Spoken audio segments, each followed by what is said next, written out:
into a new start. Welcome to the brand new world. We're the children of our mother earth.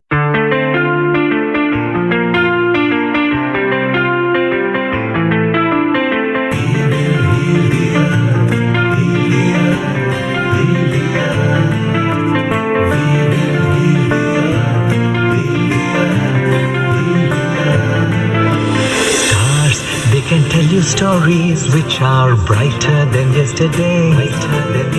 The streets have never been so quiet. The squirrels found a new hideaway. Tomorrow will never be the same. There is so much hope in our hearts. Brick by brick we shall overcome and walk right into a new start.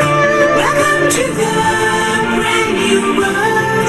We're the children of our mother earth.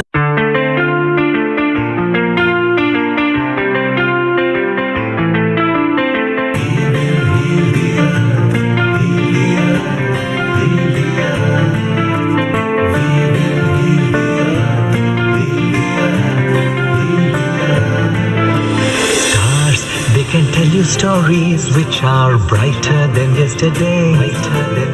The streets have never been so quiet. The squirrels found a new hideaway. Tomorrow will never be the same. There is so much hope in our hearts. Brick by brick we shall overcome and walk right into a new start. Welcome to the brand new world. We're the children of our mother earth.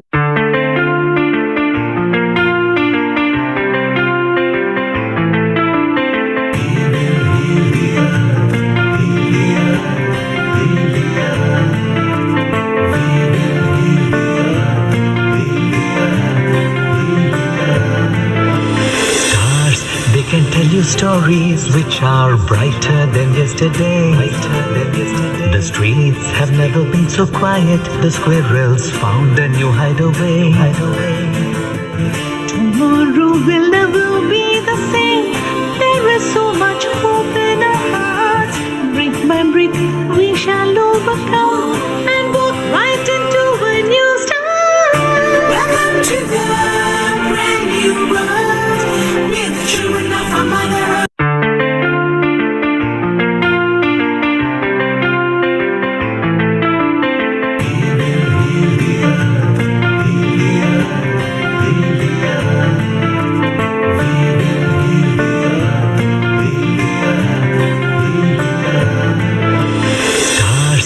Can tell you stories which are brighter than yesterday. The streets have never been so quiet. The squirrels found a new hideaway. Tomorrow will never be the same. There is so much hope in our hearts. Brick by brick we shall overcome and walk right into a new start. Welcome to the brand new world. We're the children of our mother earth.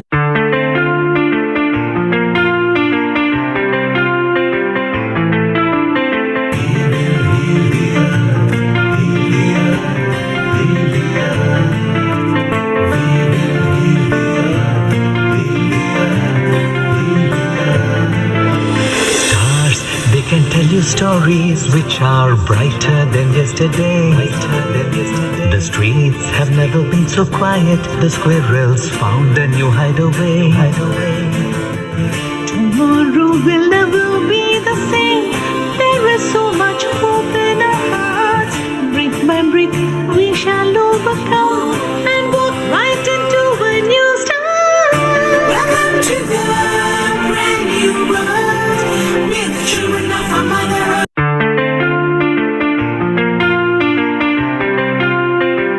So much hope in our hearts. Brick by brick we shall overcome and walk right into a new start.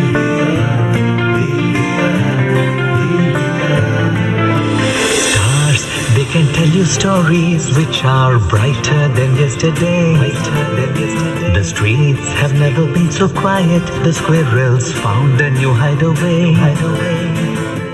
Tomorrow will never be the same. There is so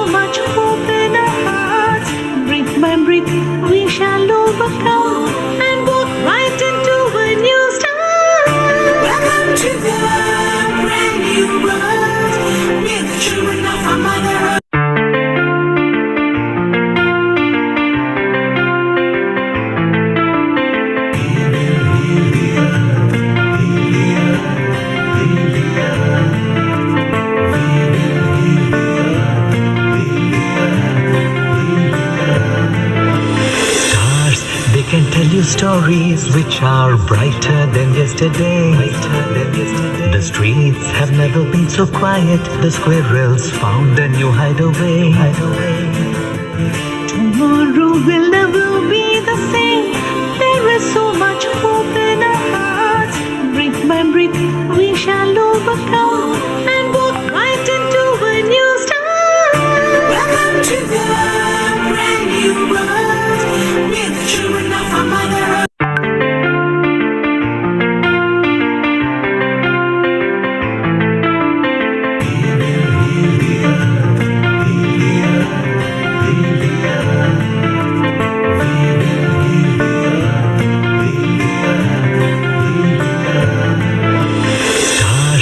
Can tell you stories which are brighter than yesterday. The streets have never been so quiet. The squirrels found a new hideaway. Tomorrow will never be the same. There is so much hope in our hearts.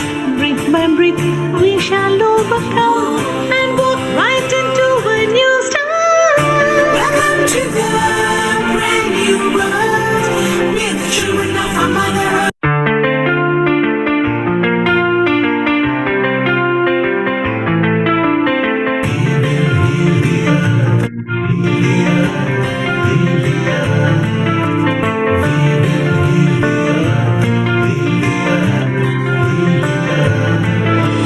Stars, they can tell you stories which are brighter than yesterday. The streets have never been so quiet. The squirrels found a new hideaway. Tomorrow will never be the same. There is so much hope in our hearts. Brick by brick, we shall overcome and walk right into a new start. Welcome to the brand new world. We're the children of our mother earth.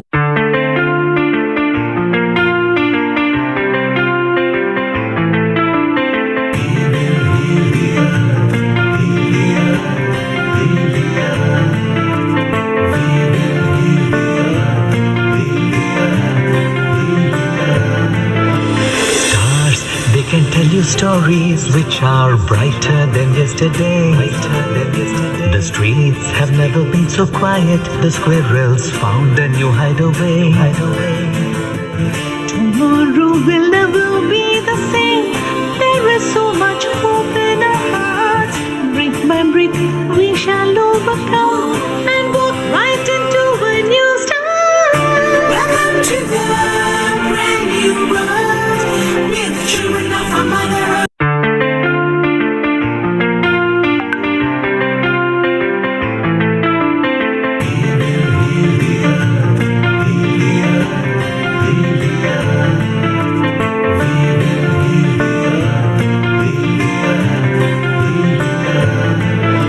Stars, they can tell you stories which are brighter than yesterday. The streets have never been so quiet. The squirrels found a new hideaway. Tomorrow will never be the same. There is so much hope in our hearts. Brick by brick, we shall overcome and walk right into a new start. Welcome to the brand new world.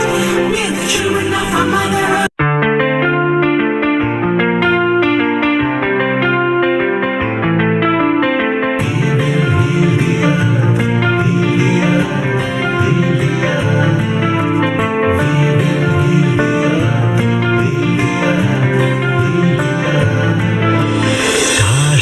Can tell you stories which are brighter than yesterday.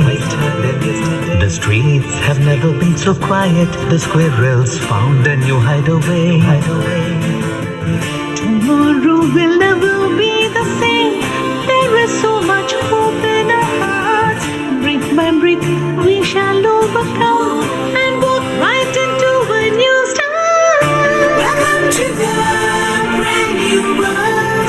We're the children of our mother earth.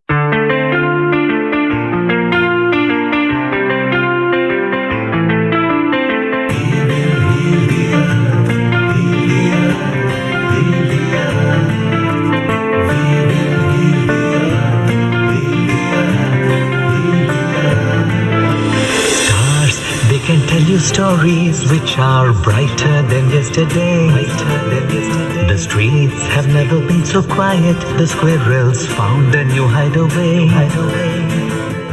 Tomorrow will never be the same. There is so much hope in our hearts. Brick by brick, we shall overcome and walk right into a new start. Welcome to the brand new world. We're the children of our mother earth.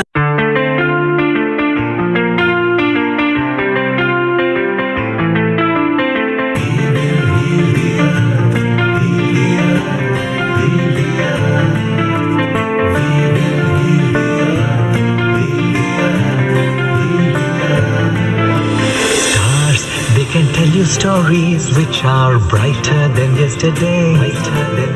The streets have never been so quiet. The squirrels found a new hideaway.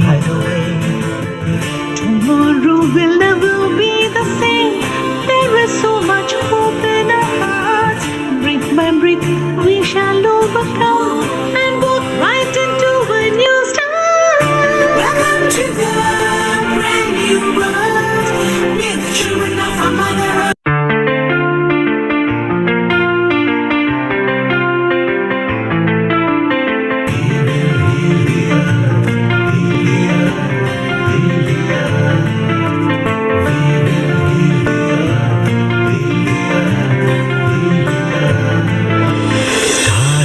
Can tell you stories which are brighter than yesterday.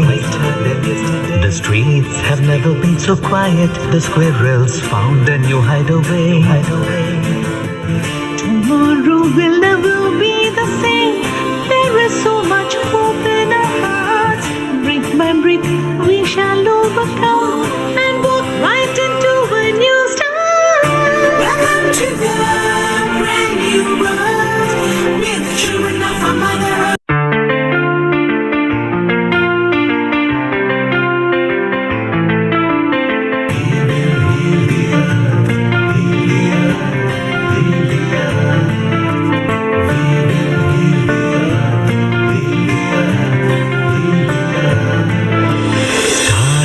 Can tell you stories which are brighter than yesterday. The streets have never been so quiet. The squirrels found a new hideaway. Tomorrow will never be the same. There is so much hope in our hearts. Brick by brick, we shall overcome and walk right into a new start. Welcome to the brand new world. We're the children of our mother earth.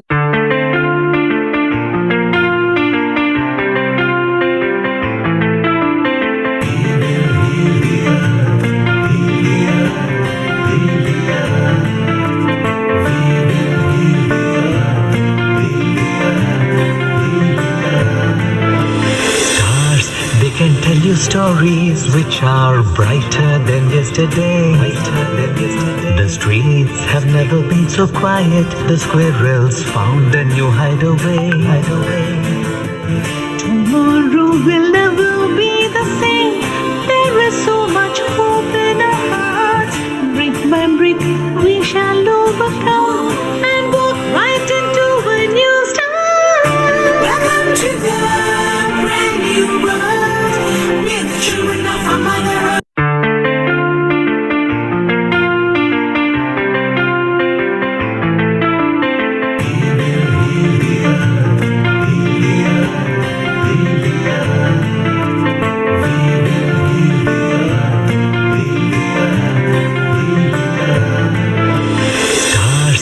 Can tell you stories which are brighter than yesterday. The streets have never been so quiet. The squirrels found a new hideaway. Tomorrow will never be the same. There is so much hope in our hearts. Brick by brick, we shall overcome and walk right into a new start. Welcome to the brand new world. We're the children of our mother earth.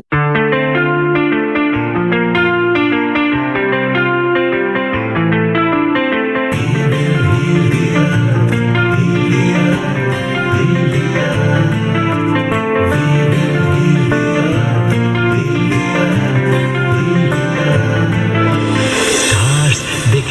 you stories which are brighter than yesterday.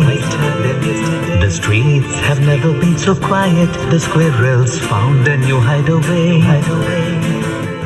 Tomorrow will never be the same. There is so much hope in our hearts. Brick by brick, we shall overcome and walk right into a new start. Welcome to the brand new world with the children of our mother earth.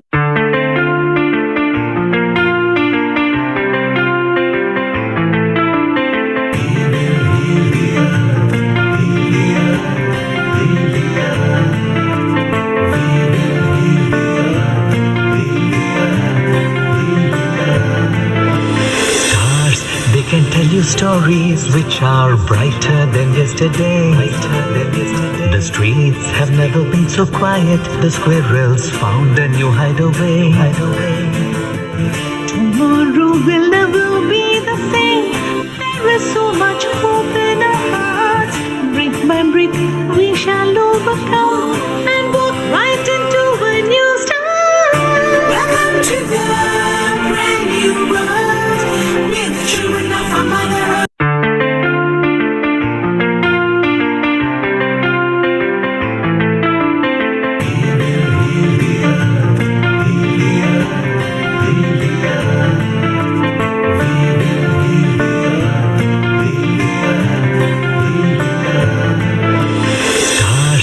Can tell you stories which are brighter than yesterday. The streets have never been so quiet. The squirrels found a new hideaway. Tomorrow will never be the same. There is so much hope in our hearts. Brick by brick, we shall overcome and walk right into a new start. Welcome to the brand new world with the children of our mother earth.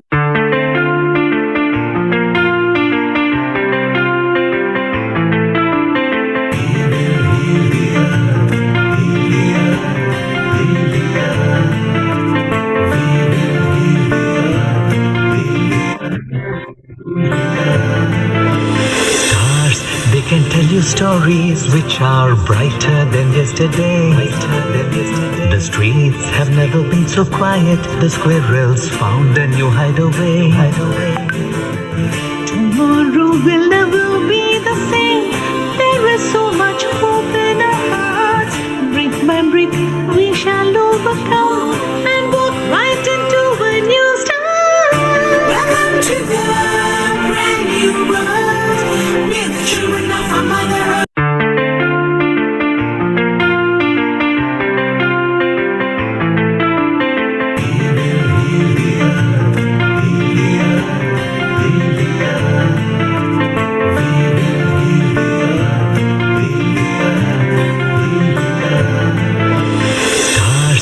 Can tell you stories which are brighter than yesterday. The streets have never been so quiet. The squirrels found a new hideaway. Tomorrow will never be the same. There is so much hope in our hearts. Brick by brick, we shall overcome and walk right into a new start. Welcome to the brand new world with the children of our mother earth.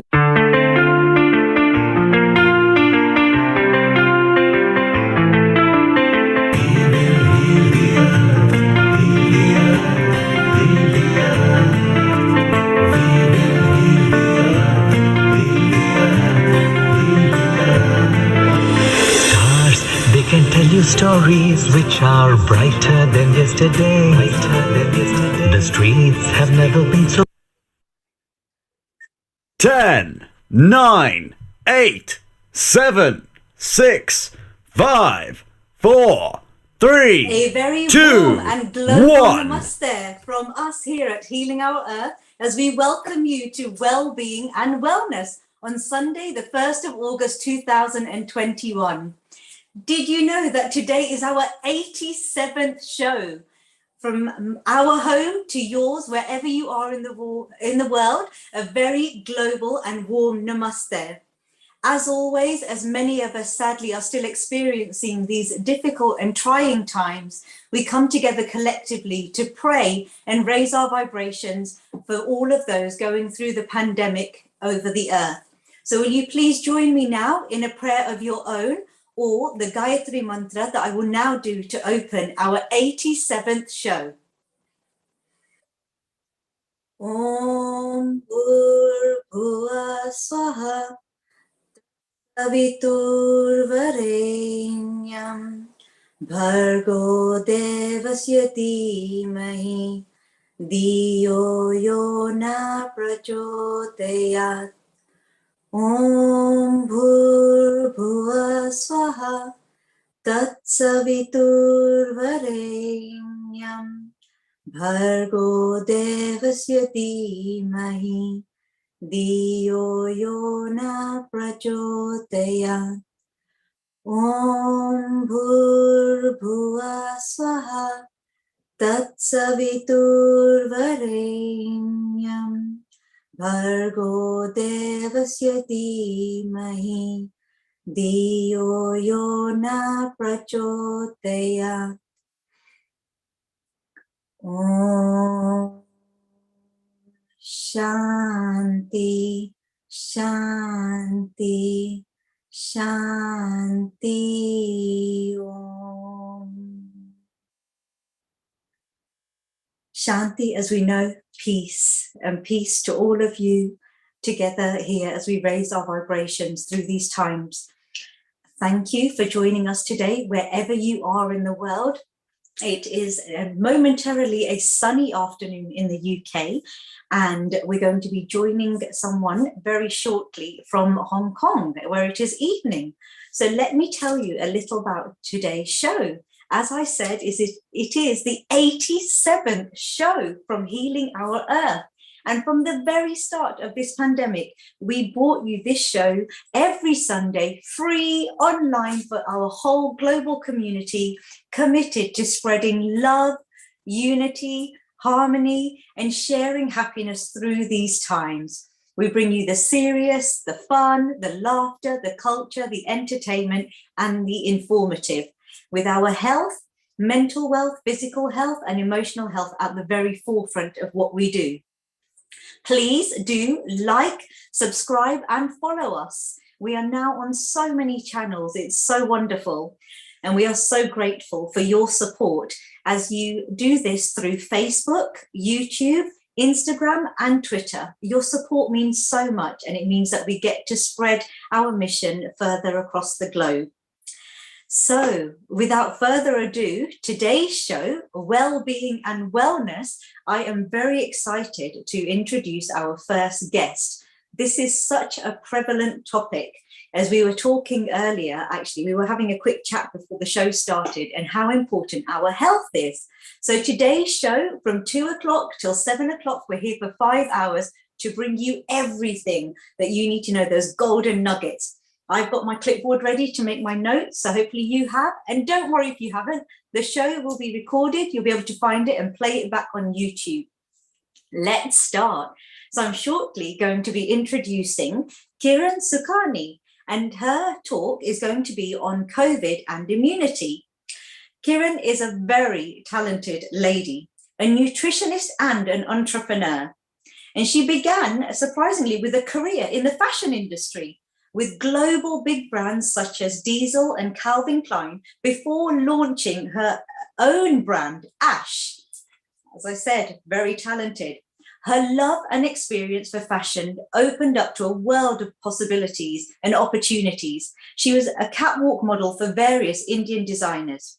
She went on to win Mrs. India in 2017 and also secured a top 10 position in Mrs. Universe in 2018. Fitness, health, and nutrition have always been integral to all of her achievements and opportunities, and she knows this in her core. She has explored these avenues further, which is what brings her here as our very first guest to kick off the show, especially when it comes to nutrition. She has achieved an astonishing several nutrition certificates from world-renowned universities such as Oxford, Cambridge, and Hong Kong. I did say we are global. And this, together with her Ayurvedic knowledge, means that she is well versed, and I would almost say an expert from what I read about her, in food from the West and the East. And she brings them all together beautifully with a wealth of experience and knowledge. Her vision, and this is what I love the most, is to see the world as a healthy place and an able place where we are providing a sustainable earth. And this meant that it gave rise to a company committed to developing healthy meals, CalFit. And the website link is actually on our website as well. So you can click on the link and find out some more. And I'm sure Kieran's going to tell us as well. This brings together the importance of food as a source of nutrition and energy, which is essential to staying fit and healthy in these times. Now more than ever, Kieran knows, as do we all, that it is so important to eat and drink in a way that your body is able to not only satisfy itself, but to fight and prevent disease. So without further ado, please join me in a global namaste to welcome our very first host. Welcome, Kiranji, a global namaste to you. Oh, I think you're on mute, Kiranji. Okay, let's have a look. Here's one of the joys of Zoom. A global namaste. Deepa, can you hear me now? Perfect. Thank you for such a warm welcome, Deepa. Thank you. A global namaste to you and to everyone. Thank you very much. I love the way you said that the earth should be a healthy and peaceful place. That's what my mission is. And I really like the way you described this as my mission. Thank you. Oh, you're very welcome. Well, it's from your vision. So thank you. It's so nice to be connected with you and Healing Our Earth program to come and to share my knowledge, my experience, and my expertise with everyone. And I'm hoping that everyone will be gaining some knowledge and some tips to stay healthy during this pandemic time and to stay happy. The most important is to stay happy, right? Completely. I think that's half of the mindset battle, isn't it? Healthy mind, healthy body, it all works together. Exactly. They work in synchronization. So if the mind is not healthy, the health will not come from food or from anything else. Totally. So let's see, what have you got in store for us today then? I'm going to focus more on the immunity, how to boost up your immunity, what you should be eating, what you should not be doing. I mean, we read a lot of scientific knowledge, but most of the things, people, a normal person cannot connect with them. So what I want to say here is, in a simple language, in a very layman language, what is immunity and why it is important, and how we can get it from the food, and how we can stay healthy without doing anything extra efforts, going out of the way, just with our normal food, with our normal daily habits, how we can achieve a good immunity to fight not only with COVID, but to fight with all the other virus and the pathogens which are around. We will never get rid of any pathogens, Deepa. The earth is full of all kind of pathogens, animals, bacteria, everything. So it's us. Our body has to protect us from the harmful things. So we have to recognize what is the best way to improve internally as well as externally to protect ourselves from all these problems. So what do you know as, like, if in general, if I ask you, what do you know about the immunity? Well, we just know that you hear the phrase to keep a strong immune system. And so, but yes. how that we know it through maybe diet, eating a wholesome diet. But sometimes I don't feel that we know, or we're educated or reached out enough to know why certain things help to strengthen and build our immunity. Exactly. So this has to be clear in the mind that it doesn't comes only with the supplements that you eat the supplements and you will be immune to the kind of problems which are around. It doesn't work in this way. Our body has an immunity system. First, the first defense line, which is our skin, the mucus around our nose, our mouth. So they are our first line of defense. So first line of defense is always attacked by many virus, many pathogens, and they try to kill them in their it without recognizing that if they are harmful or they are good. So they just kill anything which they feel it's not right or it's harmful for our body. The second line of defense is internal. So, for example, your skin is not able to protect, or your nose is not able to protect, or the mucus, and some virus or some pathogens enter inside our lungs. For example, COVID. COVID first attacks on the lungs. So that's why we are keeping a social distancing. But somehow, let's say our nose mucus was not able to kill it or fight with it at the first as a first defense line, and it enters into our body through into the lungs. So it starts to infect our lungs. The virus has entered. So here the second defense line starts to work. The second defense lines comes from lymphocytes, which is like T cells. Lymphocytes are the cells which kills or which fights, which they are the killer cells in our body. They have just one task: to kill all the pathogens which are harmful. So these two defense lines, defense mechanism help us to protect from everything. The T cells they play a very important role in killing all these pathogens. And where you will find there's an inflammation on your lungs, sometimes an inflammation on your body. So why this inflammation happens? That is a sign that your body is trying to fight with some kind of problem. There are a lot of T cells gathered over there. There are a lot of bacteria in that area. So they all gather, a lot of fluids get gathered. So that means there is something going on, some kind of internal defenses going on in that area. So inflammation is the first sign of something is going wrong in your body. And lungs infection, lungs inflammation, that means lungs are infected. So these are the basic things about the immunity system, outside and internal immunity. Now, how this immune system works? It works with the building up of certain cells. And as you know, our whole body is made up of cells. Thousands, millions of cells are there in our body. And what is the basic structure of the cells is they are made up of water, as we all know, and a cell membrane, which doesn't allow the pathogens or any foreign invaders to enter in. And these cells are made with the layer of phospholipids. Now, let's say we are infected or our lungs are infected. So what pathogens have done, they have tried to break the cell wall of lungs or alveoli to the cellular level, and they have entered inside it and tried to infect it. So the T cells are fighting, but they're not able to fight. They are not able to recognize this bacteria. The bacteria is replicating faster.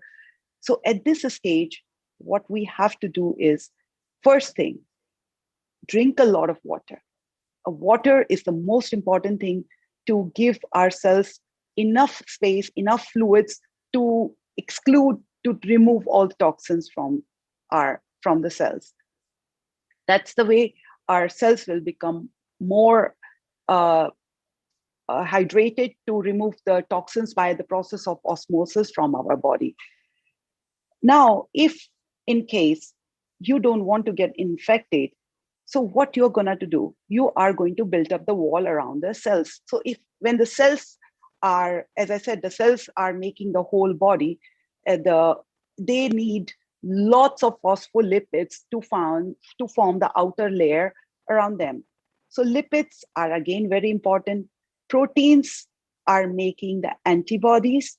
So proteins, the building blocks, which makes each and every cell in our body, they become the most important part while making these antibodies. I think we all know as proteins are only the source of muscle building. Am I right, Deepa? Yeah. Or do you know that protein help us? As you're saying this, I was thinking my daughter was actually ill with a cold, and I was saying drink water. But we say we know to drink water. It's good to be hydrated. But you've just explained it. It makes sense the way you've explained it. So thank you. And then the next thing it was, make sure you have fruits and vegetables. Keep your vitamins. And I wouldn't even think of proteins because you think of hair, skin, nails, Yeah, muscle. exactly. So Thank you. proteins, in our body, we have 20 kind of proteins. Our body use 20 kind of proteins to synthesize, to make all the building blocks of our body, building cells. In these 20 proteins, 11 are synthesized inside our body, but 9 are the essential proteins, which are not synthesized by our body. They come only from the food. And those 9 proteins which come from the food, they are coming from the plants. So if we don't eat those 9 different proteins, that means we are not able to many different antibodies. Have you heard about the antioxidants? You know what they do? You well, you read them on your cream, on your facial, on your face. You just know they're good. Yeah, they are good. But okay, what antioxidants do is they stop to, okay, the cell needs to be completely round without any damage on the cell wall. What happens when we don't eat proper food? We have a lot of free radicals in our body. So those free radicals start to combine with anything. The free radicals or oxidants are the free oxygen particles or molecules which are in our body and which are ready to pair with anything. So let's say they pair with few cells of our lungs or anywhere they pair with. So those free radicals start to damage the outer layer of the cells. So that's why we don't want too many free radicals. We don't want any oxidants. Here comes the antioxidants. Apart from antibodies, the antioxidants help us to neutralize those free radicals, which are getting combined with many different cells in our body, inside our body, and they are trying to break or damage the cells in one or the other way. So that's why the body itself makes the antioxidants. The most important antioxidant which is made by our body is glutathione. What happens if this antibody is synthesized by 3 different kind of proteins, which is glycine, cysteine, and glutamic acid. Now, for example, if you don't take these kind of proteins through your food or if your body doesn't synthesize, that means glutathione is not made or manufactured or synthesized in your body. So when the antioxidant is less, that means free radicals are more. When free radicals are more, the cells will get more damage. They will be oxidative. They will undergo the oxidative damage. That's the time when the tumor starts to develop internally and people get cancer. So you can imagine how dangerous these free radicals are. I mean, of course, we need these free radicals for our heart to pump, for our heart to get the signals at the time of the emergency to pump, but we don't need them so many. So we have to really neutralize many of the free radicals, which can be easily done by our diet as well as internal. So glutathione, if it is not manufactured in our body, it's gonna to be a lot of free radicals will be inside our body. I'll come back to the food which will help us to I will come back to you later with all the list of the food which will help us in doing everything. But I'm just explaining you the mechanism of immune system, then what T cells are doing, what antibodies are doing, what antioxidants are doing. So once you know the mechanism and how they are getting synthesized in our body, then you can relate easily with the food, what we are going to talk about, that why we should be eating these foods. But it's important first, we should understand that why we need them. So these are required to synthesize so many essential things. So as I said, the outer layer, so we talked about antibodies, we talked about antioxidants. And now we are talking about, we spoke about what is inside the cells is a water. And what is this outer membrane of the cells? It is made up of phospholipids. Phospholipids means phosphorus and lipids in the combination of phosphorus and lipids. That means we need minerals. Lipids, that means we need good fats. Otherwise, the cell will not be into its right shape, or there will be some holes, there will be some damages, and the invaders will be able to go inside. So that's why we say when you have a healthy skin, it glows. But when your skin is not healthy, you will see a lot of wrinkles or a lot of freckles or some pigmentation. That means your skin is trying to fight with many things by creating those pigments and all. So when you see some very strange signs or different kind of signs on your skin, that means something is going wrong and your skin is not able to fight properly with it. So these are the basic things which you should know about, or we should know. We all should know about the defense mechanism of our body and how the defense inside is made with different kind of foods. So fats, proteins, water, these are the most important things. Enzymes, they help in synthesizing them. Enzymes are again the proteins, and they help in releasing certain kind of chemicals, which helps in synthesizing and helps in the metabolism. So this is the basic which I wanted to explain to you, as well as to make you understand like what are antioxidants and the rest of the things. Do you agree with what I said, or do you have any questions in between? I mean, what I explained to you, can you relate with everything, or you feel a lot of information and I'm going too fast with it? Yeah, I've been writing down. I feel like I've gone back to school. So thank you. It's because it's very informative, and often we learn things and then we forget them, and then daily life, I'm sure for our global community as well, we do things that we think are being healthy and for our immune system. But yeah, it's important to explain the science to then understand, and it makes sense our body, isn't it? So thank you. Yeah. So so any questions till now? You have anything to ask me, or should I go with the other session of it, like the food and all? And yes, I think you can carry on. I think our global audience is probably processing everything they know as well. okay. So talking about, as we spoke about what we need for them, the first thing is the water.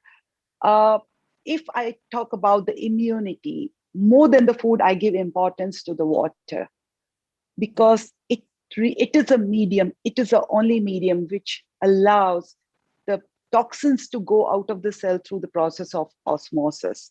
So if without doing anything, if water is the means through which all the toxins are going out of the body, then why we are not drinking enough water, why we are avoiding water, why we are not understanding the importance. Like 75% of our body is made up of water. So from immunity point of view, I give a very, very high importance to the water.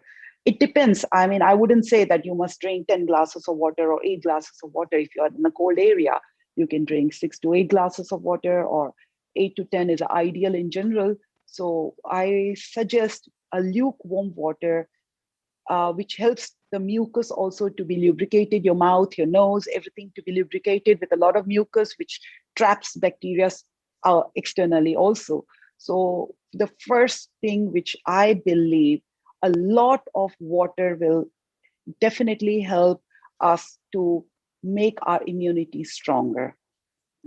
The secondly, I'll come to the proteins. As I said, immunity means antibodies, antioxidants, and antigens, which are made up of proteins. So we need all the proteins. And where does these proteins come from? If we talk about the vegetarians, a lot of proteins are there in legume family, which we call pulses, we call beans. They all are very rich in protein. Deepa, our nature is so rich. Nature has given us everything. Everything. Talk about every single nutrient. It is available in the nature. It is just we have to explore and eat a variety of the food. I'm not against non-vegetarian, or I'm not only in the favor of vegetarian, but I believe without killing animals, we can get 100% nutrients from the nature, what it has in it to give us. It is just the variety we have to match and have in our plate. But of course, a lot of people are non-vegetarian and we respect their choice by choice if they are non-vegetarian. So eggs and meat, chicken and all kind of meat, fish, they all are very rich in proteins, definitely, because they eat plants, and then we are eating direct the flesh of these animals, which is direct proteins. So those are the source of proteins. And vegetarian legumes, a lot of lentils, all these are the extremely good source of proteins. And proteins, again, as I said, we need 20 proteins, and those 11 proteins are not available anywhere in our body. 9 proteins, 11 are synthesized in our body, and those 9 proteins are only available in plants. So we must eat vegetarian food, the greens, and all different kind of food, colored food, to get variety of things in our plate. So this is what about, and I said glutathione is the most important antioxidant, which requires to synthesize it, we require the proteins. Antibodies are again the proteins. So definitely protein play a very important role in building up all the different small cells to make our immunity stronger. Then we come to fats. Fats, as I said, the cell's outer membrane is made up of fats, and omega-3 fatty acids are very good for our body. And the sources are so many. I mean, omega-3 fatty acids are 3 different kinds of fatty acids. Some are found in nuts, some are found in oils, some of them are found in fish, like salmon and all. They are very rich in omega-3 fatty acids. For me, I suggest some nuts if you're vegetarian, handful nuts, because they are so rich in omega-3 fatty acids that a handful of nuts will provide enough oils, enough polyunsaturated fatty acids, which are required for synthesizing a lot of things in our body. And did you know that quite a few vitamins are also not fat soluble? They are not water soluble. Not all of them are water soluble. So for those kind of vitamins, we need again the fats to get them dissolved and to be used by our body. So fats really play very, very important role. So olive oil, chia seeds, and nuts such as almonds, walnut, all these nuts, they are very rich in omega-3 fatty acids. And fats are always not considered to be very healthy. Did you avoid fats anytime in your life? Yeah. I mean, Constantly. I think that we're all becoming more educated in knowing which fats are healthy, but we know. But thank you, because you're explaining why. You're explaining the science behind it. Because even with nuts, you might have people eating salted peanuts, and you're saying, no, that's not that's not healthy in the same ways that you've just explained. yes. More natural you eat, more nutrients you'll get. More processed, anything when it is processed, in the whole process, it keeps on losing the layers of the nutrients. So if you process it a little bit, first layer of the nutrient is gone. If you process it more, the second layer of nutrients is gone. The third layer, then at the end, like why we say processed food is not good, because it loses all the nutrients. So I always suggest eat as it is. Natural is always the best. So if you want good fatty acids, just eat a handful of natural nuts without salt, without any coating, without anything, just the natural nuts, and they have flavor. They have good flavors. I mean, if you have some raisins, some cashews, some almonds, and some walnuts, a handful can give you everything, whatever you want, the taste and the good fats. And the process as well, just for our audience, by process, yeah, it's not even just salting them or something or adding something. By process, you also mean the cooking as well, because a lot of people are like, oh, I just roast them. I don't add anything, but I just roast. Yes. Still affected. You've still done something. It's again a very vast topic, how the food should be cooked, how it should be managed, what are the temperatures, how we should preserve the maximum nutrients in it. It's really very, very important, which we all don't pay attention quickly. We just saute, we just burn, we just put it at a very high temperature, like in microwave. Those microwaves break so many nutrients into it. We don't realize. I mean, really, frankly speaking. So that's why I believe that wholesome is always the best. I like Try that. to eat. Yes. Yeah, try to eat as it is without touching them, without getting them into any kind of things. So this is what I said for the proteins and for the fats, good fats. Yes. And Kiranji, sorry, we've just had a question. I'm just going to make, sometimes we get to the end and we're rushing. So I'm just going, because I'm sure this will help. As you're talking about fats, we've just had a question as well. What about avocados? What are your thoughts in, would they be classed as a healthy fat? Again, does it depend on how much? And is it, again, keeping it as natural as possible to just eat it straight? Sorry, say again. Avocado. And the avocado. Oh, yes. Yes. What are your I was about to come on the avocados after the nuts. Avocados are considered to be the only vegetable or only fruit or only green, fresh thing which is full of good fats in it. So yeah, avocados are amazing, and then you must add them into your diet. Of course, anything in excess is not good.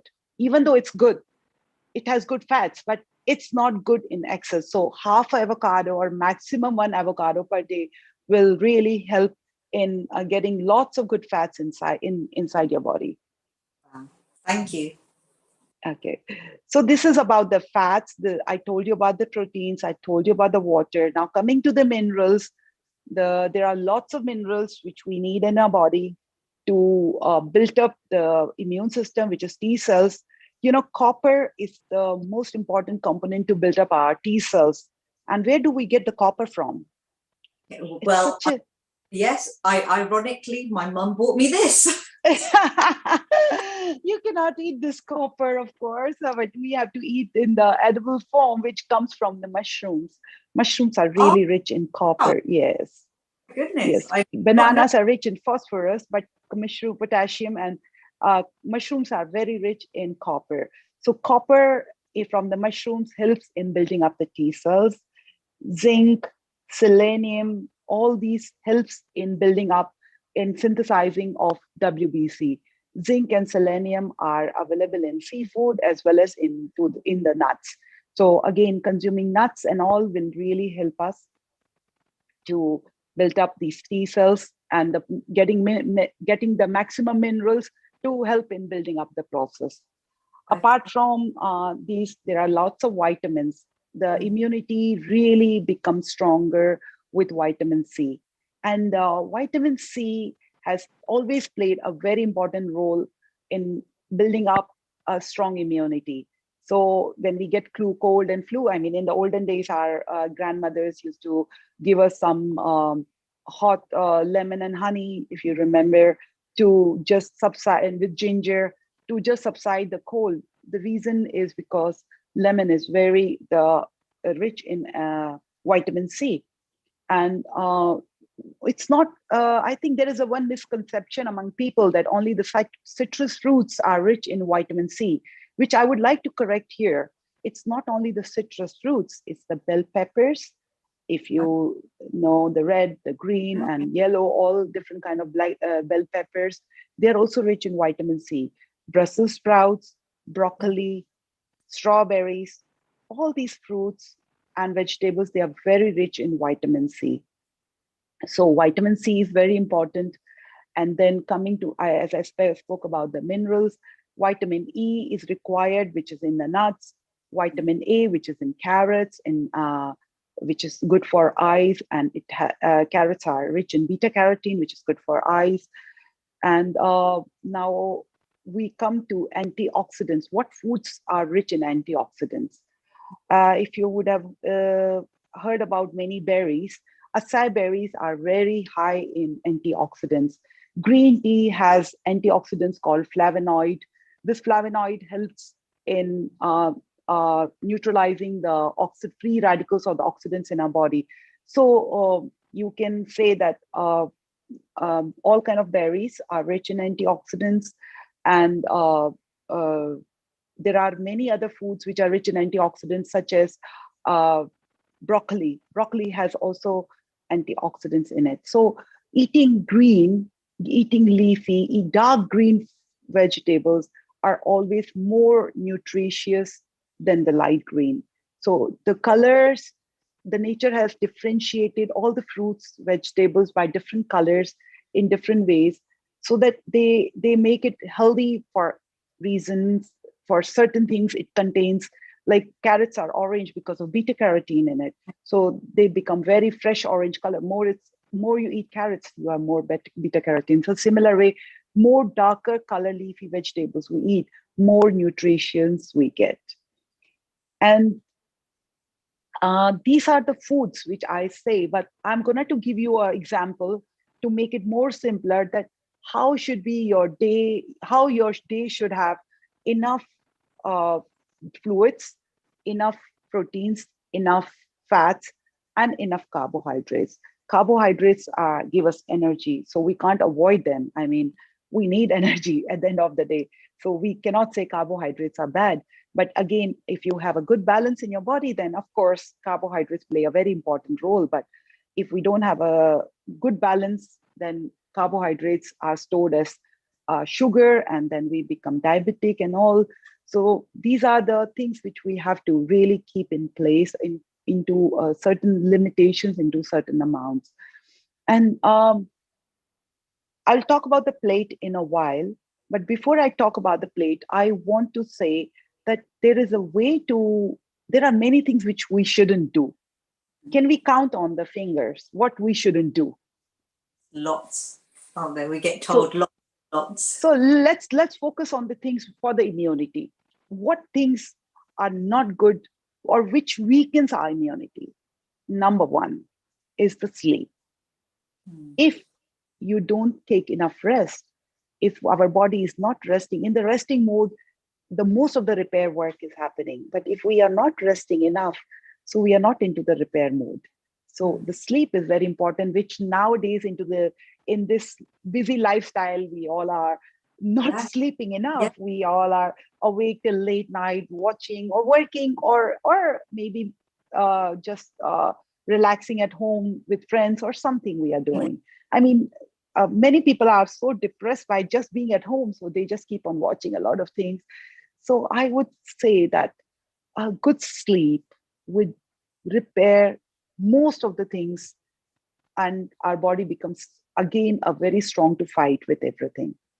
Second thing, drinking less of the water and more of the sweet things like aerated drinks. I wouldn't name any of them because then it becomes biased why you are against this, not against this. So aerated drinks with a lot of sugar are not good for our body. So we tend to drink, or let me have a cup of sweet drink or any juices or canned food. Why we are having all this? Why we are not drinking water? I don't understand sometimes. So these things are what we are doing and what we shouldn't do. Sleeping, we are depriving ourselves of sleep. Instead of water, we are drinking sweet drinks. We are consuming alcohol. Number three, alcohol, I'm not saying it's bad always. I mean, scientific studies has proved that a glass of wine is good. So, but all the alcohol doesn't have those kind of good things. And drinking more than a glass of wine in a day, again, it causes a lot of harms than the good things. So restricting yourself to a limited amount is always important. So drinking alcohol in excess, cigarette smoking. I mean, we all know the cigarettes are not good. Deepa, they have 250 toxin chemicals, Wow. and 250 toxins chemicals going inside our body and damaging. How many damages they cause, I mean, it's beyond your imagination. Yes. So it's again the lifestyle, so we have to correct here. So these are the four things. Then the fifth is the sedentary kind of lifestyle. We don't work out, we just want to sit, we want to watch movie, we want to watch TV, or just go for the dinners. Of course, everything is important. Meeting friends is important, going for dinner is important, watching TV is important, but not working out at all, Mm. again, we are making our immunity very, very low.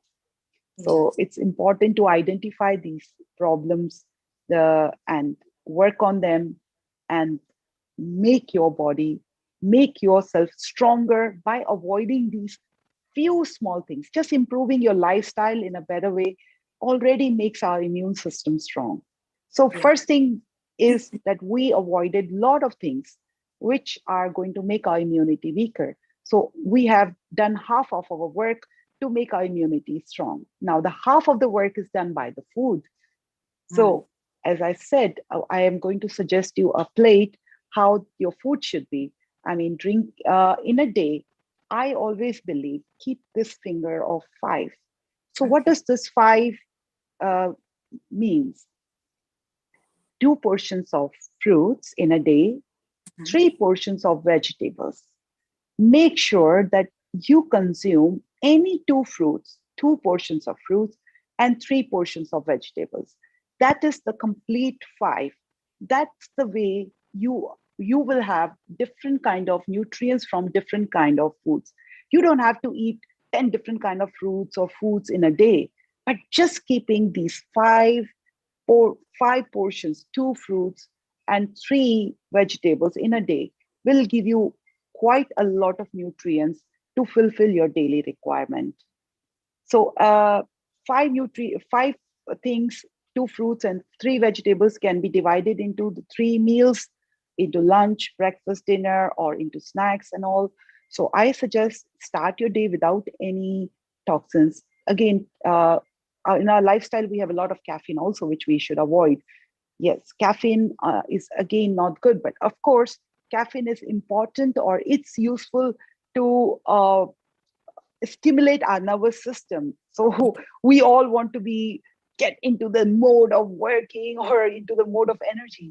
But too much of caffeine Mm. will cause our stress hormones to release a lot of cortisol, and cortisols have the tendency to weaken our immune system. So don't too much of caffeine is again not good.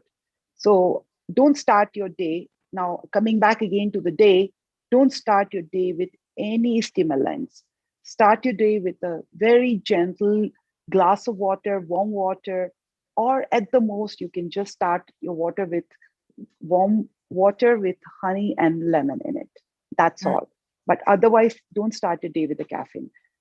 2 glasses of water in the morning, good breakfast with fruits, and some wholesome grains like oats. You can start your day. Then in the lunch, you don't need to really take care of superfoods or something. I mean, Mm. superfoods are good, but they are not the must. They are not only the one which are rich in nutrients. They are very, very rich in nutrients. But we are talking about how to stay healthy by having the general things at home. Mm. So consume the whole some grains, not the processed flours like white flour and all. They are very, very processed, and they are bleached, so they lose all the uh, good things about all the good nutrients. Mm. So in avoiding, there should be snacking, or the junk food should be avoided. So start again, coming back to the start your day with water, fruits in the breakfast, and some oats in the during the daytime. You can have your meal with grain like wheat, or rice, or buckwheat, or millets, whatever you like to eat in the with along with some proteins from legumes or from meat, like chicken and all. And again, after the food, don't drink a lot of water. First, drink water, then you start your food. And I think that's a misconception as well, because everyone normally Yes. you sit, and as a child or growing up, it was always, well, get your food and get a glass of water, and you're Yeah. eating, drinking at the same time. Yes.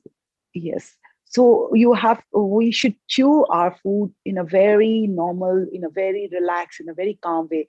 If your mind is calm, you will be able to get the maximum nutrients from your food. So, so this is a lunch. I would suggest an evening snack can be nuts, and dinner can be again with some soup, with some wholesome grain. Or if you don't want to have any grains, then you can just have some proteins in form of green peas or some snow peas. They are very good with the proteins and all. And dinner should be much lighter than your lunch, and try to finish your dinner before 7. In case if you sleep early or late, the dinner doesn't get digested very well. So if your digestion is not good, if your body is not able to process, 4 hours we need for digestion minimum. I mean, it's a long process how it works and what happens, but just give a gap of 4 hours. Don't eat anything before 4 hours. Of course, snacking it will help a lot, but the main portions of the food, we need a lot of time to process it.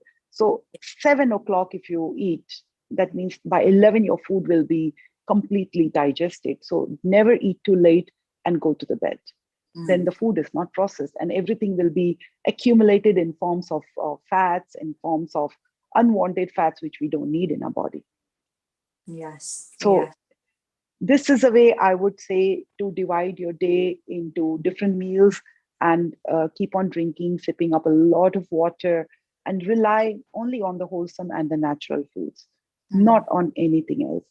You will see a big change in your energy levels, your immunity, and the amount of the time we get sick, the frequency will reduce a lot.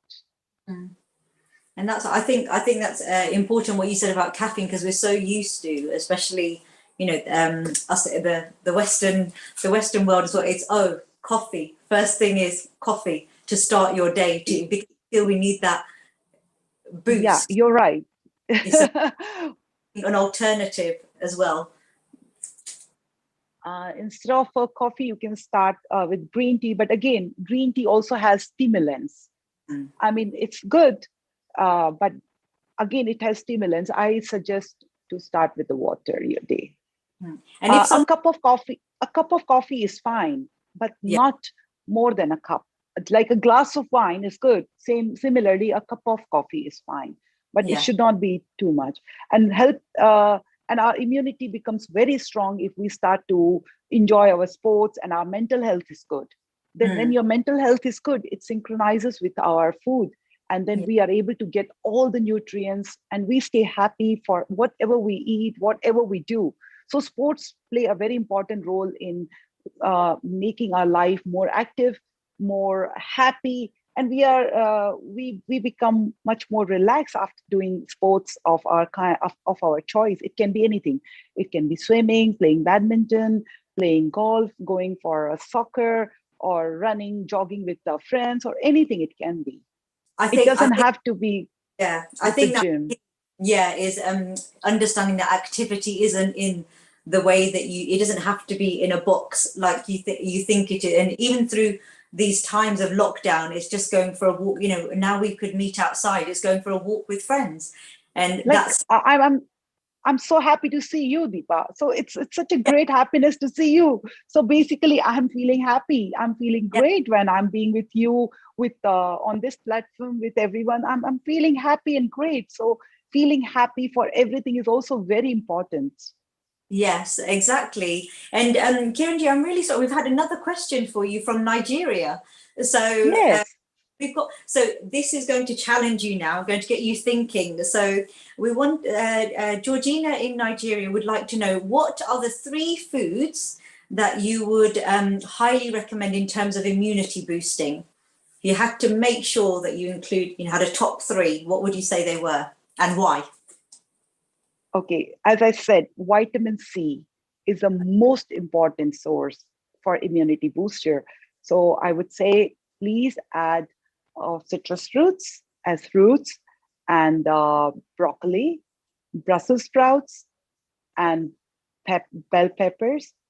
These things comes from vitamin C, the most important component for immunity. And second is good fats, which comes from nuts. So if you really want to have your good immunity, you want to build them up, give them enough proteins and fats and vitamin C. Yes, yes. Oh, I like that, because you can incorporate vitamin C. You just explained is present in so many things that we didn't know, so you could incorporate it as well. So Georgina, you've got the vitamin C foods, and the fats, the healthy fats, Yes, and yes. as unprocessed as possible, not processed at all, as well. Yeah, yeah, yes. And that's the same with we think, oh, we're so healthy because we're having vegetables, but as you said, if you're using a lot of process, especially a lot of Asian food, it starts with the oil and then throwing everything in. People are fencing nowadays. Oh, I'm eating the chips which are vegetable, which are made up of vegetables. So I'm eating really healthy. I'm like, oh my God, you don't know what you're eating. You really don't know what you're eating.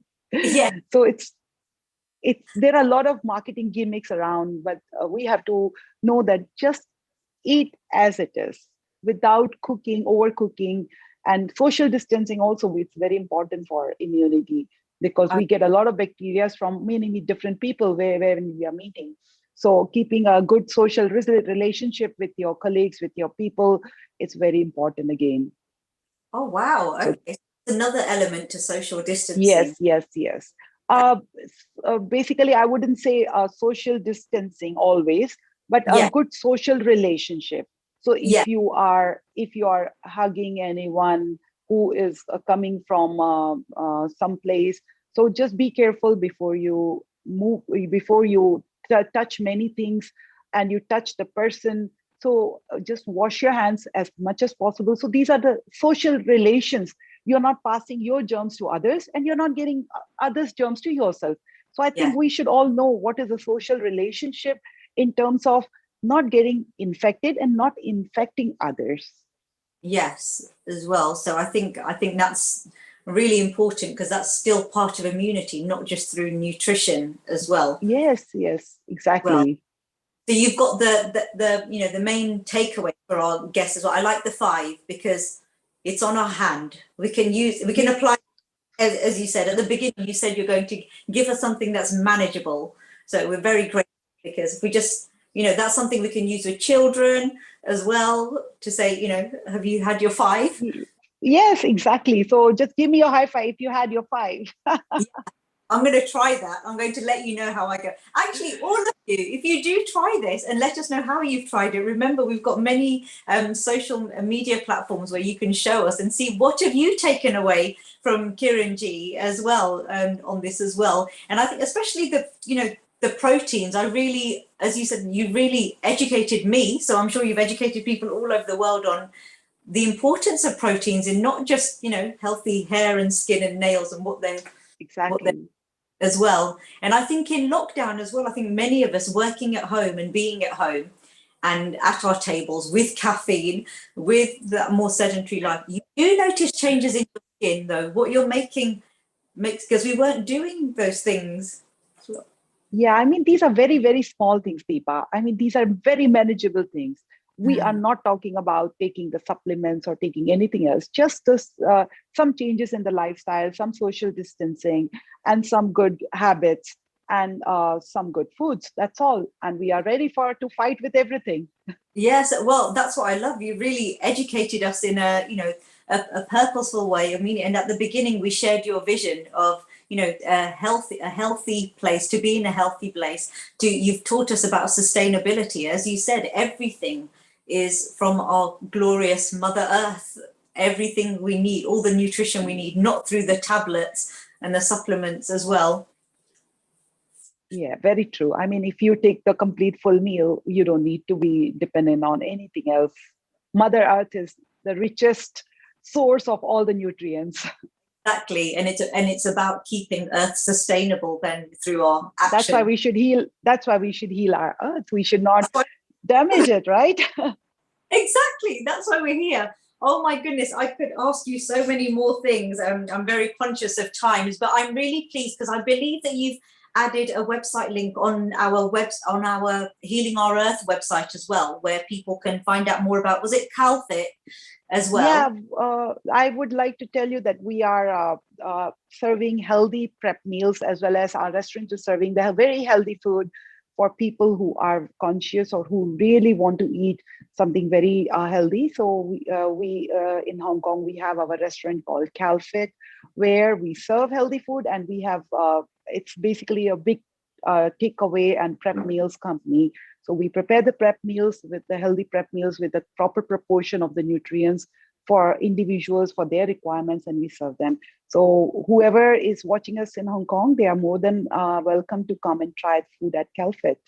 Oh my goodness! And if we can't get to you in Hong Kong at the moment, then you have to. No. I wish you were in Hong Kong. I could have tried it with you. Oh my gosh, I've actually got some family there which I've been meaning to visit. So as soon as it's safe as well. Global audience, we've all been invited to Hong Kong. So we've all of course, everyone is more than welcome to come to Hong Kong and to be at our place. And I know I'm sort of running over time here, but it's been so informative. We've just had another question come in just before I let you go, and it's just somebody's just asked, how can people ensure what is helping them for immunity in their daily practice? So you've said about, you know, respecting people's social distance and keeping you've just explained why it's so important to wash our hands. We've got the 5 as well. Would there be anything else that you would say in terms of our immunity as well? Because you spoke about the, you know, the mind, keeping your mind healthy as well. Yes. As I said, if in nutshell, if we have to say for the immunity, a little workout or little sports, good mental health, Yes. 2 things, and then keeping this 5, and the next is social distancing, and the last thing is your personal lifestyle changes. Okay, yes, which we spoke about as well. So that was so, oh my goodness, I'm very sad to let you go. Can I please give a huge thank you to Seema Bhatia, who introduced us to you as well. She's our resident chef at Healing Our Earth as well. So a very, very humble thanks to you, Seema, as well. Very warm global namaste, Deepa and Kiranji. Thank you so much. Toche Sai for coming on board, Mkoi Sai. And it's the first time I'm meeting you, actually. Same here.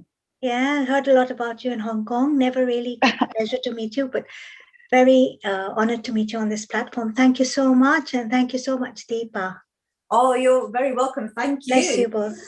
Thank you, Seema, for introducing me to this platform. Thank you so much. So much knowledge. Thank you so much. Really, really gained a lot from this session today. Thank you. Oh, yeah, completely as well.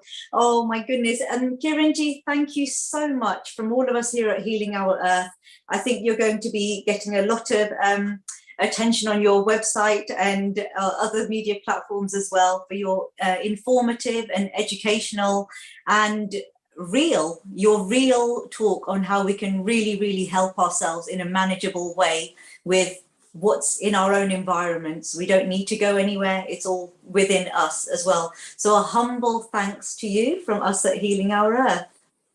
Thank you for having me here. Thank you, Deepa. Thank you. You were amazing, the host. Thank you. Humbly received. My goodness, have you just joined us? If you have, you just missed Kiran Sukhani joining us from Hong Kong with a very informative talk on COVID and immunity, and the main focus being on your immunity. If you missed it, I would thoroughly recommend that you make sure that you catch us back on the replay as well and find out about how you can keep your immunity strong and keep disease at bay as well. So Before I go on to our second guest, we're staying in Hong Kong. This is fantastic. I'm here in the UK and I don't have to go anywhere to bring you acclaimed global guests. Before I go on, how ironic that Kiranji was talking to us about how nutrition. And if you don't remember, the power of 5 as well. So we are going to have our first event, our upcoming event is on the 8th of August. How ironic. This is perfect for our nutrition as well, because it is the vegan and vegetarian kitchen. That's next Sunday. Do join in. I strongly recommend a pen and a notepad, or just be in your kitchen and you can cook along with us. On the 15th of August, a very special day. It is India's Independence Day. So we will be here again from British summertime from 2 p.m. till 7 p.m. And I know that's going to be a good one, a lively one, a colourful show as always, showcasing global information and talent as well. And the next event is, apologies, in August on the 22nd, we're celebrating again. We did say we bring you information, education and entertainment as well. And this is going to be, again, from 2 till 7 p.m, 5 hours of celebrating dance from all over the world as well. So please do connect with us. Maybe you've got something that you'd like to share, a talent or a skill, information, education. You can reach us through our website. There is a tab that pops up and you can connect with us. And I'm sure that the director and the production team will really love to get to know more about you as well. So what have you taken away from the first guest? I certainly took away a lot, and this makes me super excited for our second guest. So please allow me a moment while I introduce her.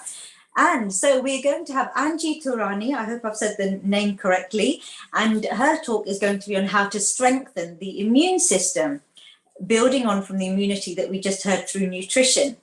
So this is a special system, and I believe it's called Body Talk, and she's going to be explaining how Body Talk treatments, really intrigued about this, helps to address immunity. She also facilitates self-help workshops through which people can learn and help themselves. This is fantastic because we've just learned about how to help yourself with nutrition, and now we're going to explore another way.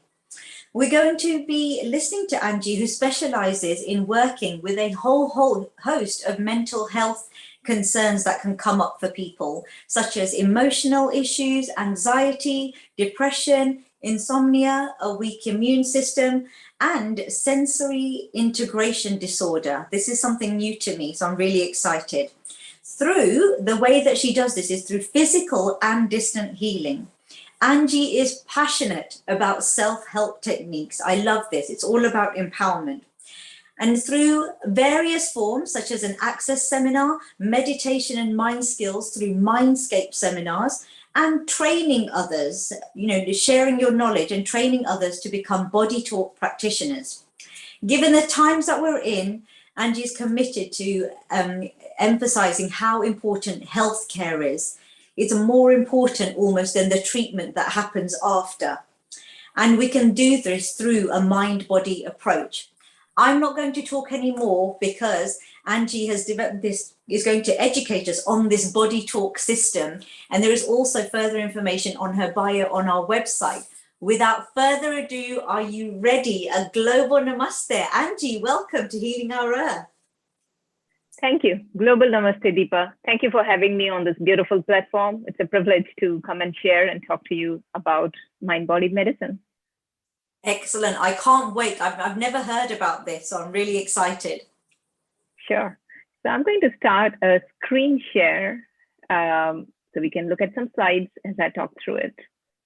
And then we can have a little bit of a Q&A. And I'm going to teach you one technique that you can learn and do it on an everyday basis to manage your stress and optimize your health. Thank you. So I've been with Body Talk System since over a decade. I got into Body Talk System looking for alternative health for my kids. Back in 2005, my kids were really young. And I believed there was a better way of looking at health and wellness besides just giving antibiotics every time kids fall sick. And that's how I came across Body Talk System. And I've been practicing and teaching it since then. The body talk system is, the founder is Dr. John Weltham. He is Australian. It's established since mid-90s. The head office is in Florida, and it's taught and practiced around the world, translated in various different languages. So let's dive in and see what is body talk system and how can we support the immune system. So today we're going to talk about what's behind these rising incidents of our immune imbalances. So in our society, allergies, intolerances, autoimmune conditions, every third to fourth person with either diabetes, high blood pressure, cholesterol levels, all those inflammatory conditions. And after that, all since 2019, coronavirus. So just looking at the whole portfolio for immune system that has been shifted over decades and how our immune system is working nowadays. And what can we do as individuals with this knowledge and information? And more importantly, how to strengthen our immune system towards this coronavirus. So the research shows us that if you look at the data since 1950 to 2000, there has been huge decrease, as you see on this graph, for all those infectious diseases which were life-threatening. So hepatitis, TB, mumps, measles, chickenpox, polios, they have hugely reduced. And what has been on rise, on the other hand, is all autoimmune conditions. So I would say in my practice, every fifth to sixth person that I see has got digestive issues, food sensitivities, allergies, intolerances. All these autoimmune conditions are just at a height. It's very common what we see in our society nowadays. So this transition where our infectious diseases have sort of disappeared since the immunization has come into practice since last couple of decades. But on the opposite side, the hype in all those autoimmune conditions. So when you look at this graph and you wonder what is it that is stabilizing our immune system, that has thrown our immune system into this inflammatory mode. So interestingly, our immune system has got two functions. First function is to attack, to identify the pathogen, viruses, bacteria, parasites from my environment, and be able to launch an immune attack on it. And then secondly is the peacekeeping aspect of the immune system. So with all these inflammatory conditions, what we look at is our immune system's peacekeeping army is sort of subsided and it has gone into more inflammatory conditions. So the interesting factor that comes here is this new project, which is called the Human Microbiome Project. So this has been there for over a decade, where with the new research and science, what they have seen is these microbiomes. So microbiome is a word that comes for these bacteria, virus, parasites that live on our human body. But the difference is, till now, our perspective was, you look at microbes as pathogens. So the moment you think about viruses, bacteria, it's always about taking antibiotics, sanitizing, taking antimicrobial stuff, and constantly killing and sanitizing your environment to kill viruses, bacteria, and pathogens. Now, this new science and new research, the Human Microbiome Project, has just brought a revolutionary shift in the perspective of whole healthcare, because it discovers that our body has got these billions of microbiomes, which are various different ranges of viruses, bacteria, parasites that are living on our body, and our body is like a host for these billions of living bacteria. If you look at each inch of your skin has got billions of bacteria. So eyes, nose, the whole of the respiratory system, the gut lining. It's like, if you open up the gut lining, it's like as big as the football pitch, and each inch has got billions of these bacteria. So interesting fact is that these bacteria are the ratio of 1 to 100. Human cell is like one human cell equals to a much bigger proportion of these bacteria who thrive on our body. And interestingly, they've got a function. They keep us alive. So our body is like a host, nice, cozy, warm host where they live on, but they are mutualist. They give and benefit our body. So a whole of our digestive system, the way we function, the way we absorb nutrition. So as we just in this previous talk spoke about nutrition and got all those valuable tips of absorbing these nutrition at the cellular level, that's the job of this microbiome. So even though you could have an amazing diet and supplements and nutrition coming through, unless these army of microbiome are not functioning very optimum, they are not able to absorb this nutrition at the cellular level.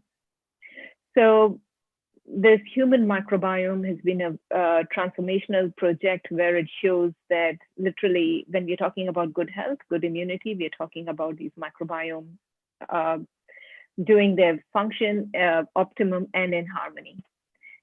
So it has got lots of different functions.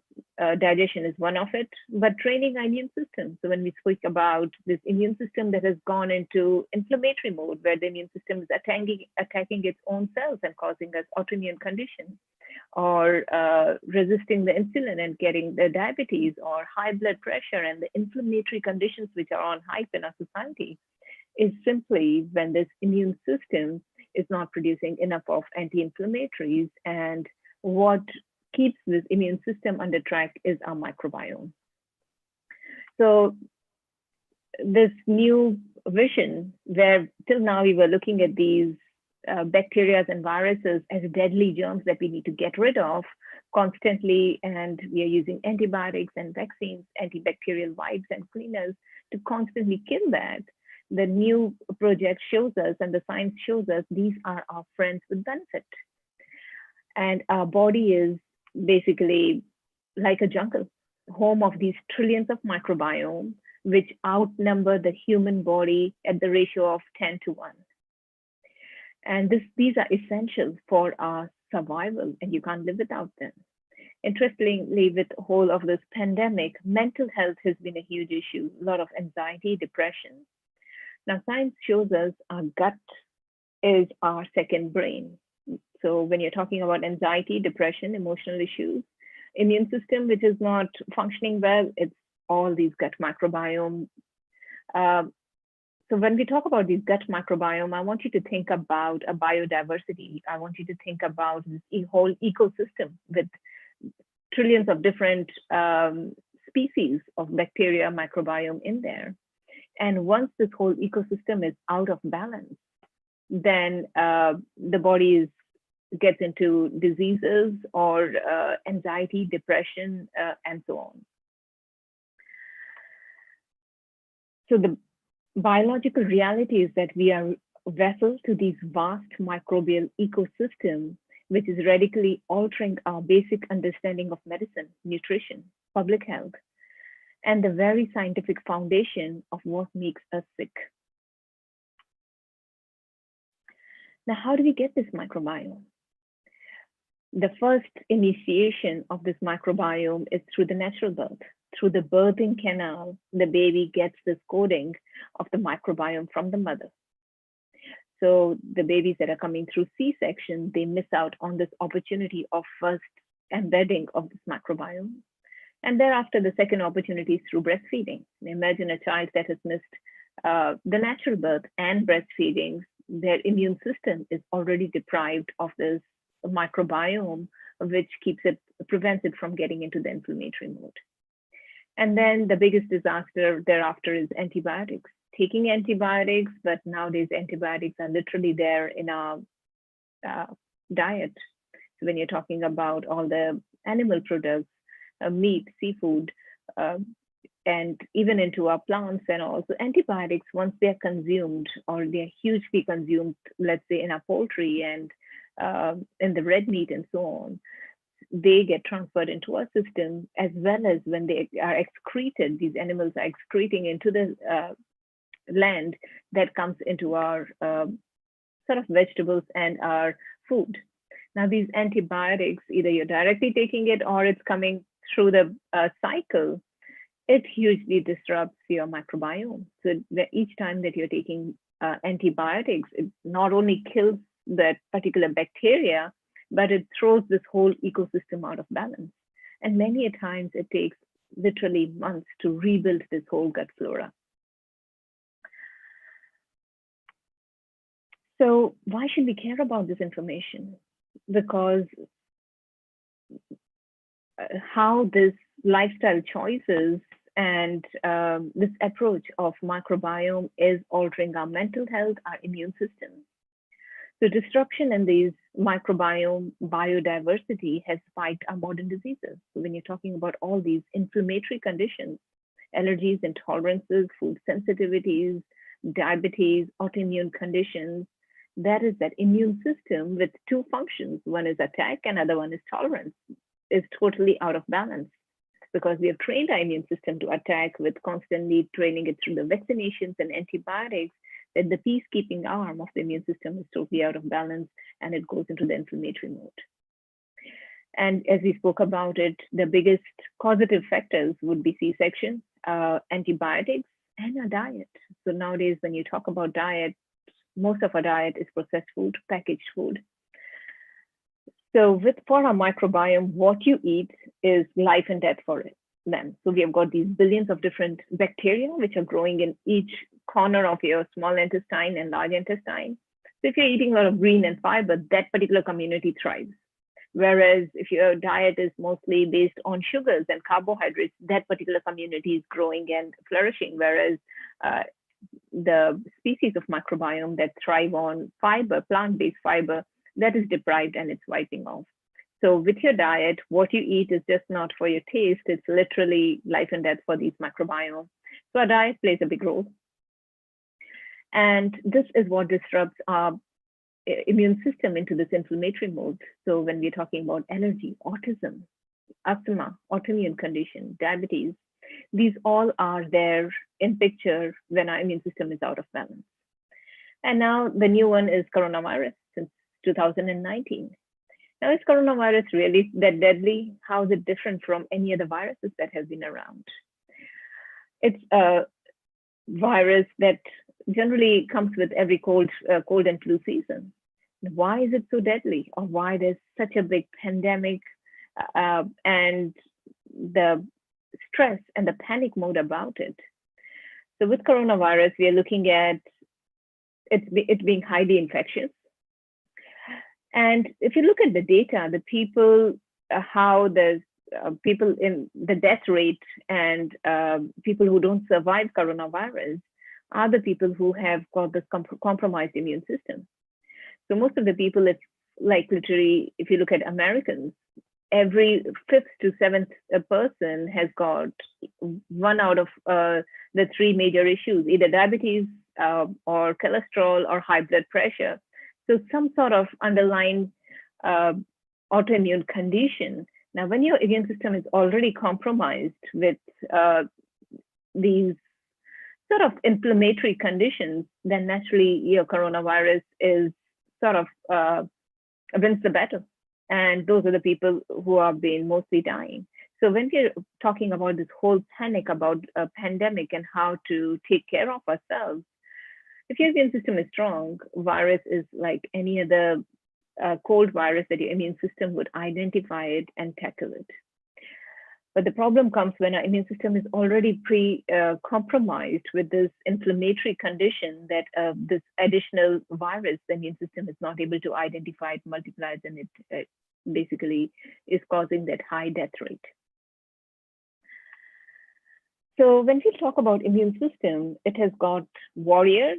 The function of these warriors is like they're constantly scanning your environment, your skin, and everything around you to identify what is a pathogen for the body, what is a threat for the body. And I would say with all the studies that I've looked into, that our immune system is the most sophisticated sort of a system with all its devices that it can literally tackle anything and everything. And then the second aspect of the immune system is the peacekeeping, because this immune system has to constantly discern these billions of microbiome that are literally on each and every aspect, whether it's internally into our system or on our skin. it constantly has to discern whether this is supporting the system or this is a pathogen, whether do I tolerate it or whether I kill it. So there is this balance between the warriors and peacekeepers. And once this is functioning well, you've got a very sophisticated, intelligent immune system that would react to any pathogens, as well as keep your body in harmony and prevent you from getting into inflammations and allergies and autoimmune conditions. So if your peacekeepers are low, then you get into inflammatory conditions and autoimmune conditions. So now what can we do as individuals to strengthen our warriors to prevent this coronavirus, as well as keep this peacekeeping army of our body in balance? So the key here is the microbiome, because we spoke about the ratio of 1 to 100. There was a huge population of these microbiome, which literally is way bigger than our human cells. So when we talk about these microbiome, it's all about biodiversity. So having a diet which is diversified with fruit and vegetables, the microbiome, the healthy microbiome, they thrive on plant-based fiber. Getting dirty is interesting one. So back in time, if you remember, it would be like, for children, you're constantly sanitizing their bottles. If their pacifier has dropped, you want to make sure it's sterilized before you put them into the mouth. So constantly sterilizing, keeping our environment clean, that was, I would say, a pattern some time back. Now, this all new research shows us the more dirt, the more microbiome animals. If you have a dog in your house and the dog is coming and licking your baby, now that's the best immune booster, because the dog has got billions of microbiome, and each time the baby is exposed to those bacteria, the immune system is getting built and it's building its memory. The more you get exposed to the dirt, to the environment, the stronger the training your immune system has. So diet, taking care of your fiber, getting in touch with your environment, breastfeeding for babies would be what supports your biodiversity, and avoiding antibiotics and C-sections and the diets that are depleted with greens and high on processed food. So feeding your bugs, think about all the plant-based fiber. So when you're having a huge bowl of salad, it's not giving you any nutrition, but that fiber is feeding the billions of population of these microbiome in your gut. So our innate biology, we are like a community. So when I look at myself in mirror and I call myself Angie, I'm not talking about one person here. I'm talking about this community of billions of microbiome and human cells, and each one is a complete sophisticated system. So it's like a huge community that is in constant communication. So we are home of these diverse ecosystem of millions of friendly flora that are on the surface of our body as well as inside. And biodiversity is the key here. So lots of plant-based fiber would be the first thing if you want to look after our immune system and our gut health. Then the second big one is stress. Now, interestingly, stresses of our everyday life have hijacked our evolutionary important stress response.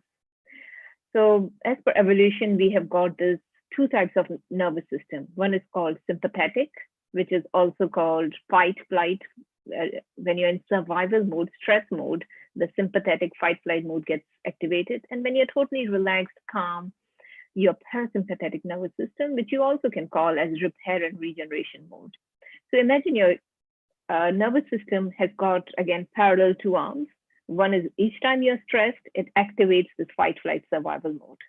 So imagine the caveman. The moment the caveman sees the tiger, the fight and flight mechanism gets activated. The focus of the body here is to survive this moment. Immune system is not a problem. So for example, you've got a virus or a tumor cell that will kill you in 6 months or 1 year. Body is in survival mode, threat mode, which means surviving this moment is a problem. And any long-term projects, such as your digestive system, immune system, reproductive system, hormones, everything is not body's agenda. It's put on the back burner. You could have a virus or a tumor that's developing and body will say, not important, survival mode, survive this moment, otherwise I'm going to die. So that's the survival mode, which is called fight and flight mechanism. Whereas the parasympathetic nervous system is when you're in the relaxed mode. Then the body will look at long-term projects, optimizing your immune system, your digestive system, your hormones, and so on. Now, your psychological stresses trigger the same physiological response as a predator attacking you.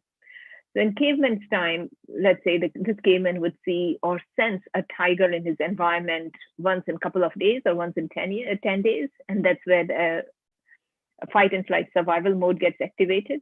In our modern society, with the stress levels that we live and the stimulus that we live, it could be our work deadlines, our financial debts, bills to pay, relationship issues, lifestyles, not getting enough exercise, being sitting in front of the computer whole day, not good quality of sleep. Now, all these emotional, psychological stresses, having a stressful job and so on, trigger our brain into the same fight, flight, survival mode as if the tiger is there. So basically, our psychological stresses trigger the same physiological response, and our body is constantly getting into this fight, flight, survival mode. So imagine your fight and flight survival mode is like the accelerator of the car, where you're burning out all your fuel. Your body's saying, okay, we need to attack, use all of the energy, get it to the muscles, fight, flight, run, and survive this moment.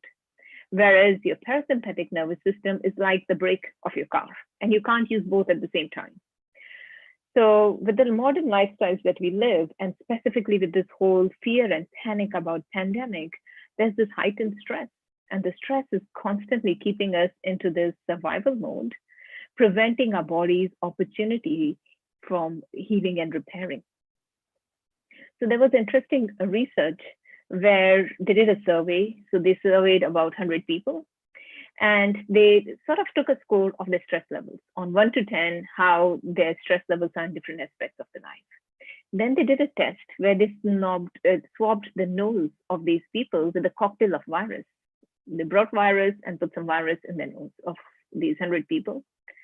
And the research shows the results that 2 times as many people, so 60 to 70% of people who got this virus were the people who basically their stress levels were extremely high, versus the people who had marked their stress levels very low, none of them got the virus.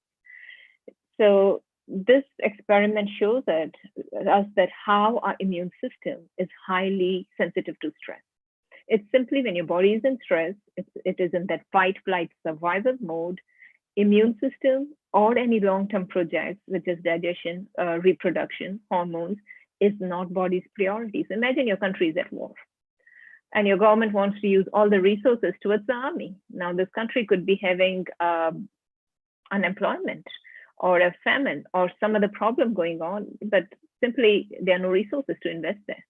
So similarly, when a body is in this fight and flight mechanism, it's all about surviving this moment, and immune system is simply not a priority. And therefore, a person could basically come down with an infection or die out of a tumor because the immune system is just not responding to it. So when we're talking about the sympathetic and parasympathetic nervous system, which is a fight, flight, stress response, whereas our parasympathetic nervous system is about our healing, homeostasis, energy, restoration mode. So if you're constantly in this fight, flight mechanism, then your body simply doesn't have any bandwidth with repair, regeneration, and healing. And your immune system is suppressed.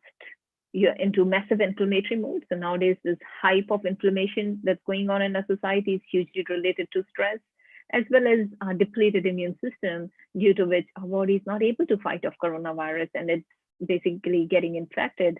Everything has to do with this inflammation and our stress mechanism. So stress is another key word behind taking care of your health. So the first one we spoke about was the microbiome, feeding your microbiome, keeping them healthy by adding a lot of green fiber in your diet. And secondly, looking at the stress level. Now we're going to change gears and talk about this mind-body medicine, Body Talk, and how we can use this to support. So Body Talk system is holistic healthcare. It's the healthcare that understands the psychology of the body and influence it has on our health. So cells of the body react to everything that our mind says. So our body and mind are inseparable. Negativity brings down your immune system. So we just spoke about our immune system is the most sophisticated and intelligent system. Why it fails, why somebody has got infection or a disease or a virus or cancer that the immune system has no clue what to do with it. It's how our emotional stress impacts and switches off the intelligence of our immune system. So the body talk system is all about looking at the psychology, looking at the emotions, the belief systems, the stressors, everything that's impacting our health. So it's a mind-body medicine that looks at the whole person. When I'm talking about the whole person, I'm talking about their physical, mental, emotional health, everything that's going on in the environment, the whole story, the moment they were conceived to their basically fetal life, childbirth. For example, they were in school and they got bullied and a major emotional trauma from there, or they had a life-threatening food poisoning that the body still remembers and it has got impressions there. So basically, each and every incident that has gone into this person's life, that could be the story of what's making their current condition. So with Body Talk System, you're looking at the whole story and in entire context of everything that has gone into their life. Now our health is as unique to each one of us as our finger thumbprint. So when I'm looking at two people with, let's say, autoimmune conditions or compromised immune system, though their symptoms, labels, and diagnosis could be exactly same, but the story behind what caused them to get there with their depleted immune system or a particular virus or chronic disease could be totally different, because each one of us are imprinted by our environment. The environment has got a huge influence on us. It's constantly programming us. We are forming belief systems, our stress levels, and living our life from there. The Body Talk System is about looking at this unique person, coming up with a unique treatment plan, tailor-made to each person as per their body's needs. So a modern healthcare is like, for example, you've got a health condition, you're feeling sick, you're feeling tired, you've got fever, cold, flu, you go to a doctor who will run a diagnosis, find a label, and come up with a treatment plan to treat your symptoms. Now, this could be Western medicine, or you go to any alternative healthcare, such as Chinese medicine. They will look at your tongue and your different eyes and so on, and come up with a diagnosis plan as what is deficient and what is high, and then put you on whatever treatment plan as per the diagnosis. The Body Talk System works differently. It's not about what the problem is, but it's about why the problem is. So it's about looking at the story about what is going into making of this disease. When you're looking at any diagnosis, any labels on symptoms, it's like looking at the tip of the iceberg. Whereas with Body Talk, it's all about looking at this iceberg that's under the water, which is basically looking at all the causative factors why this tumor is there, or why this cold and flu is there, or the persistent infection is there. And these could be various different factors. These could be environmental factors, genetic factors, epigenetics, emotional, microbiome. So interesting concept that I would like to share here is epigenetics. Now, we all are aware of genetics, which is we inherit from our parents. Interestingly, science shows us that literally no matter what the disease is, a very small percentage of this disease comes from our genetic profile. So literally 6 to 7% of no matter which disease is coming from your genetic profile, which means it's inherited. Most of our diseases are coming from epigenetics. Now, epigenetics is on top of the genes. So your gene has got perfectly healthy profile. Epigenetic means environmental factors that are impacting and altering this disease into a dysfunction, into, let's say, diabetes or high blood pressure, or ovaries into PCOS, or inflammatory condition and so on. So a perfectly healthy profile, but the environmental factors which are sort of impacting this top layer of epigenetics. And imagine these are like little on and off switches. And now these switches have switched off certain functions of the DNA and triggered this particular disease. So when I'm talking about environmental factors, we are talking about stress. Stress could be anything. Stress could be major chemical toxicity that's coming through your diet, food poisoning, heavy metals. It could be emotional trauma. So imagine somebody has gone through a major divorce or bankruptcy or some major disaster in their life, and how all that emotional trauma is imprinted and altered their epigenetics to onset of this particular disease. So there could be various different factors that are causing that particular label and diagnosis. So with Body Talk, it's not about looking at what the diagnosis is or addressing those symptoms. It's about looking at the history and why this condition is there and addressing all those causative factors. The Body Talk system is about looking at this whole holistic approach.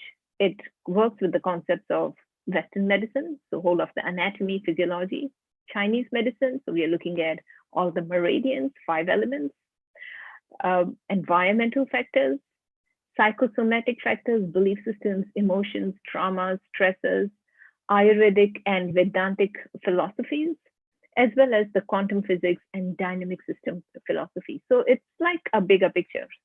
So many times when you're looking at lots of healthcare protocols, whether let's say it's Chinese medicine or Western medicine or herbology, you're looking at a spectrum of health. Whereas with Body Talk, you've got all these tools and techniques, all these concepts, and you're looking at the health from this whole bigger picture. An even more interesting fact is that as a practitioner, let's say I'm trained with all these tools and techniques, but I don't have a recipe. So unlike Western medicine or Chinese medicine or anywhere where you look at the symptoms and you come up with a diagnosis and a label and a treatment plan, with Body Talk, you don't work that way. As a practitioner, I have got all the tools and techniques. My job is to be an observer and being present for my client and listen to their body's innate wisdom and listen to their unique story as to what is the treatment plan in their that will support them with their healing. So basically with Body Talk, we are looking at the whole mind-body system and supporting the body to heal from inside out. Now, in relationship to microbiome and immune system that we spoke about, Body Talk works with various techniques. One of them is called body chemistry that highlights the presence of the pathogens so our intelligent immune system can launch immune attack and strengthen your peacekeeping aspect of the immune system to prevent any inflammation. Strengthen your microbiome, good bacteria, the whole ecosystem that keeps the homeostasis, the state of balance and harmony in your body, as well as balance your allergies and intolerances. And many a times, as I said, with allergies, intolerances, a lot of immune conditions, the core factor behind that is emotionally charged memories, stresses, traumas. And unless you diffuse all those different layers of emotional traumas and stresses, the allergy or intolerance or a disease completely doesn't disappear. So it reduces the probabilities of you getting coronavirus and speeds up your recovery because you are addressing this whole iceberg and supporting the body to heal from inside out. So Body Talk techniques are to balance the brain. So we spoke about the immune system, and then another important one is the stress, how stress impacts us. So with Body Talk techniques, you are shifting the brain out of that fight, flight, survival mode into the relaxation mode. Now, once your brain is programmed or settles in this relaxation mode, our body is extremely intelligent. It knows how to heal and repair itself. So with Body Talk strategies and treatments, you are able to shift and neutralize specific stresses, release those emotions from past, which are causing that compiled stress now, and shift the body out of that fight and flight survival mode into repair and regeneration. So this is what a protocol looks like. It's lots of different systems that we work with: Chinese medicine, Western medicine, psychology, environmental factors, lots of different concepts.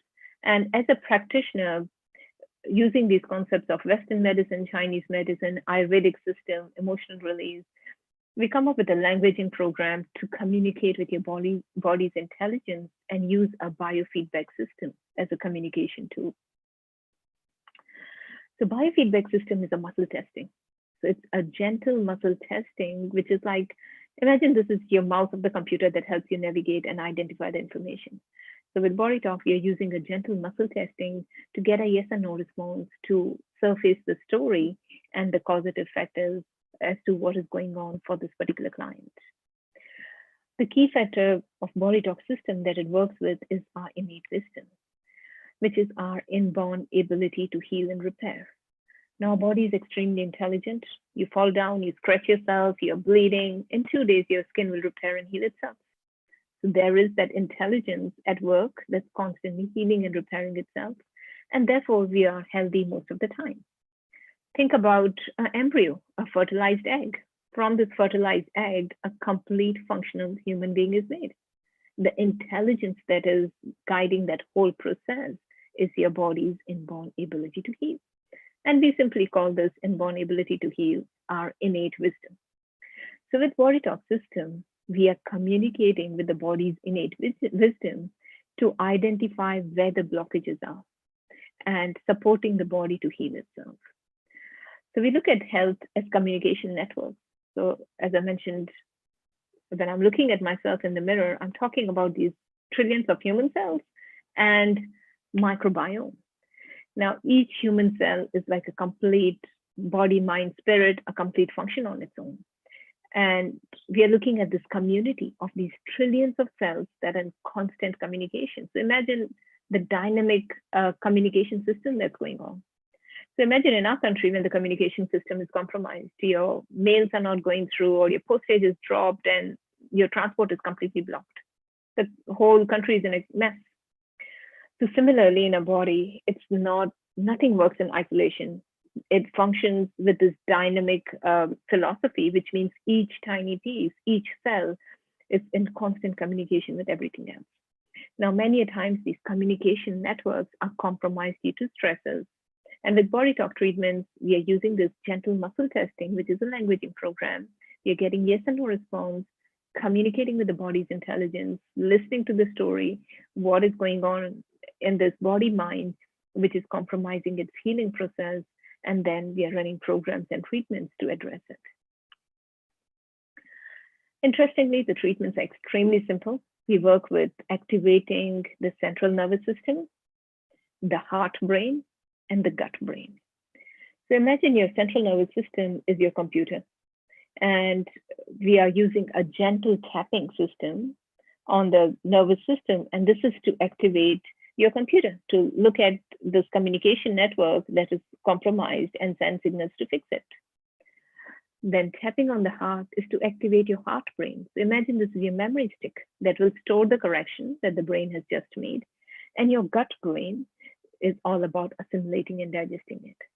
Now, tapping is being used in a lot of yogic philosophies in past, and this is simply used as an activating tool to communicate and activate this head, heart, and gut brain, which are the three brains in the body, to sort of correct the system, the broken down communication network, memorize it, and install that correction and assimilate it. So a very simple, gentle treatment. So treatments are extremely relaxing. So when I'm physically doing a treatment for a person, the client is lying down on a massage table in front of me. I'll be gently touching their arm and getting a yes or no response, communicating with their body's intelligence, and have with this protocol and Body Talk system, there's a specific languaging, what questions to ask, what different tools we are working with, and that will help me surface the story. And the story could be, for example, a virus that's sitting in the liver. And why is it sitting there? Because there's massive anger, resentment from a particular relationship in past, or a scar tissue, or a degeneration that's going on in cellular repair. Now, whatever the story is unique to this particular client, whatever is causing that disease or imbalance, I would be able to communicate with the body's intelligence to identify that story and then run programs by activating the head, heart, and gut brain to repair it. So the beauty of Body Talk would be you're working with the concepts of Chinese medicine, Ayurvedic system, and lots of different systems, but it's totally non-invasive. You can also call Body Talk as acupuncture without needles. So totally non-invasive, no needles, pens, supplements, medications as such. But you're working with the intelligence of the body, activating it to heal and repair itself. So it gives you a stronger immune system towards viruses and pathogens, Once you clear all those underlying emotional stresses, your immune system is extremely intelligent to launch its own immune attack, produce its own antibodies to fight off the pathogens. And symptoms gradually disappear, and you see huge improvements in health, but all over perspective. So when we are talking about health, we are just not talking about physical health. We're talking about emotional health, spiritual health. We're talking about relationships, how we deal with stress, and how this whole person, mind, body, spirit, is all intertwined. It's all one piece of the puzzle. And that's what we are addressing with Body Talk System. So we spoke about our immune system, the microbiome, which is the key factor, the second factor, which is the stress, and how do we handle it through Body Talk System, getting Body Talk treatments. These treatments could be done physical, hands-on, as well as it could be done at distance. So I would say 50 to 80% of my practice is distance practice, where I have my clients around the world. They would be on a Zoom call with me, and I would be conducting the same treatment for them. So that is the Body Talk treatment. Now I'm changing gears and I'm talking about self-help programs. What can you do to help yourself? One thing is, when you have any chronic condition, find a Body Talk practitioner or book a treatment and get an online distance session. Second aspect is learning simple tools to take care of your health. So it's like, you learn a simple pranayam course or simple homeopathy one-day course so you can take care of yourself. So Body Talk Access is a set of simple techniques, 5 techniques and a fast aid protocol that you can learn literally in 6 hours training. Again, all these trainings are online, and you can learn these simple techniques to look after your health. So if you're looking at what do I do to take care of my health and be resilient to this coronavirus and all the stress and prevent myself from falling sick, learn the program and do this every day for yourself. It will just take you 10 minutes. You learn how to balance your brain, and I'm going to teach you this amazing technique called brain balancing at the end of this talk. You learn a second technique, which is called switching, and this is to do with your stress levels. We spoke about how stress is behind all your diseases, problems, immune system, suppressing your immune system, and so on. So how to switch your brain out of that stress mode into that relaxation mode instantly. Then we spoke a lot about how we have this hype of inflammatory conditions. So all these inflammatory diseases that are going on. And basically, hydration at the cellular level is a core condition that you can address to prevent this inflammation. Then body chemistry is the treatment that strengthens your immune system to fight off viruses, bacteria, pathogens, allergies, and intolerances without taking any antibiotics or any external support. So with this treatment, we are activating the intelligence of the immune system so it can launch its own immune attack, produce its own antigens and antibodies to fight off the pathogens and viruses. As well as another technique that you learn in this seminar is called reciprocals. The way I could describe it is benefits of acupuncture in 2 minutes with no needles. So it literally aligns your whole posture. I've seen people booked in for degenerative knee, neck issues for surgeries, and using the simple techniques, they've literally healed and cured themselves that they didn't have to go for surgery. People with massive allergies and tolerances, learning this simple seminar, doing these techniques on everyday basis. I've seen kids with major anaphylactic allergies, and they've been perfectly fine since the parents have learned and used this for their children. So simple set of techniques that you can learn and look after your health. So that all is about self-empowerment. Invest 10 minutes in every day on your health and look after your health and your family health. You can literally reduce your medical bills by 60%, as well as you learn something called fast aid, which is simple techniques that can be miraculous and lifesaver. Any small emergencies or major emergencies, you can literally save somebody's life. So this is a first step, which is simple set of techniques, self-help program that you can learn and look after your health and your family health. And the benefits would be a stronger immune system, improved coordination. If you've got postural issues, that could be corrected, prevent any health issues. Now, no health issue just arises overnight. It takes a lot of time and a lot of those causative factors to get into the manifestation. And once you're using this program, you're clearing all those causative factors on an everyday basis. Maintaining your clarity, decreased medical bills, and amazing techniques for emergency situations. So that's one aspect where you learn simple program, look after your health. And if you say, wow, this is amazing, I want to get deeper into this, then you take another step, which is a 4-day seminar, which is called Body Talk Fundamentals. And with this seminar, you learn how to do the muscle testing, you learn how to communicate with the body's intelligence, you learn lots of tools and techniques, and you learn how to do body talk treatments, as well as you can train to become a certified body talk practitioner. If you're a health therapist with medical background, physiotherapy, osteotherapy, or anything, you can integrate this into your existing practice. Or if you have no background, you can still learn this and get amazing results. So when I spoke to you about myself, 2005, I had no background with science, medicine. I was a commerce student and I was in business. I got into it totally out of interest. And basically, you can learn this without having any background and get amazing results and transformations for your own health and use it as a profession. So that's a 4-day seminar where you learn the basic principles of body talk system, the biofeedback system, and lots of tools and techniques. You learn techniques to address your physical health, your circulation, scar tissues, immune system, organs, emotional health, taking care of those stresses, anxieties, traumas, belief systems, chakras, meridians. So a very comprehensive system.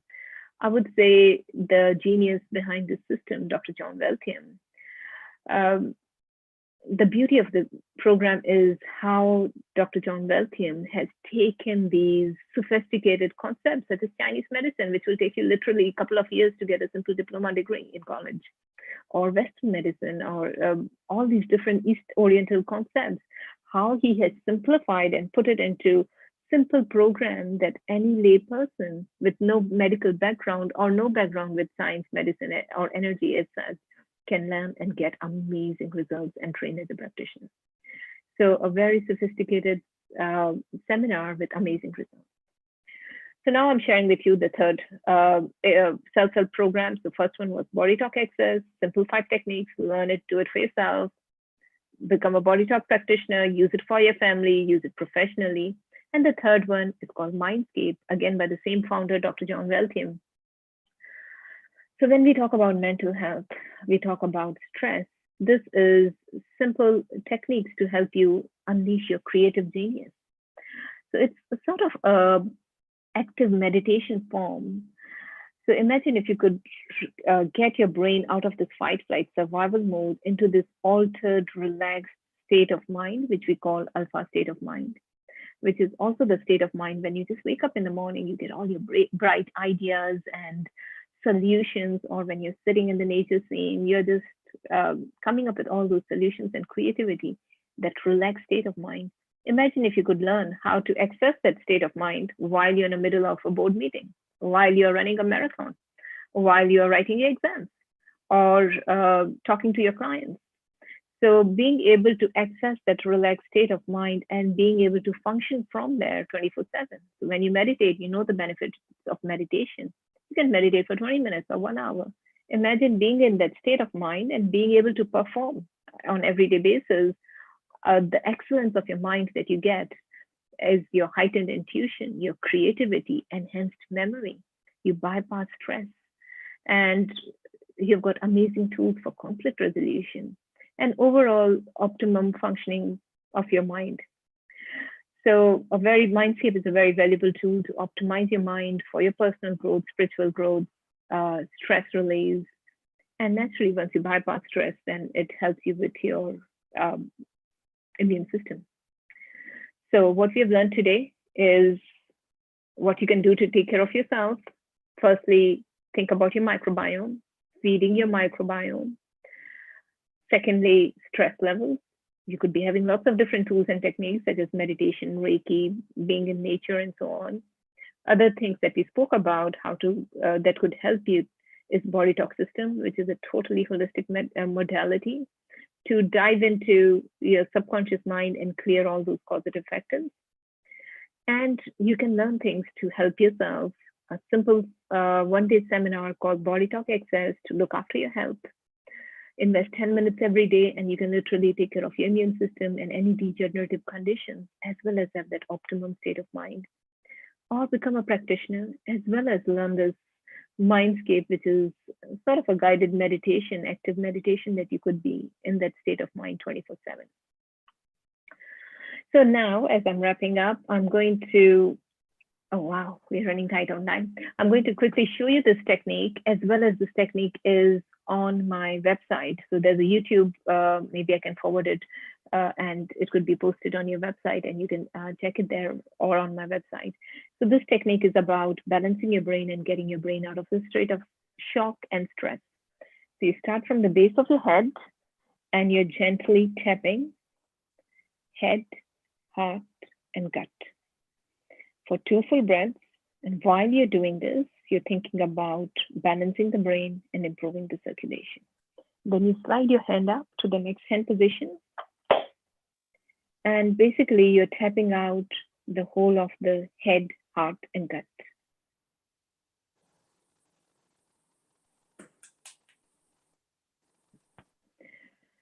So with 3 hand positions, you're covering the whole of the head with tapping head, heart, and gut. And then the sides of the head, which is also called the limbic brain. You're holding the sides and then you tap it out. So this technique is called brain balancing. It's basically optimizing and balancing the left and right hemispheres of the brain. So I just want to quickly show you the upcoming seminars. You can take a screenshot or it's on my website. So these are the dates, as well as there's some discount offered. So, okay. Any questions? Oh God, wow. Firstly, thank you so much. That was so informative. I've got pages and pages of notes as well. I'm just blown away. I'm just absorbing it all as well. Thank you so much, because we don't realize, like, when you started speaking about how it's on our body, it was just, oh, it's like, and then once you start understanding, you know, how precious we are, as you said, we're not just this. There's so much to us. It was so educational and so informative, and led on beautifully from, you know, from Kiranji, our first guest as well. And thank you so much for making the links available as well, because I know I personally would love to explore. It's something that we can do. We don't need to take a pill. It's about understanding the science and the molecular level of our body beyond medicine. Right. As we did have a question. I know I'm running very short on time at the moment. We do have a question. It doesn't link directly, but you may be able to advise, from one of our viewers in Florida, from Angie. And she asked that you mentioned about antibiotics and obviously their detrimental impact that they could have on your microbiome. So if somebody was prescribed and, you know, they felt they had to take it, is there anything that they can do, whether nutritionally or otherwise, to maybe ease the side effects if they don't feel comfortable, but, you know, they're in a hard place? Sure. So yes, every time you take antibiotics, make sure you're taking probiotics after that, at least for a month, to rebuild your healthy gut flora. Make sure you're taking lots of green juices and smoothie, and that body chemistry, that 1-day seminar. If you can learn that and do those techniques, you will sort of reverse all the side effects of it and take care of your microbiome. But surely probiotics, feed your bugs, lots of greens and fiber, and the self-help program. Okay. Oh my gosh, that's fantastic. Thank you. That helps so much, because again, you're going back to the other side, which is the nutrition. I love the analogy as well of healing inside out. And we had to start with outside in, with what we consume as well. So it's the yin and yang, it's the perfect balance. And allow me to take a moment just to thank you, but we're also very blessed here at Healing Our Earth today, because not only do we have you, but we also have Dr. Mukesh Batra, who is here and has just, he's launching a book. He's also a homeopathy expert. And so we've got a wave there, I think. Hello, Dr. Batra. Hello, I'm in the hills of Aravali in Udaipur, in India. My Good goodness. wishes and global namaste to everybody out there. Cheers and have a lovely, lovely Sunday, and God bless. Oh, Thank you. I believe you have a book launching as well to do with homeopathy. Yes, I've just written my biography with HarperCollins, and it's doing well. Thank you very much. It's called The Nation's Homeopath. Oh, We'll talk brilliant. about it We'll talk about it some other time. It's available on Amazon. It's available on Amazon. And good luck. Thank you very much. Global Thank you. Namaste. Thank you for your time. I'm signing off. Thank you so much. Bye. Thank you. So that links so well, and Angie, with what you were saying as well, and just a whole body approach, again, away from Western medicine. And thank you. So people, you've invited a whole global community. You, again, are going to be very busy now. I hope you understand this, because that, that we've learned about Ayurveda, we've learned about Chinese medicine, we know it's about us inside. And the way you've just brought it all together on that scientific level and linking so much. I know I have arthritis, for example, and you've just so much has been like, wow, got me to explore. It's not about that, and it's not hereditary or anything. So thank you for your education, your information, and your insight. And we are so humbled that you are sharing this and putting your links as well, so we can all connect and learn more. So very humble and gratitude, heartfelt thanks to you. Thank you, Deepa. It was lovely. It's grateful to have this opportunity to share with you all. Global Namaste. Thank you. Global Namaste.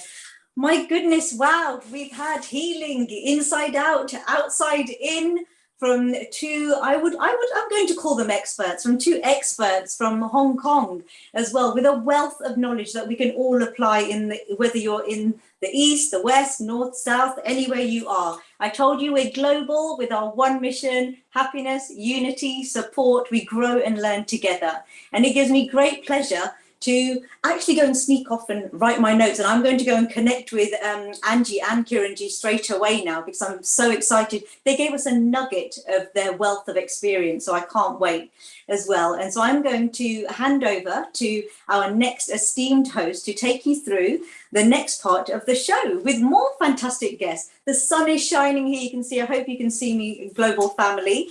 So I'm now going to welcome our next host for the next segment of the show, Dr. Honey Kalaria. And you've seen her here before. She is our esteemed mind, body and soul coach as well, an award-winning creative coach as well, with over 35 plus years in experience in art, culture and entertainment, training over 500,000 students, including mums in that as well. We know we're all up for female empowerment on all levels, with her own mother as her first guru at just age 4 years old.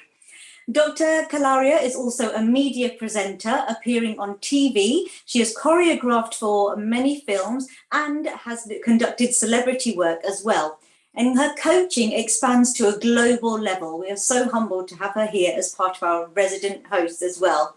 She is committed to education through a combination of personal development, spiritual wisdom, and creativity. Perfect. I could not hand over to a better person. So a very warm global namaste. Dr. Kalaria, are you there? And you are on mute. Absolutely. Hello, and a global namaste to you, dear Deepa. You are absolutely amazing. What wonderful guests we've just had. Wow. Really wealth of knowledge, that they're sharing with us. But before I go, that I really have to say, because I really need to introduce Deepa to you too, to all our audience members, the whole global family that we have watching right now, because actually Deepa also is a primary school teacher and an entrepreneur. She also teaches in schools, and she's been teaching since 2006, which is fantastic. And her linguistic background, by the way, she speaks French, German, Italian, and I'm sure she's speaking Gujarati and Hindi as well, and English. Wow, she's multilingual, as you can tell. And in addition to teaching, she's also a part-time business. She kind of like runs a part-time business as well, which is committed to helping families save money. Oh my God, maybe we should all enroll on her course, because we keep on spending too much. And of course, she does all this whilst looking after her 2 young children as well. And actually, just before we say bye-bye to dear Deepa, I just wanted to share that Deepa also embarked on a holistic and spiritual journey 15 years ago, and after experiencing the incredible benefits of Reiki healing. So I just thought that, wow, she's got a spiritual angle to her, she's got an educational angle to her, and she is pretty cool. So Deepa, we're also very proud to have you here as part of our team and our family here at Healing Our Earth. Oh, So much, humbly received as well. I am so excited for the next segment as well. So I won't take up any more time. I know we've got so much to cover today. It's fantastic.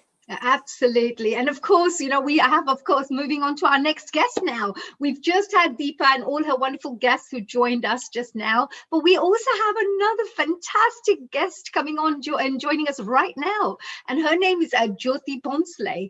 Now, if you've been looking about how to improve your health and well-being through interior designing, well, this is the lady for you, because I think this would be one of the most brilliant things that you can ever learn, because we spend a whole day in our environments, our home, you know, that's where we spend most of our time.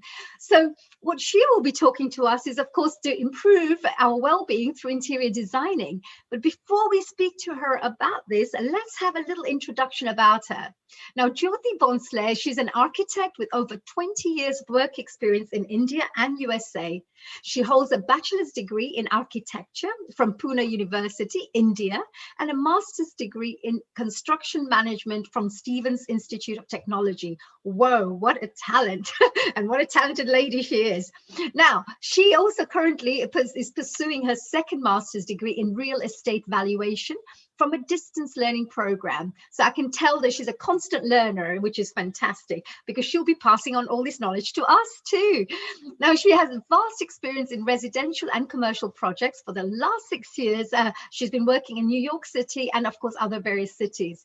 Now, Jyoti has assisted award-winning architects in India and collaborated with international architects, MVRDV, which is in Holland, I think MVRDV Holland, P&G Consultants in Singapore. So you can tell she's absolutely an international talent, I can tell. And one of her feathers in her cap is an ultra luxurious residential project co-branded by Swarovski Lightning. Why? This is really amazing, because today I'm really going to be excited to ask her so many questions. Before we just finish off, let me tell you just a titch bit more about this lady, because she's got a huge feathers under her cap. Jyoti is also the founder and principal architect of Ariana Design Studio, which is based in Goa in India. And their firm focuses on renovation of exciting restoration work, as well as, of course, in this is mainly in old Portuguese homes. As you know, Goa was a place for a lot of Portuguese people many years ago. And she, of course, designs many restaurants, cafes and boutique hotels. So we know that if you're into residential and if you're interested in real estate, this is definitely an interview you have to listen to. Jyoti is going to be sharing with us some interior tips on how to improve your well-being through interior spaces, which you can incorporate yourself. And of course, some latest trends in interiors post-pandemic. So of course, we've all gone through this terrible blues. You know, we're all like, you know, with this COVID. Well, we have Jyoti here. She's going to be our little savior right now. She's going to be sharing with us some amazing tips on how to uplift your mood and uplift your life through interior design. A big global namaste to you, dear Jyoti. And how are you today? Global namaste to everyone listening to this webinar. I would request the host to release make me a co-host so I can share my screen. Absolutely. Anita? We will definitely do that, and we'll make sure that the technical team will get that organized for you. And of course, we'll have some wonderful questions for you right at the end as well, Jyoti. So, you know, please go ahead and share with us what you have to share with us for today. Okay, I'm going to go ahead and start my screen share right now. Okay, is it legible? Absolutely, we can see it all. Thank you very much. Hani, first of all, let me thank you for a generous and a really nice introduction, as sweet as your name. I'm overwhelmed. So here we go. We're going to talk about home improvement through interior design and how it can improve our well-being. A little bit about me already has been said, but I grew up in the Bollywood town of Mumbai. I did my education in Pune and I started my career in New York. And now I'm living my dream in Goa by the sunshine and beaches. So every activity, as we know, releases this happy chemical, and that can be hacked by staying at home, doing some things here and there at home. So we're going to look how to explore getting these happy chemicals out of our everyday activities. It's all about home. I mean, when we are spending so much time post-pandemic, we've all been through our highs and lows. So some tips which I've gathered over the period of time, here it goes. Tapestry, I mean, when we live we've been spending most of our time at home. It is almost like 24/7. I mean, groceries also come home, kids are spending time at home. So is our work, gym, everything. I mean, you know, we are just confided to four walls. So the best time to get this, get a new look to our home would be through tapestry. So tapestry basically enhances, it's a quick change that can be brought in the ambience of the home. It's a versatile fabric based on the season, winter, summer, fall. We could change the colors, change the art, because in summers we want to look at something that is that quenches the eye in terms of water, or it could be something more pleasing to look at. In winters, we want something warmer, so we want to come home to a warmer space. So tapestry is quite an easy way to fix that. Use of geometry patterns, that kind of breaks the monotony. We can use geometry patterns. Decluttering a home could be a great way to get rid of a lot of stress. So home which has less stuff, and it's easier to maintain, it maintains your Zen state of mind. There are a few tips I could like to pass on for decluttering. The easiest way is look at an object and see when was it the last time you used it, or would you buy it again? So if your answer is a no, then it's time to purge it. So, get rid of it, so your home is less of clutter. What I usually do is I have a big bag of large bag, which I put it in my car boot, and whatever I don't need over the period of time, I keep filling it in. And when the bag is full, it's time to donate. You could actually be giving it to someone in charity and more useful for them. Take a 5-minute time to put things away, so that will help you not overload your weekends, and you could have a more relaxing weekend. Apply one in, one out. It could be related to your clothes or accessories or whatever. So if you're getting something new to the house, make sure you get rid of the old one. And less is definitely more. It's less stress, less mess, and less time to clean up. We all are working from home. We are mothers. We know how much that means. Organizing is another chore which can help you de-stress. I mean, it looks nice. It makes you feel that you have a right place for everything, be it a small thing like scissors or nail clippers. Keep a place for everything, so that when you are looking for it, you have no stress in doing so. I like to organize things by color coding them. My wardrobe, or be it anything, books, if they're color coded, they become so much easier to find. Other tips for organizing is you get lots of drawers made. Each drawers can be designated for a particular thing. Get drawers or containers with the lid on the top. Don't get the containers that are stackable, because the ones at the bottom never get explored. Labeling is a great concept for organizing. So label everything, so whether it's you or your family using the stuff, they know where exactly to find it. Archive unused items, put them away, put them up in storage. So if you need them later, you know where to find it. For those who hate doing laundry, there are a couple of tips, hangers and organizers, hooks that are available, which look really pretty and make the place a little bit more appealing, so that that chore doesn't feel that taxing. Invest in good hangers. As I said, there are various different products available in the market that can help you organize your wardrobes. And light it up. No closet feels organized if it's not lit up. So there are LED lights which are available, which can be clipped on, and they are motion sensors. So when you open your wardrobe, it looks more organized and tidy.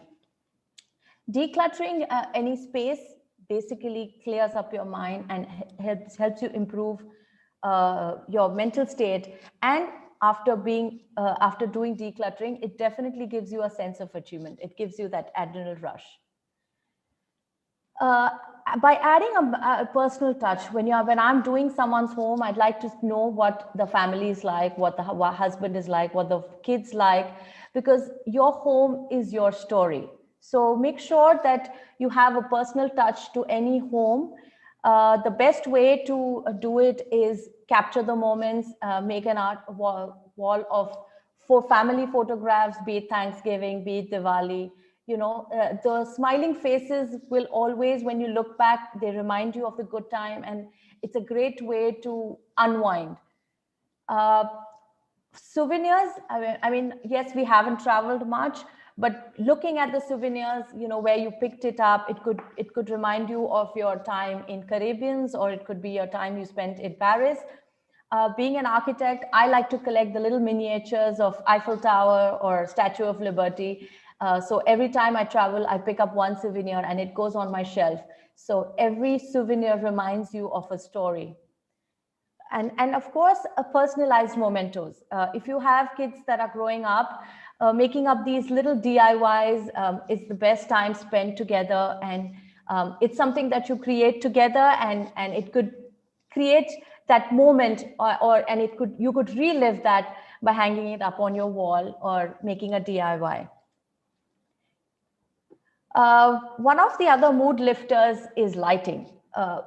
Sometimes you enter some spaces and it's very dull, and you feel very depressed just walking in. Lighting could be the game changer over here. So when I like to design my space, they have multiple levels of lighting. So it's not one source of light that lights up a room. So there are different ways where, like the ambient lighting, which is a source of light that is hidden. So you don't see the source, but it just diffuses the whole ambience. It creates that dreamy environment. It basically makes the interior space very, very flattened and creates no shadow. In combination with an accent light, these are those large chandeliers or shades that you want, which acts as a decorative item and a source of light. Following that would be the task light. These are the lights which we use for doing any task. Like it could be in the kitchen, it could be along your workstation, it could be in the bathroom. So these task lights are bright. They are used, you could combine them even in the living space, probably with a dimmer. Aesthetic lights are the ones that we use for accents of statues or artwork.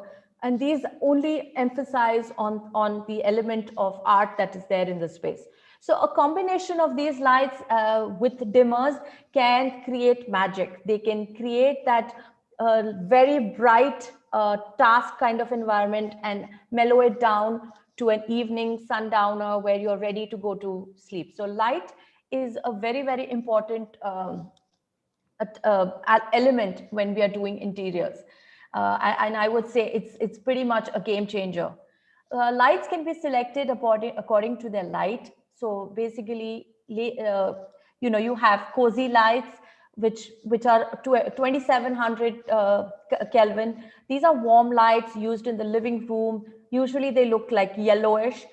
They look like an old bulb. So if that's what you see, then it's the warm light. Soft white light or daylight. These are the lights which are almost similar to your natural daylight. Those can be kept throughout in the house, wherever you're circulating, or it could be used in office space, so that even if after the sundown, if you don't have much natural light, your eyes are not strained. Then there's the white light, which is a higher Kelvin. So this daylight, the bright light is used kitchen, bathroom, where you want to see the ingredients, you want to see the small script. So that's the 4000 Kelvin. And anything brighter than that is used for outdoors, for security. So you're not recommended to use that inside. It's very, very bright. It's very harsh for the eye. most therapeutic is to adopt a pet, but that can be a lot of work and that can be a lot of expense. So my suggestion to you is adopt a plant. Adopting a plant is as good as having a pet. It has huge health benefits. You can get an house plant. There are various different breeds or types of plants that you can use. Looking at green can be very therapeutic to the eye, especially if you've been staring in the computer, which we all do, or the kids are looking into the phone all the time. So it's very therapeutic because it's equivalent to bringing in home nature. Then also it clears the dust, accumulation of dust. It pulls out the carbon dioxide and gives you back oxygen. So definitely keeping potted plants near your workstation studies have shown that it reduces stress. So and has a very, very calming effect. Then they are definitely excellent room decor. I mean, I love having plants in my office, my home. So you can just have a variety of them put together, and anywhere you put it, they are always a great fit. So some plants that I've identified, which I just want to give out some names over here so you have a food for thought. The snake plant, which is a natural air purifier, it gives out oxygen and it doesn't require much of water. It's also called the mother-in-law tongue. Who wants that one? The ZZ plant, this is a Zanzibar gem. It's a mid-sized plant, requires low lighting. And again, a lot of oxygen is pumped in with that. The jade plant, today in India, we're celebrating Friendship Day. So it's an excellent gift for your friend because it's said to give a lot of prosperity, good luck, and it's just a happy plant. So, if you've still not met your friend, it's a good idea to take a jade plant as a gift for them, as it is also a good luck charm. Ferns, these are available in various different colors. The good thing about them is they can take a lot of variation in temperature. So they're good to go. You could even put them in your shower. Although there are artificial plants and flowers are a complete no-no. They are very stagnant and they look like almost real, but they're not real. So they don't have as many advantages. Along with fabric, along with light, fabric also plays an important role. Imagine wearing a woolen sweater in summer. So is the interiors. I mean, if you're walking into a space that is warmly lit and it's summertime, having a wool or a fabric that basically we humans reciprocate through tactile senses. So, wherever you are at home, make sure the fabric that you use is very soothing to look at. It has a smooth texture. It is comfortable to use, comfortable to sit, so that, your texture of the fabric is sorted. There's a simple rule that we follow when we're decorating a home. It's a 60-30-10 rule, where 60% of the colors that are used are the dominant color. 30% is the secondary color, which is the curtains, the fabrics, the area rugs, anywhere that the fabric is can be played around with the fabric, and 10% is your accent. Along with color is an important role. It plays on your mind, on your mood. It's a great and a simple way to uplift your mood. We also have color therapies. I mean, there are different colors that have been experimented, studied, researched. So I'm going to give you pointers on a few colors. Blue is a very calming color. So it soothes, it relaxes you. It's a great color to increase concentration. So I would recommend you using it in kids' room where they're appearing for a competitive exam. Too much of blue, though, can be a little unwelcoming. Yellow is, as we know, is a very happy color of sunshine. It uplifts your mood. It adds confidence. It gives you that optimism. It's very high in energy. Green is a color close to nature. It's very harmonizing. It is a synonym for nature. So it balances, it's a good balance of, it helps you balance wealth and health. Ideal color for bedrooms or even living spaces. But if green used over the top can create a feel of jealousy. So be careful on overusing of colors. Orange, mostly it's a very friendly color. It's a very peppy color. So, you know, it's a get up and go kind of a color. So it's used as an accent in your gym area or, you know, even somewhere around the kitchen. So it adds that kind of an energy. Red is a color of passion. You know, it is a very optimistic, adventurous color, usually used, you know, it's also is a food, I mean, it's an appetizer. So it's usually used around food labels or even can be considered using in a kitchen. But you want to avoid the bedrooms because, you know, it doesn't, it's not a very settling color. So if you have red, it's very difficult to put yourself to sleep. Black, one of my favorite colors, is self-control, it's discipline, it's an authority. But again, too much of black can be depressing. It can lead you to, so, you know, take your call, use it moderately. Don't color your bedroom black just because you like it. Gray, again, is a very popular choice for office because it's a very formal color. It's very for, it's the cooler gray is, it depicts, I mean, business, whereas the warmer way, gray, you know, a mist shade in gray can actually make you feel uncomfortable. So go ahead, explore your colors.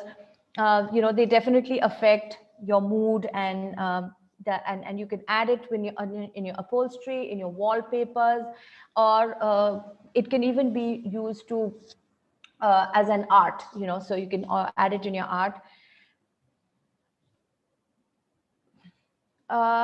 Bedroom. We all retaliate and relax in our bedroom. So that's a place where we want to unwind. We want to feel welcomed, and we want to uh, come to a space that is secured and safe.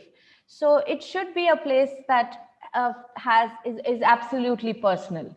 So I mean, you can fill it up with things that make you feel safe. If you see small children, they always have a little teddy bear or something, or their favorite blanket that they want to sleep with. So that's basically, you associate a few things that make you feel comfortable. So go ahead, add your things with things that make you feel comfortable. Avoid Sharpie objects or scary looking masks in your bedroom because that can get a little disturbing. What I really like is to do in my bedroom is have a vision board. I'm sure you all know about a vision board, but let me tell you a little bit more. Vision board is a board that you create. It could be a DIY or you get ready ones. This is a place where you write your things on your wish list. It could be travel, it could be family goals, it could be your fitness goals, or just could be things that you want to buy. And once you put this thing in your vision board, you're looking at it before you go to sleep, and you're looking at it before when you just wake up. So subconsciously, it works on your mind, and I have tried it, and it comes true. So you know, go ahead and add a vision board. I highly recommend. Of course, this is something that I recommend my kids to do, and I would recommend everyone to do, is fix your bed once you're up. Fixing your bed just gets you out and about. It takes only a minute to do, and once you come back home, it definitely has a more soothing effect. It gives you that neat and tidy space to come back and relax. I would also recommend you a book called written by Admiral William McRaven. He's written the New York bestseller, which says, make your bed, little things that can change your life and maybe even the world. So this is a recommendation of a book. These are few things that we saw what we could do in our home. And there are some scientific approaches to this, mainly Vastu, color therapy, Feng Shui. So we're going to explore a few modern day adaptations of the same. So Feng Shui literally actually means wind and water, and it's an ancient study of elements energy from ancient China. But we will be looking at their modern day adaptations. Since everything cannot be fixed, these are just few pointers that I have given out, which you can incorporate very, very easily in your homes. So the first and the most important thing is the entry to your house. So use the front door. Many of us always access the garage door because it's very convenient, or the back door because that it's easier to lock. But the main door is the entry to your chi energy. It's a place, should be nicely lit up. It should be nicely decorated. It should be used more often than you usually do. That brings in positive energy. The doorbell is another thing that the doorbell, we sometimes overlook it. It is squeaky, it makes these annoying noise, or it's not working. Then people just go ahead and knock. So make sure the doorbell is fixed, because all these things bring in positive energy. They emit positivity. Fix those squeakies when you're spring cleaning. Your number one thing should be fixing the door hinges, oiling them, making them they all run smooth. We use the squeaky door, and over a period of time, it's just that noise just goes at the back and it doesn't bother us. But it's actually a very bad energy, can drain out your positivity from your home. So make sure that you fix all squeaky drawers, doors, anything that is making an annoying noise. Likewise, make sure your windows are clean, because when your windows are your vision to the world, and if it's dusty and it's mucky, your vision between your progress, you're kind of crumpling it. So make sure that you have your windows clean. The doors, make sure your bathroom doors are always closed, because those are two different vibrations from your living space and your washroom. So, and all the gentlemen who are listening, I'm sure the ladies follow this, but this is nothing to attack men, but make sure the toilet lid is closed at all time, because it flushes out your positive energy from your home. So keep your bathroom doors closed, keep your WC seats down, and also make sure there are no leaky taps. Even the dripping sound or the dripping in the kitchen or any faucet, make sure that is fixed right away, because that's draining out your wealth. Location of your bedroom. There are a few tips I can give you for location of the orientation of your bed. Make sure the bed is oriented so that it's not in the hallway, but you can see the door opening. So whoever is coming in and out, because that's your sensories are alert if you cannot see the main door, the door to the bedroom. Use calming colors, use that are pleasant. They're not harsh to your eyes, so they can calm you down, put you to sleep. Don't have a mirror where you can see yourself. So don't have a mirror anywhere that you see yourself sleeping, because that again reflects bad energy. No television in the bedroom. It's a complete no-no, because again, it acts as a mirror and it can reflect your own image. So if you do have a television, make sure it's covered. It has some kind of a covering, so that when you're done watching television, it's shut, and you can have a good night's sleep. So Feng Shui has a few elements that you could, which are encouraged. One is the water fountain, which depicts flow of energy, flow of wealth, flow of positivity. So a good thing is to invest in a beautiful fountain. You could place it right at your entry hallway, or it could be even placed in outside your main entrance. So both these are a great locations for a fountain. But in case if you feel that you don't have the space for a fountain, you could even buy a painting that depicts flowing water. Make sure you don't use still water art in your living space, because it stops and slows down your growth. In case of kitchen cabinets, Some of our kitchen cabinets don't have overhead storage and they have this empty void on the top. So that is a negative space, it's a negative energy. So you could add some cabinet plants so that it revives that space. So that's about Feng Shui. Now moving on to Vastu Shastra, which is our ancient Indian method of orientation of buildings, houses, temples, and towns. These again have modern day adaptations. So I will give you a few pointers on that. Main door should be lit. In our olden times, we used to light up a lamp outside our house. So now, now we don't light oil lamps anymore, but just make sure that you have your entry doorway nicely lit so that you can see who's coming in and going out. I mean, in terms of energy. So it basically attracts positive energy.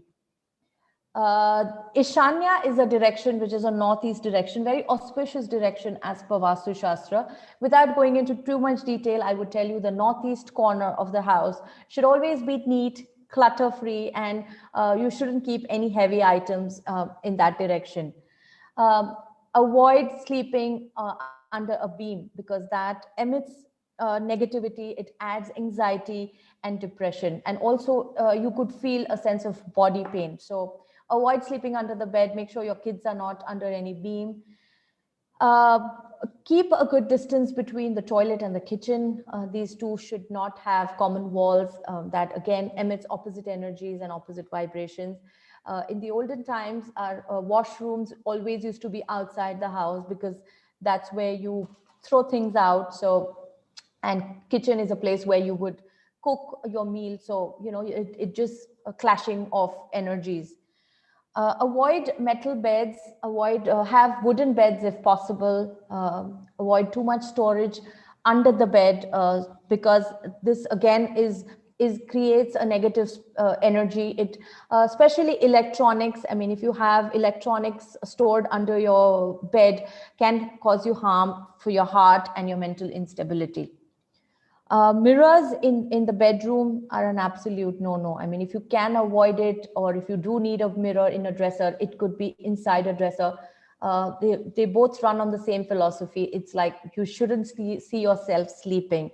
A lot of us like to have a mirror-cladded bedroom, but it's not highly recommended in Vastu Shastra.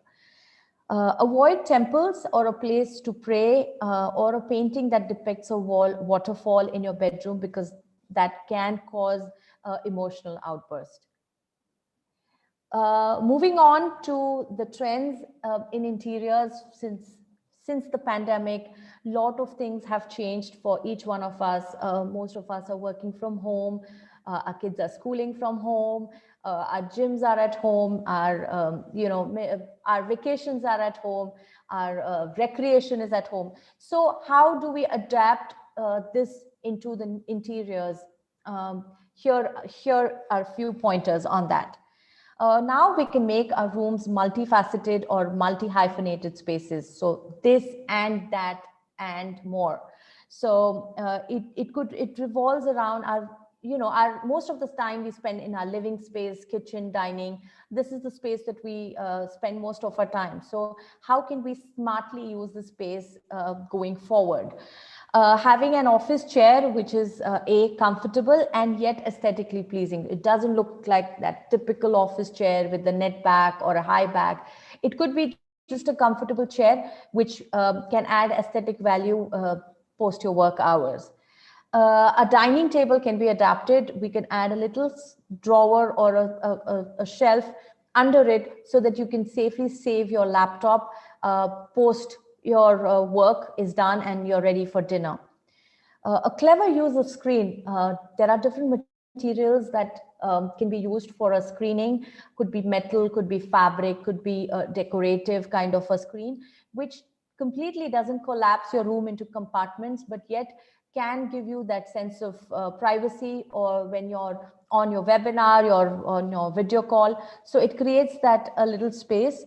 And also it acts as a great background. So, your background looks attractive. So, it says a little bit about your personality as well.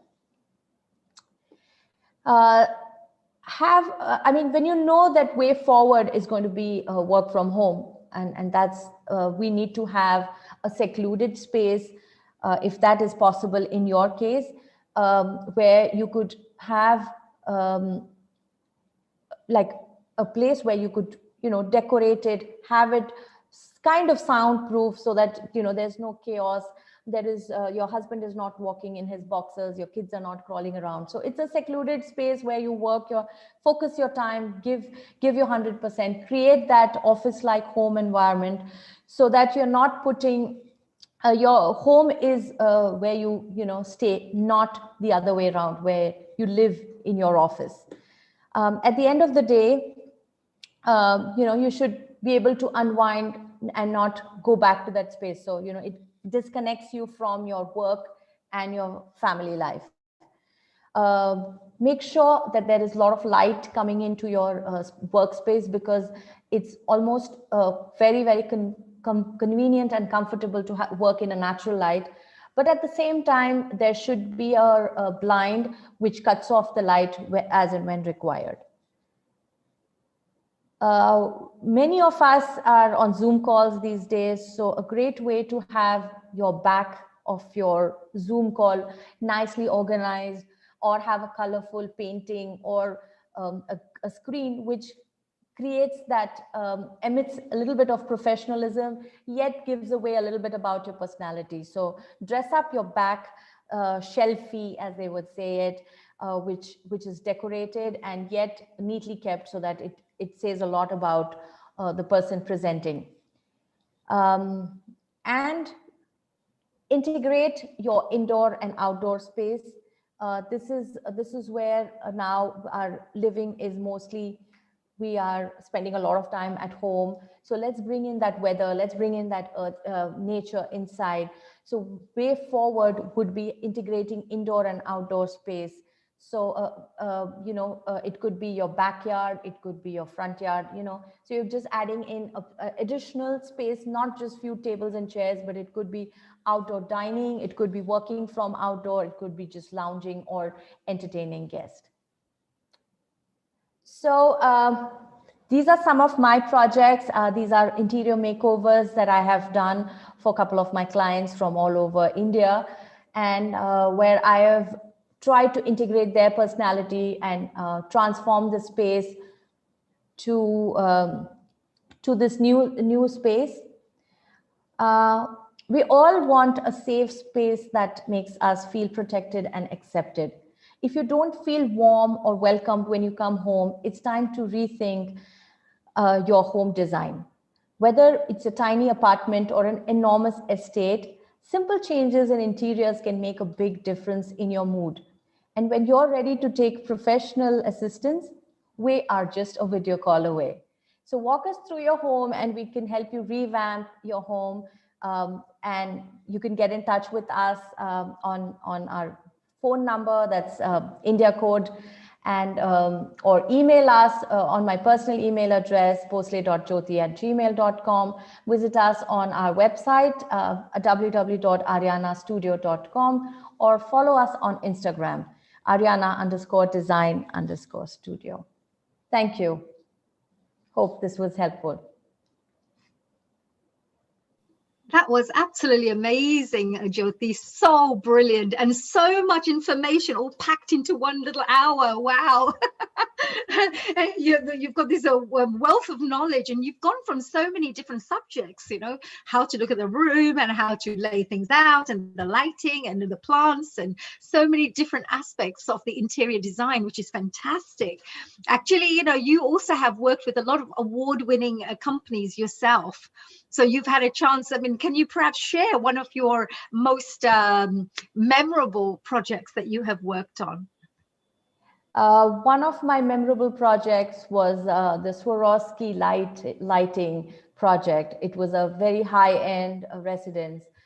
It was the tallest building in Pune at that time, at a 40-story, one floor, one apartment. So it was, you know, luxury glorified. Every home had a Swarovski lighting.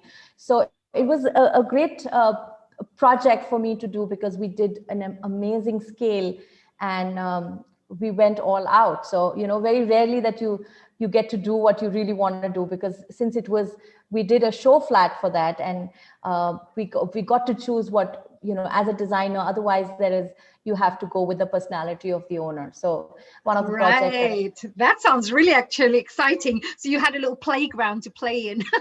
Yes. Let me put this Do light whatever. Let me do whatever you like.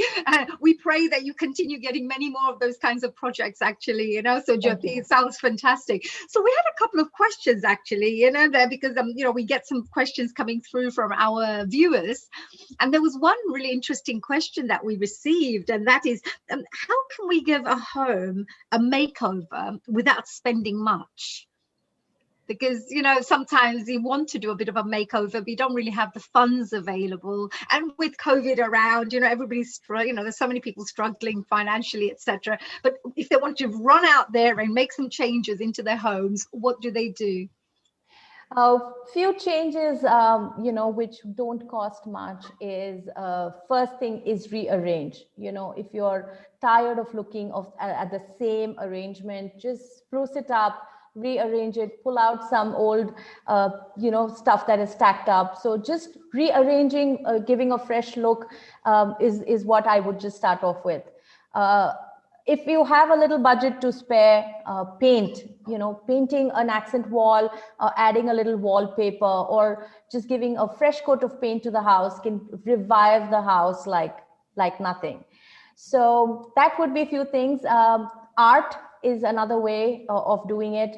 There are a lot of easy ways. I think that it's flooded on the internet, on Pinterest or YouTube, how you can do your own art. So it doesn't cost much, it's fun to do, and it doesn't have to make sense, you know, art, as far as it's personal to you. So, you know, go out, get some colors and, you know, pour them in and create some fantastic art.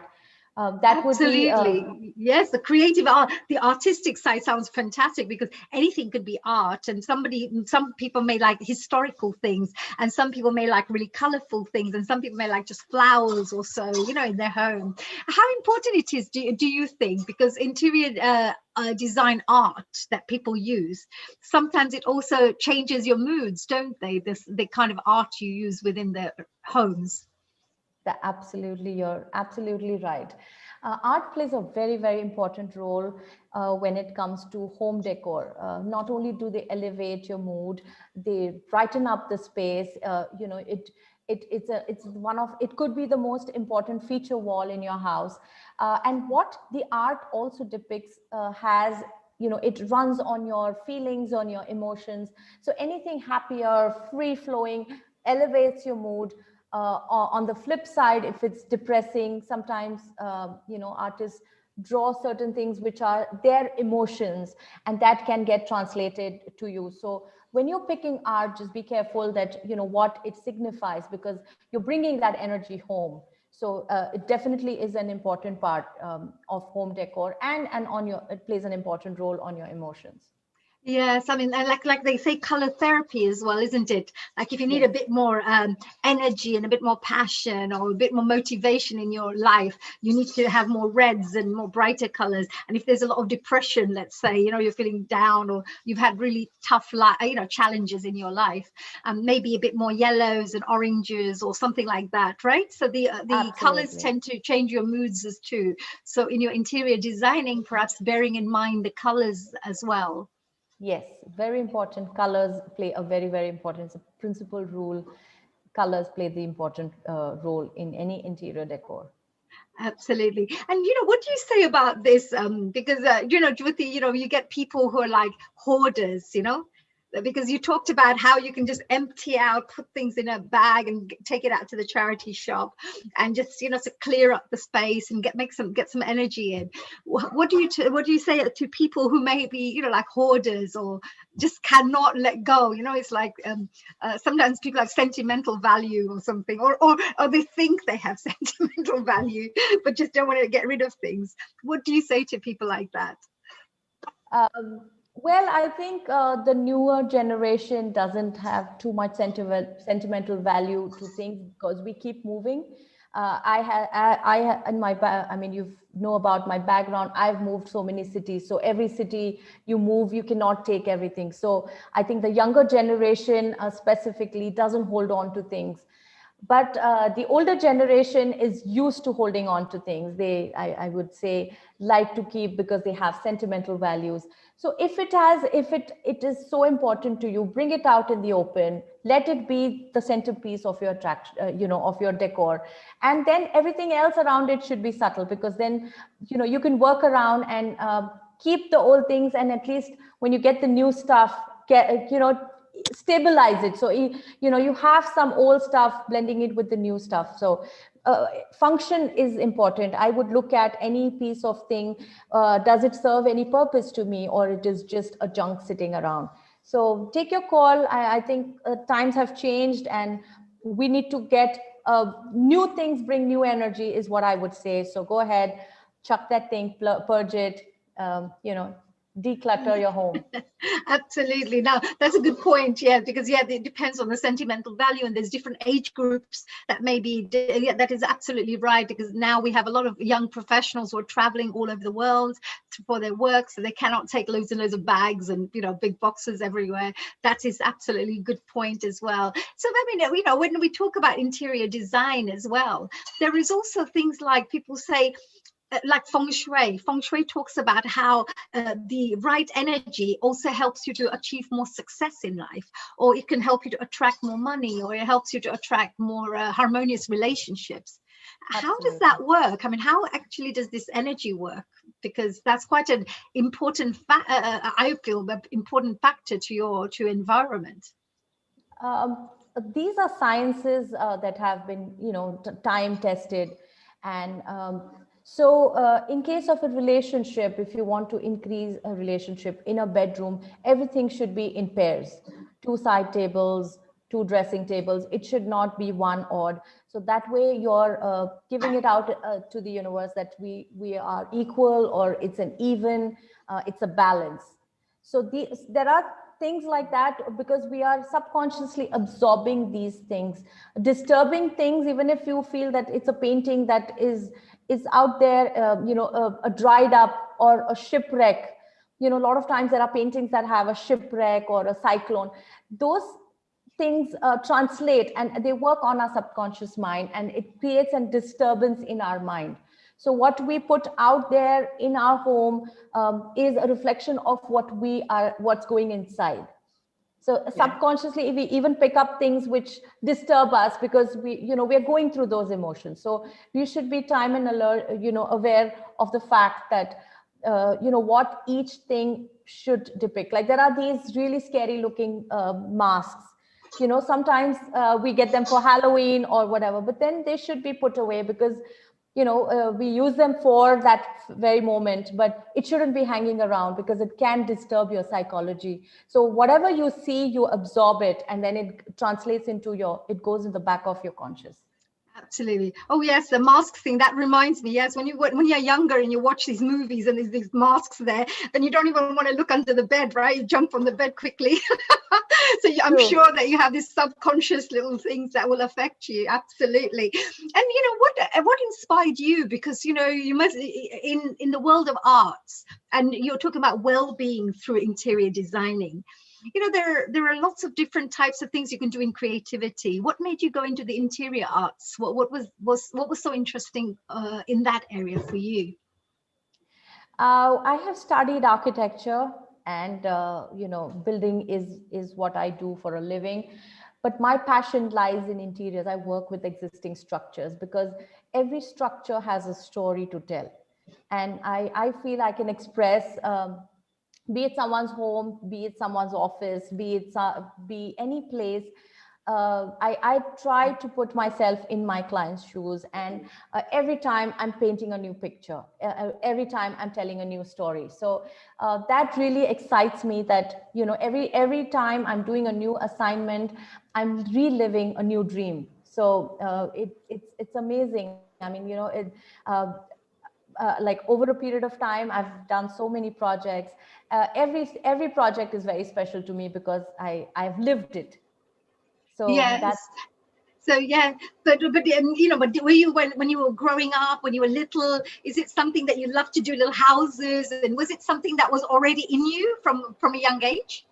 I wanted to be, I wanted to get into fashion, and of course, I also wanted to be a professional, have an engineering degree. So it was a perfect balance between art and engineering. So it just kind of gave me that platform. That's That's fantastic. No, but really, no, it's fantastic because it's really interesting to know that what goes in people's minds, what is it that really, draws them to a particular field, which is really good as well. So one maybe final question here for you, Jyoti. There are so many listeners and viewers watching right now. And you know they probably have homes, different types of homes. Some people are living in flats, some people are living in houses, some people are in bungalows in the countryside, and some people are in really busy cities right now. But everyone is going through the COVID pandemic, situation at this moment in time. Is there anything that you could connect with interior designing, wellness, and the COVID, pandemic that we've gone through? Is it something, because a lot of people, there's energy that's a little low right now with, amongst people, amongst communities. There's a little bit of fear in people. Is there anything you could perhaps finish off with, any tips we could give to our global audiences on how we could uplift our lives through interior design, through our environment? Sure. Um, uh, we've all been home. We've hardly shopped. We've hardly traveled in the last 2 years, I would say. So the best thing is when you are going to spend time at home, get your house organized, get it decluttered, give it a new, fresh uplift. Get your family involved, do home upgrades. I mean, taking up small assignments, projects. I would, these are the things that when you're working and you're outside, you overlook your garage or you overlook your storage spaces. So you can revisit them, give yourself a time limit so that, it's not a very long assignment and it's taxing. So I would give it maybe 2 hours and just try and finish whatever in 2 hours. So that way, you have given a limited time and then you have a sense of accomplishment once you're done.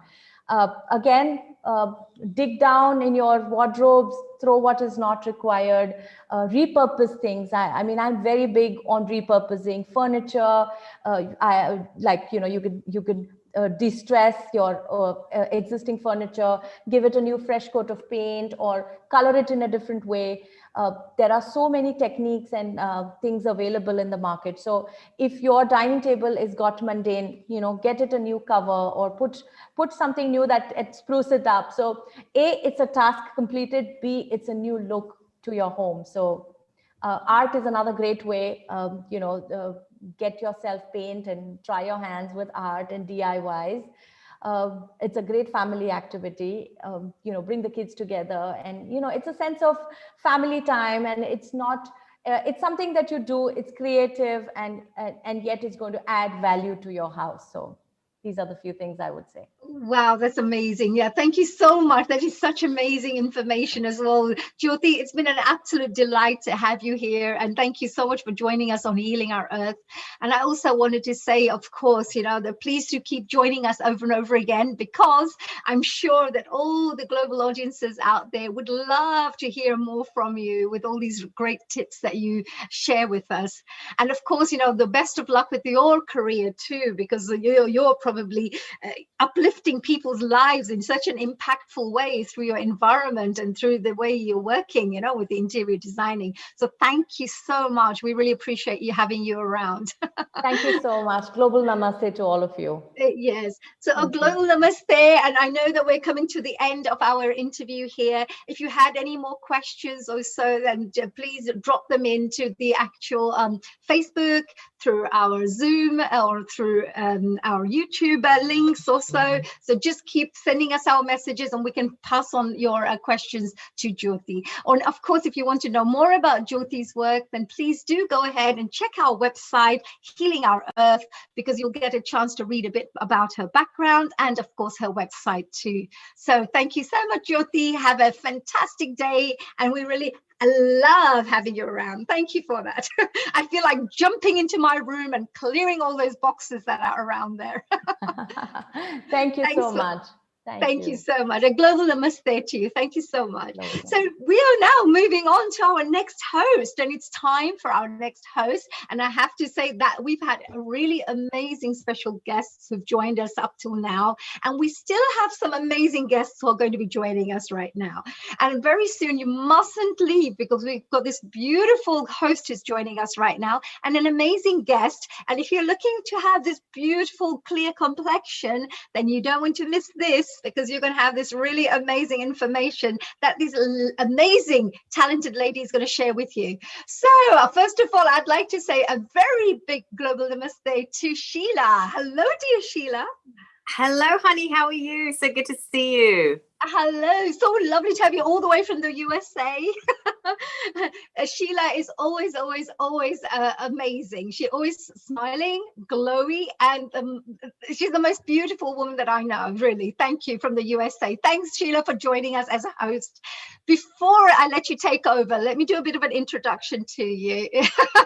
Now, Sheila, Dr. Sheila Dobie was born in England and she moved to the USA. She's a whole health dentist, a humanitarian, and an entrepreneur. She's also a television host, as you can tell with this beautiful $1 million smile that she has. Dr. Dobie is a recipient of the Bay Area's Outstanding Woman of the Year Award, and I think she deserves many more awards than that, because she's absolutely amazing. And she's also been the recipient of the California Patient Choice Award. Dr. Dobie takes a special interest in helping the underserved children and women in her local community. And on the professional front, Dr. Dobie was the past president and dental health chair of SACDS Dental Society. She's a graduate of the American Dental Association at Kellogg's School of Management Institute for Diversity in Leadership, and she is an amazing leader, I have to say. And her current passion is, of course, working with it says Kind 20. You'll be finding out a bit more. And if you want to check her website out, go and visit yourcaringdentist.com. Wow, she's a bit of a caring dentist, I have to say. A global namaste to you, dear Sheila. Global namaste. What a sweet introduction. Thank you so much, honey. And you better stay on, because we've got such great guests coming up, and we've got a wonderful Saroj here that's going to be talking about health and skincare. And I mean, you don't need any advice, obviously. Look at that perfect glow. I would like every bit of, I would love lots of, look at gorgeous, our Saroj is coming soon, right? And look at her beautiful skin. But definitely all of us are on the same area, right? We love, natural well-being. Well, do stay on, honey, because I know we probably have some questions on your end all the way from England, and over here we've already got questions lined up from Saroj, because so many people are trying to figure out their skin during this pandemic. So do make sure you're with us. We'll be there. Don't worry. We'll be listening, and I'll be there right at the end to interrogate Saroj, who's going to be joining us, I'm sure, very soon. And of course, Sheila, I will definitely be around. And, good luck. And I'm looking forward to hearing this next guest's information and knowledge that she's going to be sharing. And I'm going to see if I can beautify my face. We can't get any more beautiful, honey. So I don't think that's possible. I'll give you a $50 bill later, right? Thank you. Enjoy. It's all yours. Thank you, Sheila. Have a fantastic day. Bye. A global namaste to everybody out there. Keep watching and stay tuned in. And now we have our wonderful guest, Saroj Shah, and she is a skin expert and a beauty therapist for 30 years. While she's been a mother of 3, she's sustained a successful salon from home. She carries out a variety of treatments and specials in skincare. Saroj enjoys serving her clients and helping them achieve a beautiful skin regime and youthful, healthy skin. So she's going to be talking about the importance of a very important skincare and how to remain beautiful and have beautiful skin. Suraj, how are you there? I'm fine, thank you. Global namaste to you all. I'm fine, very well, thank you. Thank you for joining us. And thank you, Shivani, who introduced you to our wonderful show. And I'm so glad that you're here to share some wealth of knowledge, especially during this pandemic. A lot of us have been cooped up at home, maybe neglected our skin. I mean, the good thing is a lot of us haven't been wearing much makeup. So we've kind of really let our skin breathe over the last year and a half, right? Yes, during the pandemic, not many people are wearing makeup or even coming for facial or coming for any treatments. But since April, all the doors are open and people started coming back to salon, and it's just amazing to see how much is affected to people. And I'm so looking forward to this, and I'm really thanks Shivani to introduce me to this lovely talk. And I would like to thank you to Neil Kumar as well to introduce to Healing Our Earth talk. Yeah, I mean, we already have a lot of questions lined up. And if any viewers have any questions, please type it in the Facebook chat or YouTube or wherever you're watching globally. And then we can ask Suraj any questions that you have at the end. So go ahead, Suraj. Let's hear about how to get our skin all looking luscious. Yes. Global Namaste. Thank you so much for introductions, Shilaji. And thank you so much, Jyotiji, for such a fantastic talk on improving well-being with the interior design. What a great tips and what a great idea she gave us. It's such a privilege to be invited by Healing of Our Earth team, Nil Kumar and Shivani. I'm so honored to be here. Thank you so much. A little bit about me. I'm qualified therapist with over 30 years of experience. I have a business based in Stanmore, Northwest London. I use a variety of products for different treatment. Some of the brand I use include Footlogix, Lycon, Citium, Jessica. Today's presentation is focusing on skincare. And for this, I'm using French brand called Sotis. I used them since I started my business, and I have fallen in love with their products. I love Sotis because they use plant extract in their products. They are an eco-friendly and cruelty-free brand where most of their products are vegan. I absolutely love what I do. Self-love starts with self-care. And by serving my clients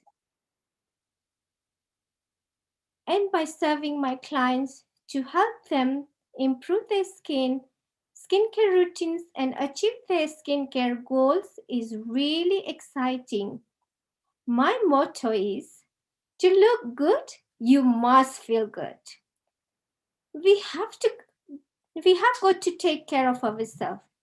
There is so much emphasizing on this on social media these days. And we often focus on eating well, sleeping, exercising. Similarly, our skin also requires extra attention. So let's talk about our skin. There are three layers of our skin: epidermis, dermis, and hypodermis. Epidermis creates our skin barrier. It makes our skin waterproof and it gives the skin tones. The dermis under the epidermis connect tough tissue, hair follicle, and sweat glands. Hypodermis, the deeper subconscious tissue, is made out of tissue and fat connective tissues. So now, ladies and gents, take a guess. How many types of skin do we have? There are mainly 5 different types of skin. Normal skin, dry skin, oily skin, combination skin, and sensitive skin. Do you know your skin type? And if not, how can you figure out your own skin types? So let's start with a normal skin. If you have a normal skin, your skin will feel and look really smooth. There is no impurities and it's a very flawless skin. If you have a dry skin, it will look flaky, matured, tight feeling on the face. If you have an oily skin, your face will be shining a lot. You'll have lots of impurities. You'll have lots of spots. If you have a combination skin, your T-zone area will be oily, but cheeks will be normal or dry. If you have a sensitive skin, your skin will look red and be sensitive to everything. So, how many of you cleanse your skin every day? Are you cleansing your skin correctly? These are my top tips to take care of our skin. Number 1, cleanse your skin in the morning and night. But at night, it's very important. It is so important to cleanse your face at night. So you are removing all the dirts, impurities, indoor and outdoor pollution from the surface of our skin. There are 3 types of products you can use to cleanse your face. They are cleanser toner, micellar water, and face wash. You can pick whichever products works best for you. But please never use wet wipes to cleanse your face, as it has full of chemicals in it. Number 2, apply serum. After cleansing your face, it is important to apply serum on your clean face, as it works within the deeper layer to the outer layer of the skin, so that it starts repairing and rejuvenating your skin cells. People don't understand how essential it is to use serum, as it can help to take care of your skin, whatever you require for. Number 3, apply face cream according to your skin type. People often ask me, what cream should I use? I look at their skin and decide which type of cream is the best for them. It could be hydrating cream, it could be detox energy cream, or it could be youth cream, which you want to look younger, or if any other line of cream which Soti says, and this is the best suitable for skin types, so I advise to them.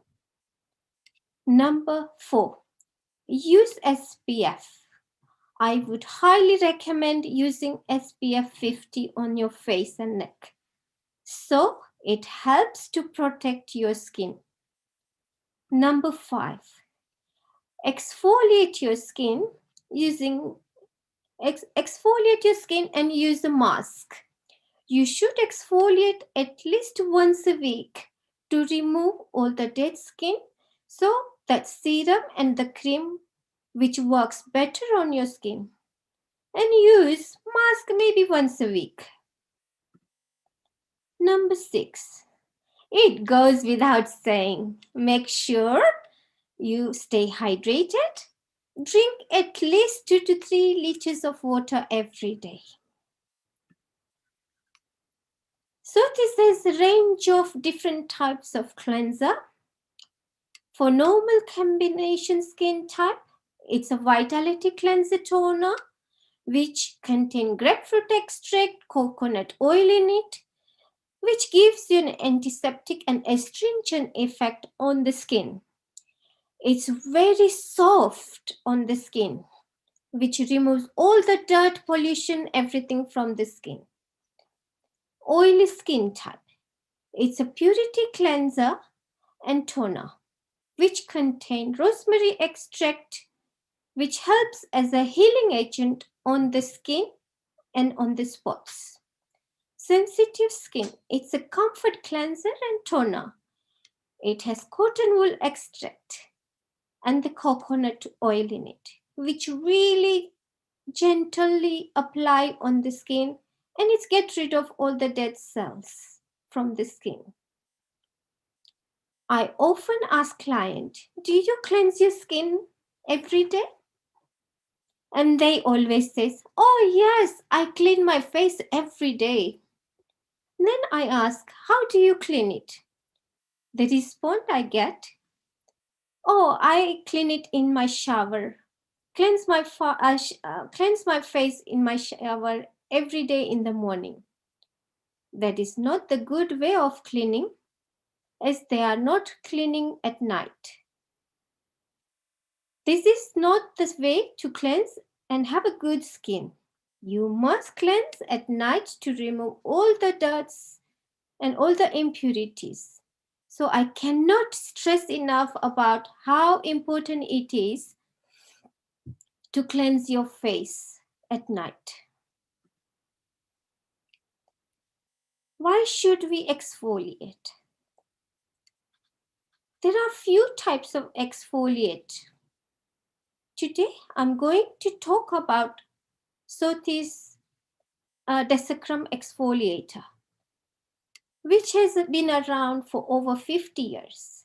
It's very gentle, eliminated all the dead skin cells and soften the sebaceous blackheads. It cleanses the skin very deeply without any aggression. It gives immediate results and it gives clear complexion. It facilitates the extraction of blackheads and it's tighten the pores. You should exfoliate at least once a week. It is excellent for those who feel their skin is dull, gray, and leave a lifeless complexion. So during the lockdown, I created my videos to help others with their beauty regime.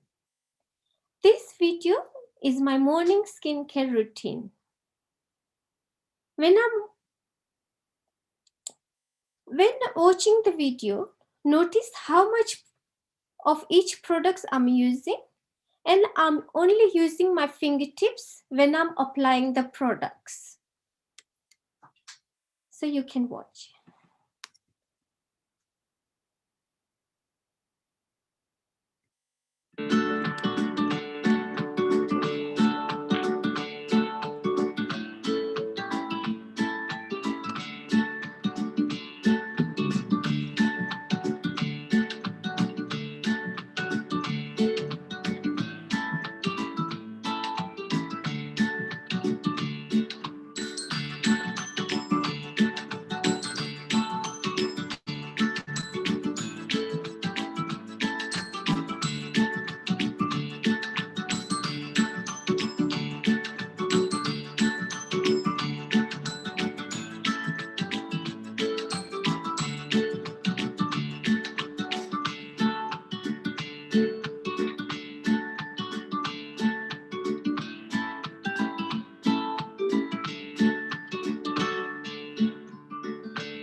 let's talk about eye care. Lots of people suffer from dark circle, puffiness, and fine line wrinkles under their eye area. There are two main reasons why this is happening. It could be hereditary, or you are not sleeping enough, or it could be a medical reason. I would recommend you to use Soothis eye cream because it is a fine, delicate texture enriched with active ingredients selected for overall action against wrinkle, dark circle, and puffiness for your youthful look. Also, I do eye facial where I use cold porcelain spoon to and drain all the puffiness around your eye area. It helps fine line wrinkles, it helps hydrates the eye area, and it helps reduce the dark circle. We are in summer and not like in lockdown. We have typical English weather where there is only 2 weeks of sunshine.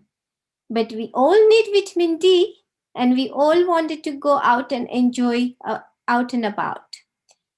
You must ensure that you take care of your skin. When you go out, whether it's sunny or it's not sunny, you make sure you use SPF. So you must use SPF during the day. Avoid getting sunburnt, pigmentation, premature aging, and skin cancer. Let me talk about cancer. There are 3 types of skin cancer, but apparently one of the most deadliest skin cancer which spread quickly is melanoma. What is melanoma? Melanoma is the 5th most common cancer in the UK and kills nearly 2,300 people each year. Melanoma is also known as a malignant melanoma. It's a type of skin cancer that can spread to other organs in the body. Melanomas are less common than non-melanoma skin cancer, but they are one of the most dangerous form of skin cancer, according to the British Skin Foundation. They can develop from existing mole, but they more often anywhere on the body. But this can be appear anywhere in the body. But the most commonly affected areas are back of in the men and the legs in the women. So please check your body parts. If you see any marks, I would advise you to go and see the doctor. I highly recommend using Soothis SPF. A broad spectrum UVA, UVB absorbance system offers ideal skin protection. The non-sticky formula with vitamin E and sunflower extract hydrates and leaves the skin really soft and supple. Protects the skin against the sunburn, premature skin aging with a hydrating, replenish moisture. And leave the skin feeling clean without any non-sticky residue feeling.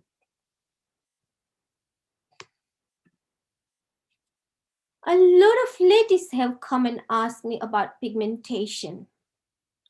They ask and say, what do I do? How can I treat my pigmentation? Pigmentation appear for variety of different reasons. For example, it could be hormonal, it could be sunburn, it could be iron deficiency, and so on. To prevent this happening, to make sure you apply SPF if you are in the sun, mainly. I had a client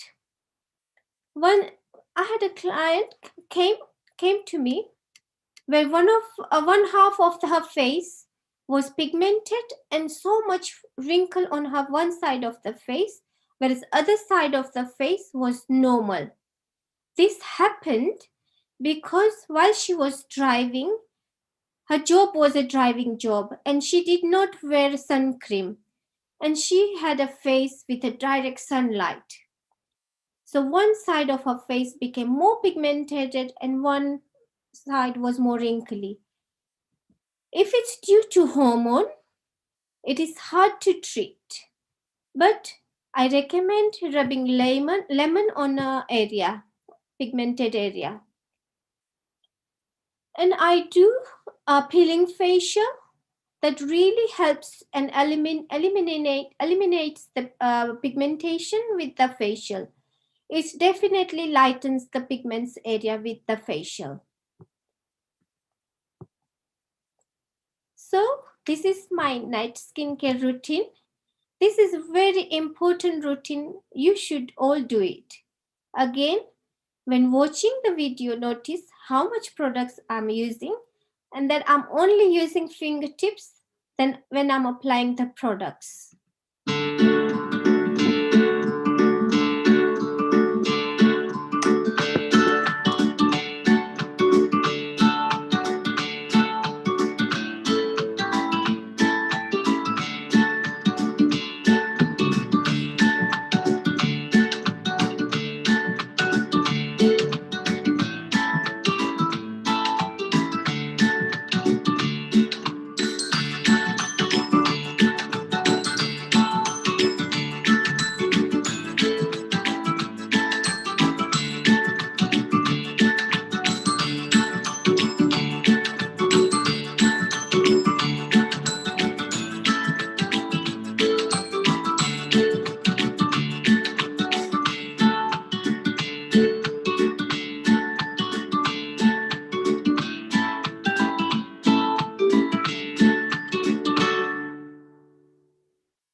As you can see in my both the videos, I have used a small amount of products. This is because these products has active ingredients, which means that you only need a small amount for it to be more efficient.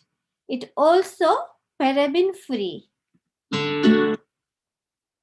Let's talk about night cream.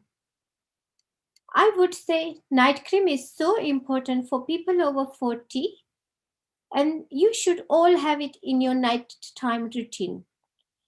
Night cream regenerates and repairs cells at night when we are asleep. And for under 40s, use your day cream as the night cream as well. So you use morning and evening the same cream. As you just saw in my night care routine, I use this night cream. It is brightens and repairs the skin cell as well as this night cream has detoxifying yeast extract which protects against pollution, remove waste from the skin. It also has got vitamin C which stimulates cellular activity and reduces the sign of aging. Plus, it has hydromarine collagen and avocado and macadamia oil for moisturizing the skin. So, like women must take care of their skin, it's really important for men to take care of their skin too. The products are so simple, so there is no excuse for men not to do their cleaning and looking after their skin. So all you need is your face wash, roller eye cream, and moisturizing cream. And as I have mentioned, please use plant extract products such as Sotis. In my salon, many people comes and ask products which contain retinol, which is an anti-aging products. Some ask for miracle cream for spots. Some ask for cream to remove pigmentation. At the moment, the current trend is to use acid to prevent skin problem. For this, I have 3 brand new Sotis Dermo Booster products for all skin type, excluding sensitive skin. The purpose of these products are to strengthen and repair the skin with ultra-active molecules in it, ideal for intensifying the effect of your skincare regime. This is more beneficial when you use the facial with a complement with the products. There are 3 products: Glycolic Skin Prepare, Lactic Dermo Booster, and Glycolic Dermo Booster. I'll talk about Glycolic Skin Prepare, which is for oily, problem skin, dilated pores, sun damaged, and dull skin. Lactic acid, it's for matured, dull, dehydrated skin. Glycolic Dermo Booster is for particularly clogged skin, premature aging, and spots. These are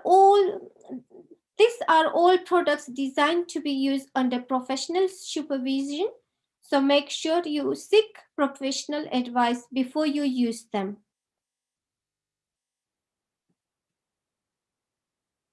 For people who love to wear makeup, as well as having a good skincare routine, it's important to use mineral makeup and that friendly to the skin.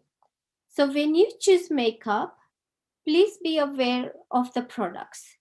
Choose natural products as it will have a direct effect on your skin. Find an environment-friendly brand.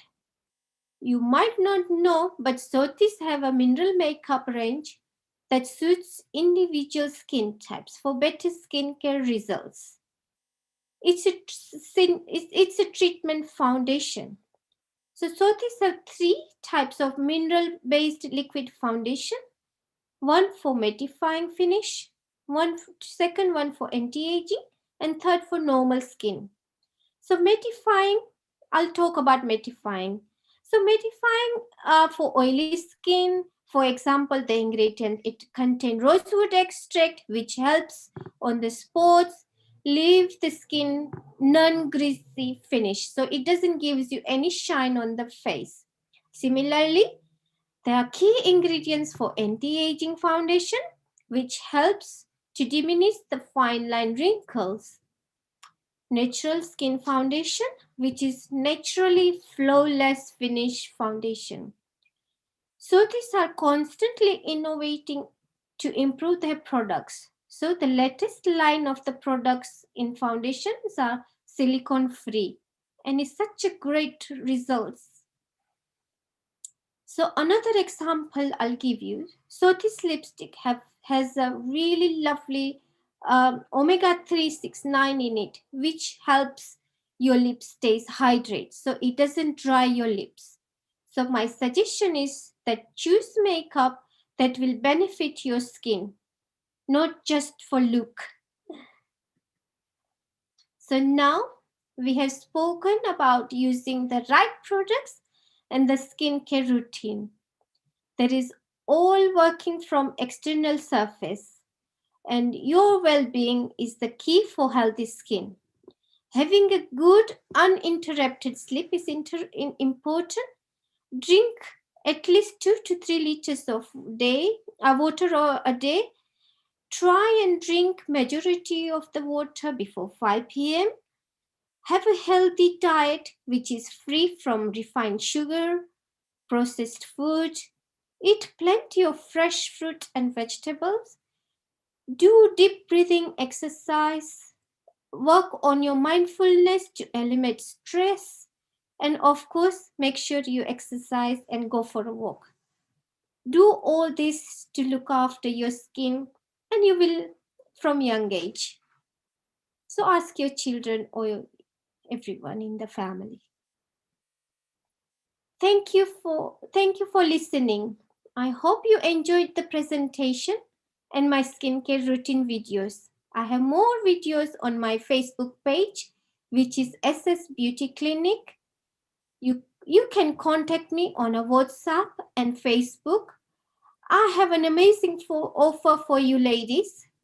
If you are one of the first 10 people to rebook within the next 2 weeks and spend £65 and over for any facial treatment, you will receive a gift of £15.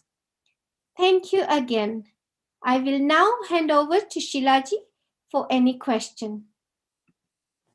Thank you, Saroj. That was so interesting. I learned so much. I mean, I kind of go home and then I do the shower and I just use some soap, and I thought I had a good regime. I now have to add on quite a few steps now. Yes, a lot of people use different soap in for their face, and it's obviously I wouldn't advise them to use soap for their cleansing routine.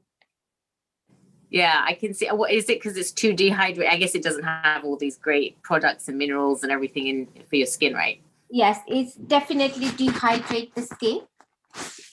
It's really feels your skin really. It sometimes if you use it and you will feel my skin really tight. Why my skin feeling tight after washing my face with a soap? It's just because it's really drying the skin. And I thought it was just cleaning it so well that it was nice and tight. Yes. So most important to cleanse your skin every day at night. So for those out there that have their own products that they're using, are there some particular ingredients that they should be avoiding when they look at the label? I would really recommend using plant extract. When they look at the label, check it's not too much chemicals in it. So you are becoming more environment friendly as well, and you are not putting any harsh products on the skin. So it's very important to look at this a label of the bottles in the skincare bottle, all the ingredients. Oh, thank you. And are there any natural products? I know, like in the Ayurvedic realm, there's a lot of people that'll put like haldi, turmeric on their skin. Do you recommend any natural products that you can find in the kitchen? Yes, definitely. I really recommend. Even some people use like semolina. They mixed with a yogurt, and it's such a great way to exfoliate your skin. You can use chickpea atta, chana atta, and you can again put a haldi in it and make a paste and apply on your face. You can put again yogurt in it or any cream you can use. So you are using lots of home remedy so to apply on your face. And if you have a dry skin, you can use coconut oil at home. You can do avocado packs. You can do so many things. And even as I mentioned earlier, for pigmentation, I have seen so many people comes and say, oh, I've got so much pigmentation, what do I do? And for that, I would say, first of all, start using SPF, and then secondly, you can use even lemon. Rub the lemon on the skin as well, which has got vitamin C, which has got property that it's lighten the marks. So it's very good. But you have to be careful when you are using direct on the skin, so that you are not using too much, you are not rubbing too much on the skin, that making more red. So be gentle on the skin. Wow. And as far as you like water, for example, can you touch upon how important it is to keep that skin hydrated? As you know, we have different weather climate. The winter, all the central heating is on. In the summer, we are in the hot sun. We are sweating a lot. we are exercising, we just constantly, our cells evaporating from the water molecules evaporating from the cells all the time. So for that reason, our skin start becoming dry and dehydrated. And to get that level, you must drink plenty of water and you must use hydrating products, which is really, really important. As I said earlier, you can use avocado, coconut oil.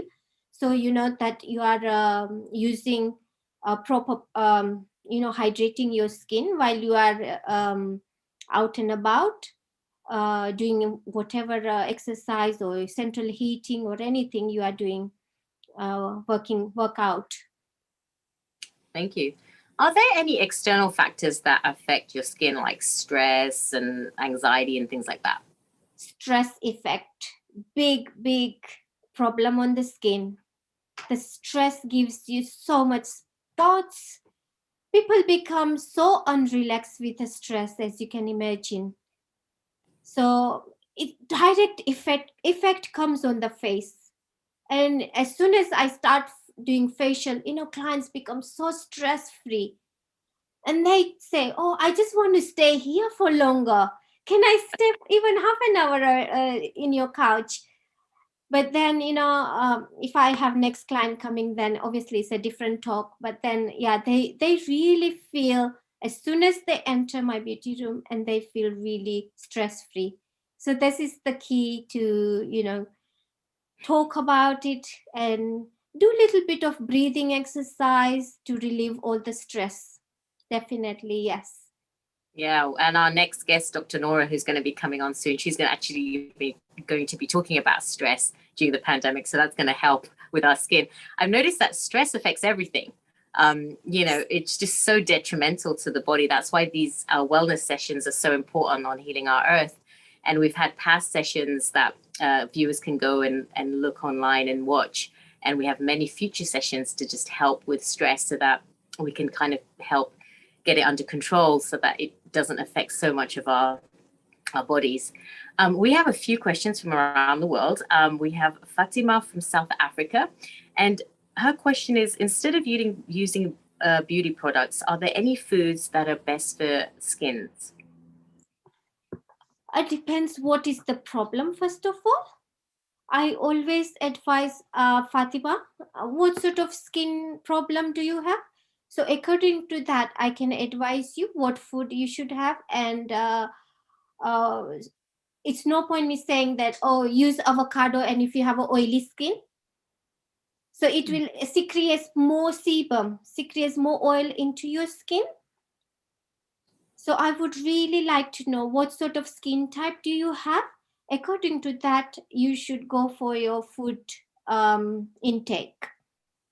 Got it. Are there certain foods that are universally bad for you? For example, like, as a dentist, sugar is just bad for everybody. It's really bad for your teeth. Are there some foods that you suggest that everybody should be avoiding?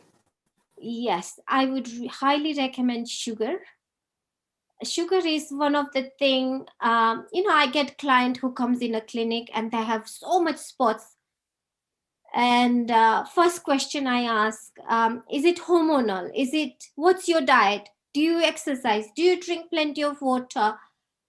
Are you on a stress? I look at everything before I even start. So we analyze first.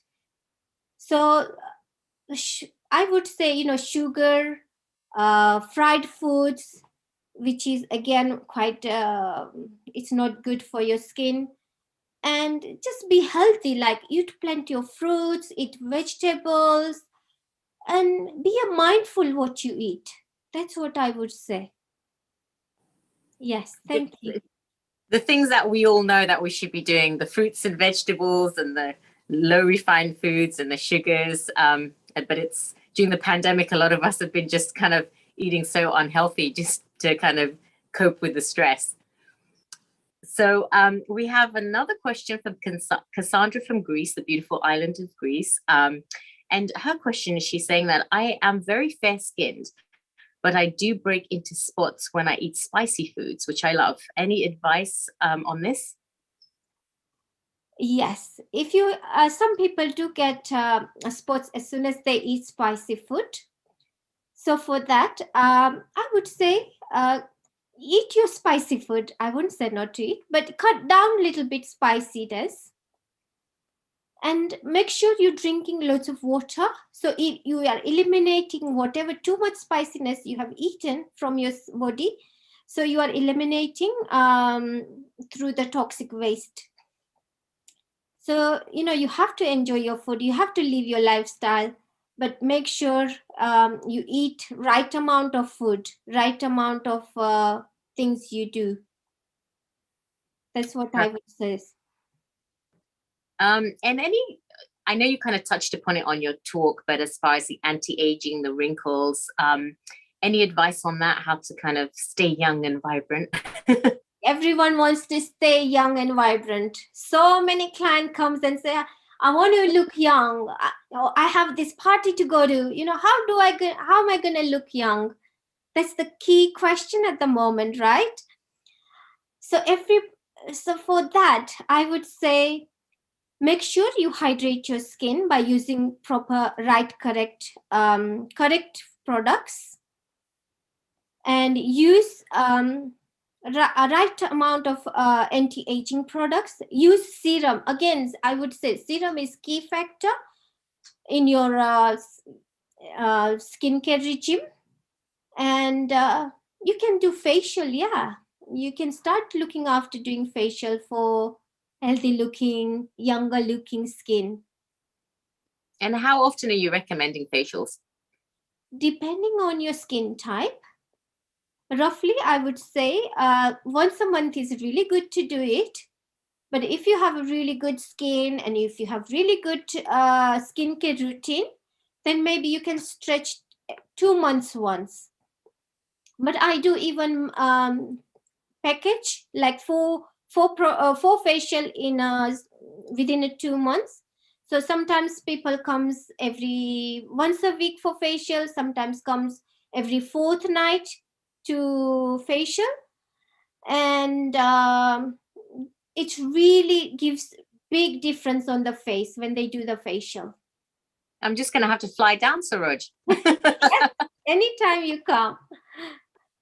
I'm going to have to come down from the US, get my facials done. And we have a couple of our hosts that are on, and they have some questions. Sharon Rose, she's from the US, as you can see. Sharon is out there. I can see her right here, and she's got a beautiful background. She's like in the wilderness somewhere. Sharon, how are you doing? This is where I live. I'm doing great. Namaste to you all. Yeah, this is where I live, actually. Wow. Crestone backgrounds. The mountains of Colorado. Oh, yeah, wow. It's we've had a lot of rain, and this is the greenest it's ever been.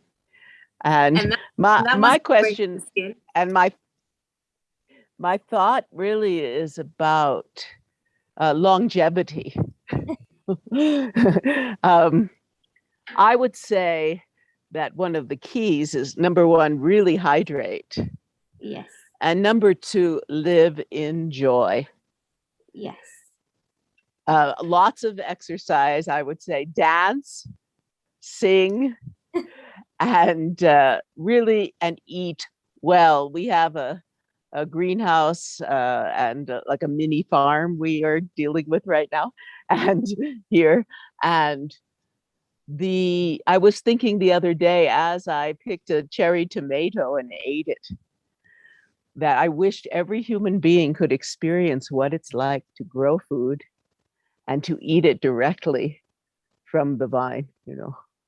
I think that really helps with longevity, really taking care of yourself, going for a massage, and just enjoying your life. My dad worked till he was 92 in his business.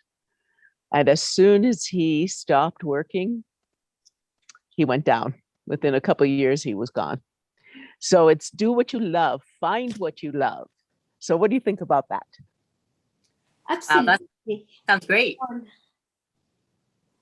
it's finding that purpose, right? And that's what makes you happy, and then makes you more relaxed, and then you don't show that age on your face, right, Suraj? Yes, definitely. The living the life is the key factor in our life. If you are so happy, look at you. I can see your environment. Wow. It makes me so happy. I feel I would like to come and live there. It's also where I live is very special. It's a community created to house the world's religions. So we have all of these temples. We have a Lakshmi temple that does fire pujas all the time, and they have greenhouses, and we have Zen centers, and we have the Shinto center, and we're also in a place that's remote. So it's like living in the kind of ashram life out here, with beauty and nature and quietude. And I think that the lifestyle that we've come to have with the gazillion iPhones all the time on them, and the EMFs and all kinds, is really having an effect on our health. And I wish everyone could just take the time the other day I got off of my Zoom calls and I went and sat here, and it was raining, which is, this year we've had the most rain since I've been here, and it's gorgeous. But I was just sitting there listening to the rain and looking at the beauty. And I thought, I wish every human being could experience this and spend some time in meditation and in a quietude and serenity. I think that's part of the long life, longevity path as well.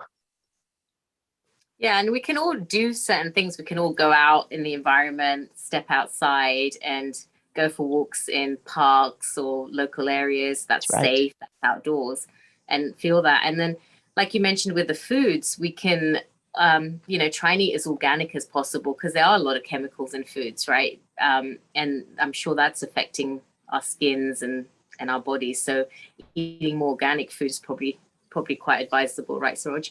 Yes, definitely. Or even, as Sharon mentioned, why don't you grow in your pots, in your garden, or in your wherever you can.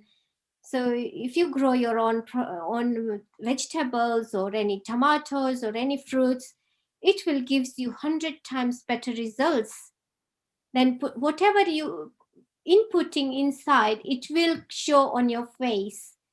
So it definitely works if you use organic and a good lifestyle, I would suggest. Perfect. Now, do you have any last tips for our audience to get healthy and get their skin looking beautiful? Yes, I would say, start cleansing your face every day at night. I would say exfoliate once a week at least. Pamper yourself even. Go for a nice treatment, go for a nice facial, go for a nice body massage, or anything you would like to do. Even, going in the woods, you are like stress free. Go in the parks, walks, and, listen to the birds, and it's just so amazing. Half of the worries is just disappear by walking and, listening to good stuff, and doing even 10 minutes of breathing exercise. It will really eliminate all your stress, and it will show on your skin by eating healthy, not eating too much rubbish, in the sense, too much sugar and too much processed food. Drink plenty of water. It's really, and be a healthy lifestyle would be a key to have a healthy skin. I have a question, Sheila. I have a question. Of course. I knew you were going to have a question. You're going to have to share what your beauty regime is with that beautiful skin of yours, honey. Well, do you know what? I have to say, I love what Suraj was speaking, especially both of you when you shared about the natural methods of looking after your skin. I really like that when you spoke about chana, chickpea flour. because I actually use that. I use milk, chickpea flour, a bit of lemon, like little drops of lemon, and I just kind of put it on my face once a week or so. And it just keeps absolutely all right. It exfoliates your skin and definitely gets rid of the dead skin, on your face. So that's definitely very useful. But my question to you is, what is there in the milk that makes your skin so glowy? Because people use yogurt, people use milk, people use even Cleopatra used to bathe in milk water, right, like milk baths to make her look very beautiful. What is it? What do you think, or what do you know is in milk or yogurt that helps to keep our skin so clean? Saroj. Oh, sorry, I was wondering. So yogurt, I could say, yogurt has got some sort of bacteria which really helps to bind the cells together. Even if you have a sunburn, if you apply straight away yogurt, it will really heal your skin. So it has got healing agent in that bacteria, which really helps the skin. And the vitamin C in it, because it become yogurt sour, so it really eliminates any pigmentation. Even it really brightens and it really glows your skin by using that yogurt. But I have treated my daughter. She had a sunburn and she didn't when she was young, and we didn't know what to do at that time. I wasn't this expert. She was very little and she's now 32 years old, and she had so much sunburn. Her face was really red. Straight away I used yogurt, and within 10 minutes her skin became really calmed down. The redness started disappearing. So I really suggest, and I have really believe on that home care products. Oh, that's really nice. Thank you, Sheila, and thank you, Saroji, because I thought that was really interesting. I had one last question before. I know you're going to be closing up right now, but we talk a lot about putting skincare products on the top of our skin, but also, we need to put things inside our bodies to make sure that we heal from the inside, insides. Is there any one or two ingredients that you think we should have every single day that would really, really help to keep our skin completely clean, glowy, for all our global listeners out there? I would whether you're spotty skin, or whether you've got like greasy skin, or whether you've got dry skin, like for everybody. Yes, I would say flax seeds. It's such an amazing effect on the flax seeds. It gives you even hormonal balance. Even the sesame seeds, the sunflower seeds, the pumpkin seeds, all the seeds, they have such a really, really amazing food which you can have every single day, but you can have small amount of seeds and you will see the results within a short term. Yeah. Thank you. Thank you. All back to you, dear Sheila. I hijacked dear Saroji for a little while. No, of course not. I'd like to hear from you. I wanted to get some tips from you about your beautiful skin. What is one of your tips? Share it with our viewers. I love putting milk on my skin. I've got an aunt. She's in her 80s, mid 80s, and she's got the most beautiful skin. She looks like a 50-year-old. So I used to always ask her, what do you do, auntie, what do you do with your skin? Because you look so gorgeous. And she goes, I don't do anything. She goes, I just do a couple of things on my skin. And I said, what do you do? And she goes, I do sometimes regular steaming.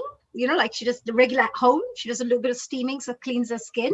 And the second thing she always does is just to put milk. She cleanses her, with some cotton wool and milk.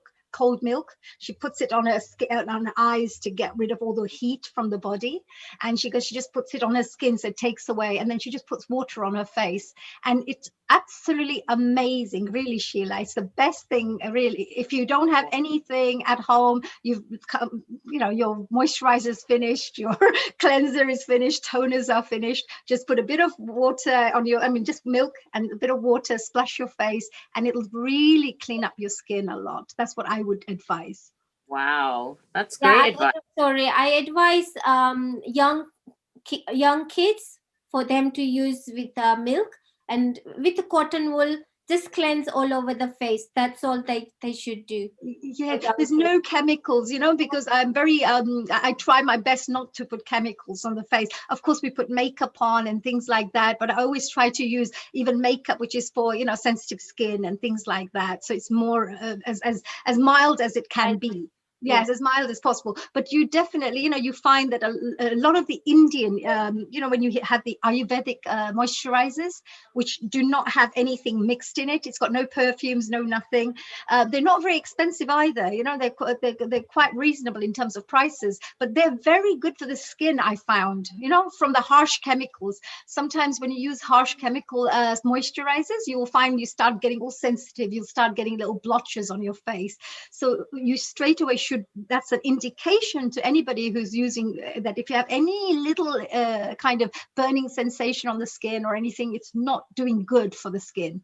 Anything that's feeling good, smooth, you know, soothing your face, feeling relaxing, those kinds of things, you know, your body is reacting in a positive way back. So that's the kind of indication I use. Wow. Thank you for sharing that. Such a great wealth of knowledge, like learning all about the skincare. I mean, I've got to change what I'm doing now. I mean, and it seems like you can all use a lot of ingredients in the kitchen. Do a bit of cooking, bit of face regime, all get it all done while you're in there, right? You look beautiful as it is, you know. But my secret ingredients are things like milk, honey, lemon juice. You know, you mix it all together. Just put it into a little paste. Maybe use something like, you know, when you use those mud like sandalwood powder. Just put some sandalwood powder in it, mix it so it sticks together. It's easier. Or chana, you know, chickpea flour. Mix something like that together. It's very, very, you'll be amazed by doing it once a week. You don't even need to do more than that. I mean, anyway, that's what I do. I hardly do anything else. Wow. You know, and meditation. Come on, Sarojji, you have to add that onto the list, right, of ingredients. Yes. Do 10 minutes of, you mentioned about the nature, walking out in nature and the oxygen that you get, the natural energy, prana we call it, don't we, to chi, which is outside. So the life force is very important too. Especially with COVID, we've all been inside, haven't we, Sheila? Stuck in the houses, not doing anything. Look at Sharon, the USA, lucky her, you know, she's got this whole farmland and greenhouses and everything. But we have to walk to the park or in the garden. But that, I think, Sarojji, was one of the very, very good tips that you gave to everybody. It makes a huge difference. It cleans the aura as well, doesn't it? It clears your aura, which is around you, not just your body, but the energy system. Yeah, I think it's important that we kind of just touch upon the fact that we're all kind of talking about all the different things that are needed to kind of stay healthy and have healthy skin. It's not just the food, it's not just the water, it's your mental health, the stress. I mean, next week on Healing Our Earth, next Sunday, we have our vegan vegetarian cooking session, which is again how to eat healthy for our bodies and everything. So I think putting everything together is just like this whole thing that we all have to kind of start working towards to get healthy. Do we have any other questions? Shivani, do you have a question? I know you know Saroj very well. Do you have a question? Shivani is part of our team, and I think she has some input here. Oh, hi, everyone. Lovely to watch you live and all these beautiful places. Thank you for giving me the opportunity to speak. Yes, Saroj, you did very well. And Honey, it was lovely to listen to you with Sheila. I would say the same thing. Use the facials when you go to relax, massage, etc., with all the oils and everything. But myself, I also do a lot of walking, go out in nature, and mind and body, you know, as Honey and yourself are saying, it's very important how you feel within you. And I think it helps generally on the general outlook. And dates Absolutely, and not Shivani ji, you're right there. You know, we're all in the same page. All the women, all the women around the world are saying the same thing. It's just people don't do it. No, but you know what? With I used to be out and about all the time in town, in city. I don't miss it at all. I mean, I've done it all, but it's so nice to be at home, to connect within, and especially Healing Our Earth has made my life like no boredom. You know, on a Sunday, I used to just sit and watch. So that's really connected me with you all. And I thought, but with the nuts, dates, milk, and just yourself, within you, meditation, nice spiritual music, and, positiveness, I think helps everything. The Well, Healing Our Earth you mentioned you. as well, Sheila. I think me and Sheila, probably Sharon as well, will all agree with this, that we are also very, very excited, very proud to be part of Healing Our Earth, because we get to learn so many things. We meet amazing people from around the globe.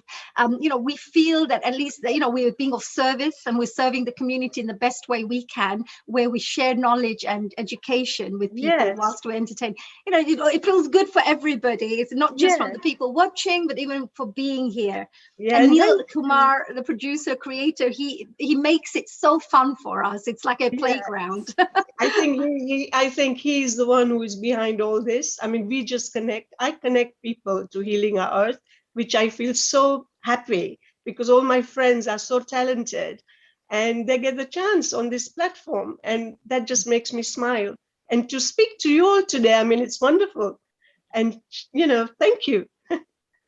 No, it's been really great for us, because even as the hosts, we've all kind of become friends. We're all around the world, and we're now like connected. So that, even through this difficult time in the pandemic, we've actually found some positivity. And for our global audience, we're all here volunteers, just trying to help make your life a little bit better, help you with advice, giving you a wealth of knowledge, and we're here for you. So it's just connecting us all around the different countries, and it's been so amazing. Definitely.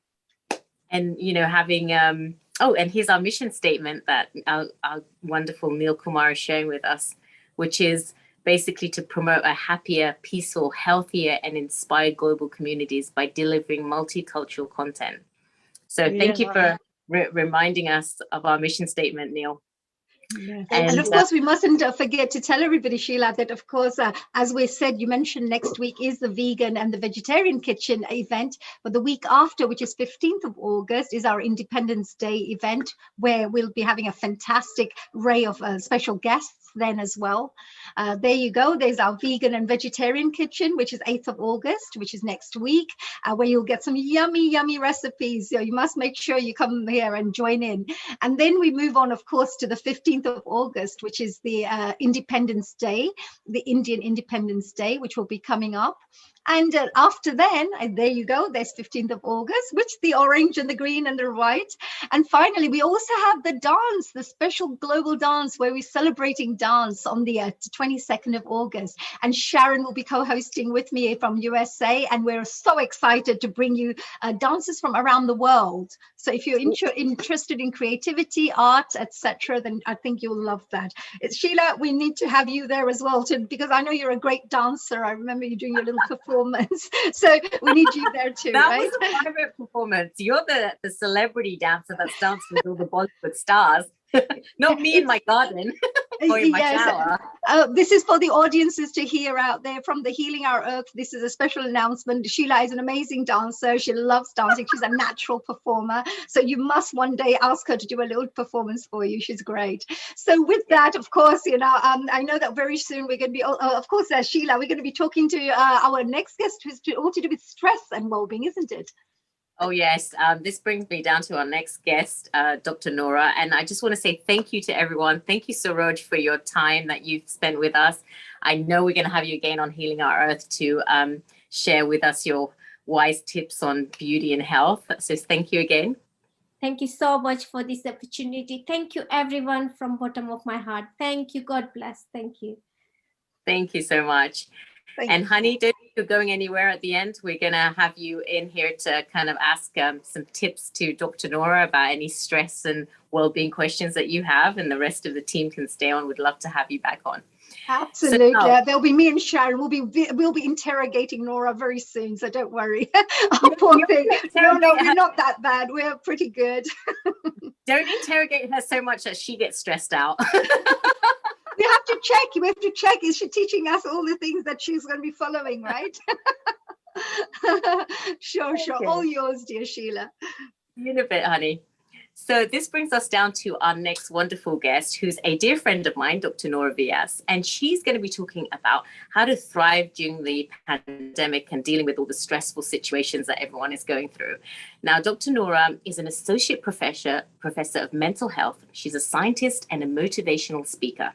She has completed her PhD in psychiatry at the University of London, and she has published her research on international peer-reviewed journals and presented at a national and international level.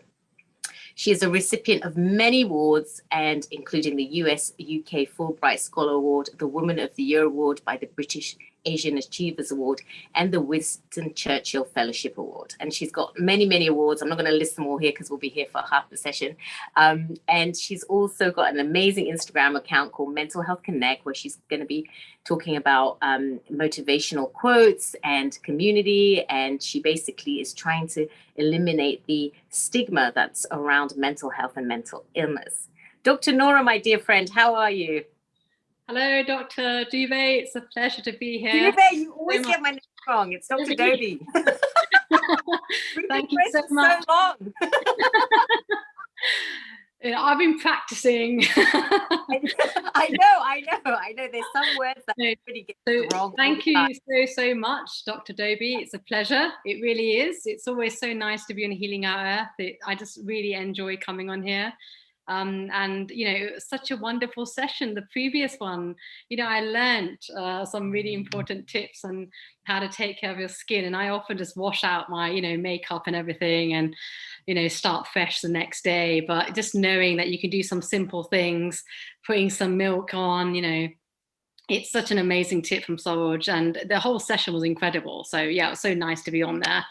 But yeah, I'd like to thank everyone who's here, and a big hello and namaste to everyone who's tuning in today. It's just so wonderful to be back in here. Thank you. We haven't had you for a while. Yeah, it's been, I think, 6 months or so. You're probably busy helping all the people that are having stress and anxiety out there during the pandemic, too busy to be kind of back on. No, it's been a very difficult time, and certainly it's. I think there's been a whole range of, almost a high level of uncertainty. I would say, don't know what's happening. Lots of changes happening in the environment, and that's bringing about this sort of unsettling.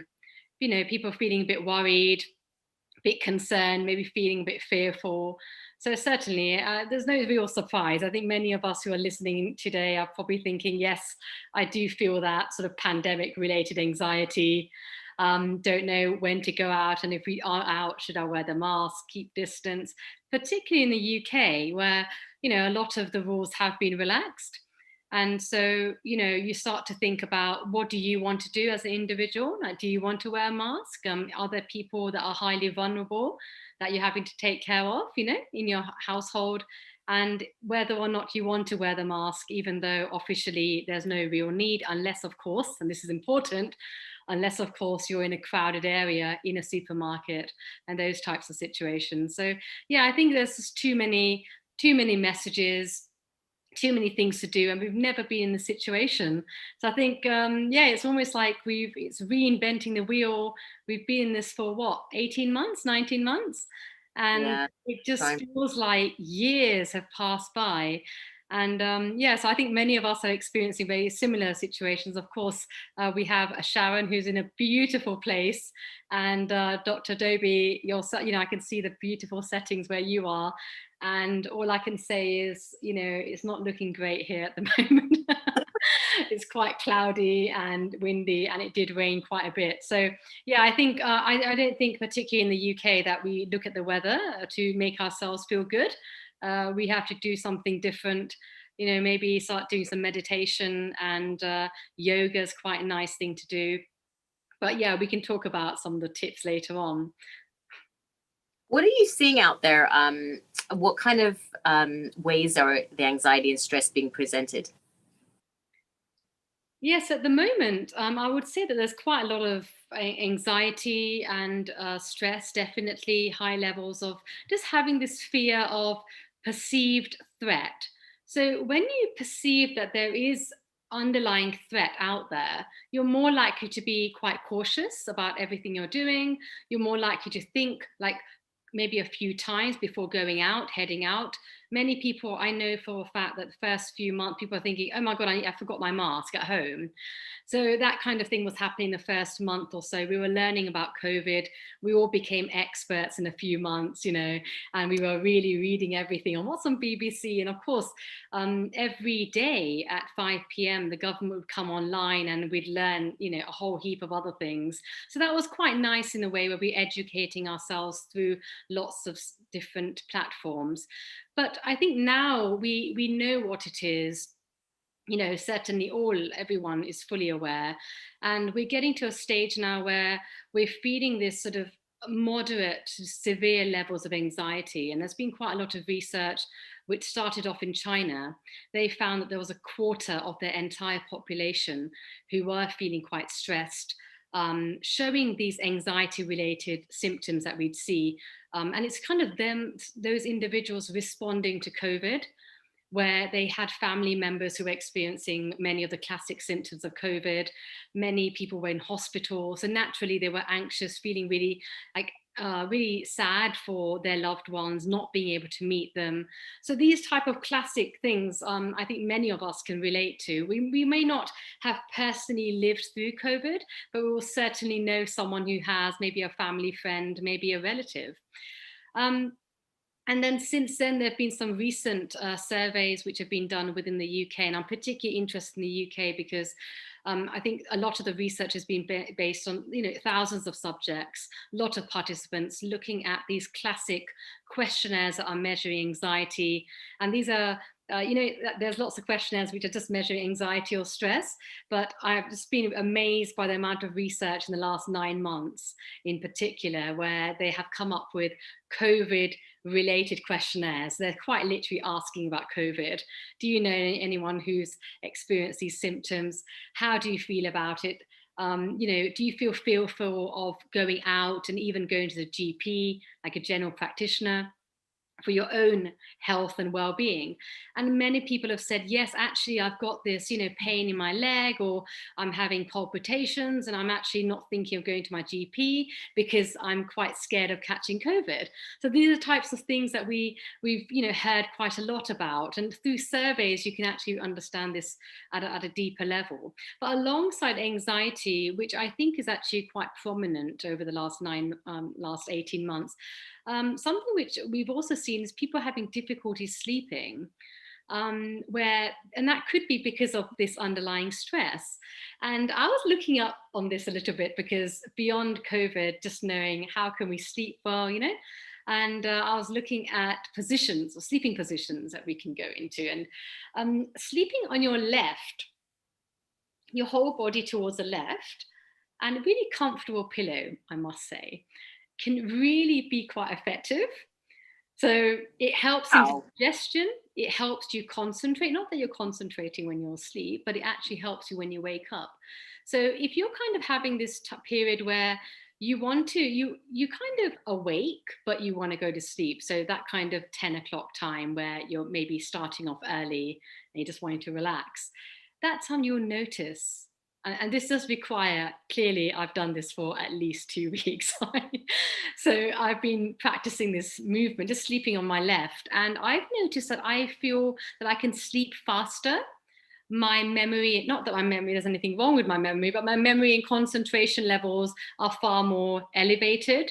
I'm able to, if I've eaten, maybe I tend to eat by about 6 or 7, but if you have eaten like later on in the evening, apparently also helps in digestion. So sleeping on your left does help. And many people, like if you're sleeping flat, like if you're just sleeping flat with the pillow, you'll find that you're more likely to snore. So if you do move yourself towards the right, it does reduce snoring. So that could be quite useful for a partner who snores, you know, potentially. So these are some things that I'm just relating to, because of course in COVID, people have had difficulty sleeping. And this was actually the case in April last year, when suddenly it was like hell had broken loose and everything was flying at us. And suddenly we were asked to work from home. school kids were asked to go on Zoom. They were zoomed out completely, you know, and everyone was at home all of a sudden, you know, and suddenly they're having their partners, you, and of course your children, if you have children. And it's like, right, we're one happy family. And it was actually quite a difficult time, I think, for those first month, because we're not used to it. We're not used to separating work, as in it just happens naturally where we're off to work and then we don't need to worry about home. Suddenly everything was in one place. So we had to learn to, organize our time quite well, have a routine in place. And children absolutely love structure. So if you can give some, if you can tell your kids that, we're gonna go through some homework, or let's listen to maths and some English concepts, etc., for these 3-4 hours, and then we'll have some playtime and have lunch. That kind of structure kids absolutely love it. So we found that during COVID, all of this was hugely disrupted. But if you do have a structure, it does help. But additionally, a lot of people started to consume quite a lot of alcohol because they were spending a lot of time at home. And then that led to quite a lot of like externalizing behaviors like anger outbursts, because there's a lot of frustration, right? And I think maybe now if we do like a follow-up study on the same people, I'm sure people have been able to manage all of these internal and external factors far more better, because we've lived with it for longer. So if you live with anything for longer, wherever you may be, like if you're in a very hot country and you've never been in a hot place for a long time other than the holidays, you're not going to be able to adapt very well. But if you've been there for 6 months, maybe over a year, certainly you'll learn to adapt. So it's something quite like that. But it is quite amazing how I was saying it's quite amazing how the human body does adapt. You're right. Even to climate changes. Like I've lived in England and in like extreme cold, and in America it was like 90 degrees the other day, and I was like, gosh, this is so hot. But then the more you live here, the more you get used to it. So I guess it's the same with your mental state, right? If you're in that constant stress, suddenly your body's like, okay, it's not going anywhere, let me adapt, and so that it's a survival mechanism, I guess, right? Absolutely, yeah, it's a survival mechanism, and it allows you to get on with the things you need to. So you imagine, like, if you've got your job with on you and you're having to work from home, you have to deal with that literally on a day-to-day basis. There's no stop and start. So you do have to have a instant, what do I need to do in this particular situation? And I think we deal with things differently. Certainly how we deal with stress varies across individuals. It's not like a one size fits all. I can't give recommendations about something and expect that everyone's going to be jumping on it and go, yes, I'll try this out. But there might be one or two things that someone will believe that, okay, this is certainly something that works in my particular situation, my age, the people that I'm taking care of. So all of these factors certainly do really help. Other things, of course, yeah, sorry, go on. No, I was going to say, when you get a patient or coming in and there's anxiety and stress, what do you have some general advice, some general tips? Let's say 5 things that you kind of tell everybody to do that just generally helps. Like obviously you mentioned sleep is very important. Are there any other tips that you would recommend? Yes, certainly. So one thing is, when I was mentioning earlier, was that routine, like having a sort of a set routine. I'm not saying everything should be like scheduled to the hour, but certainly having something where there's a structure, having some form of structure, having a to-do will allow you to do things that you quite enjoy, and then doing things that you need to do in the day, so that you've always got something to do, like you've got a deadline to meet. Someone's given you, like, oh, by Tuesday morning, I want this on my table, right? Or not literally on the table because we're not seeing anyone now, but they want like an email or something coming through to them. And you're like, right, that's it. Yes, absolutely. I try to get that done as soon as I can. But if you don't have a routine and you don't have something on your calendar, then that thing is going to be left till the end of the day. And by then you're so exhausted, with all the other things that we're doing, that it becomes that you're working to the early hours of the morning. I see a lot of people say, oh, I'm up till 2-3 o'clock in the morning. And it's like, well, actually, that's not good for you at all. Like we stay up really late. I know this actor's really famous Bollywood actor is like, you must be crazy to be staying up beyond 11 p.m. Like you should all be heading to bed. And the theory behind that is that sleep early, wake up early, plan your day, have a schedule, have me time. Time for yourself. I mean, how many, just think about this. How many time in the day do we actually have for ourselves? Right? I mean, most of the time we're consumed by things, like lots of different things are consuming us. There's people pulling you and asking you to do things, or I know you're thinking, wait a minute, I had a whole list of things I had to get done by today. So if you don't plan your day, someone's going to plan it for you.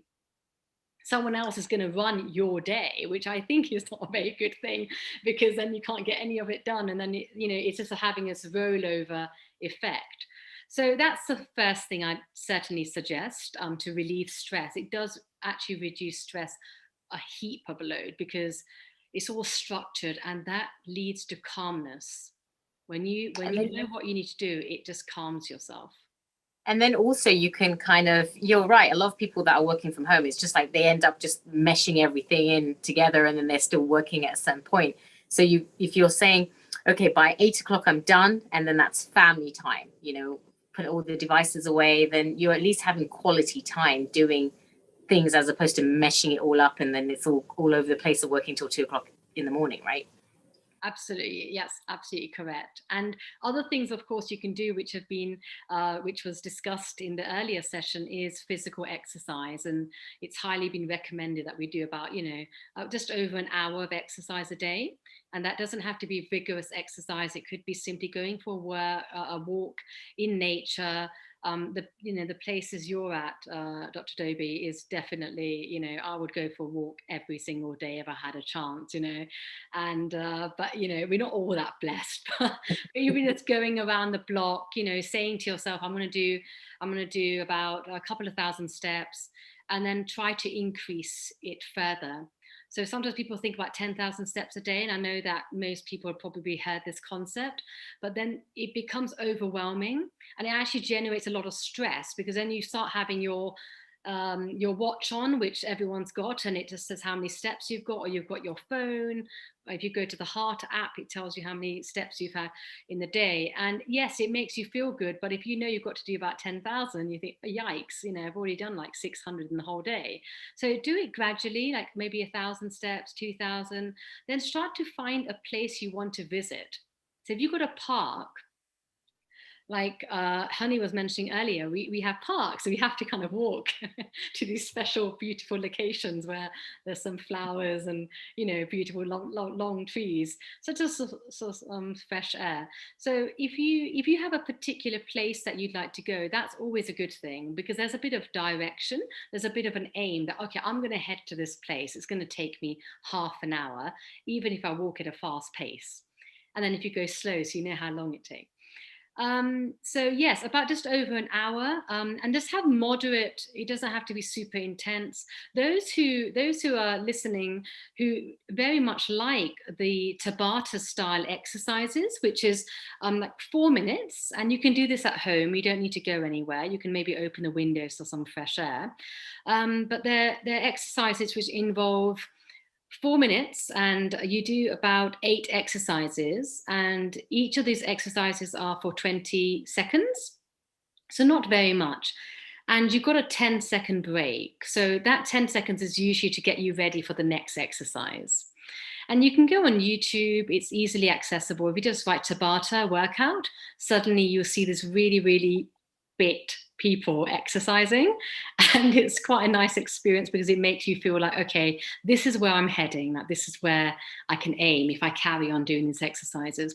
And these Tabata workouts, if you do about 3 sets, so it's 4 minutes, so it's about 12 minutes of your day, which is absolutely is nothing. It can just go by just like that.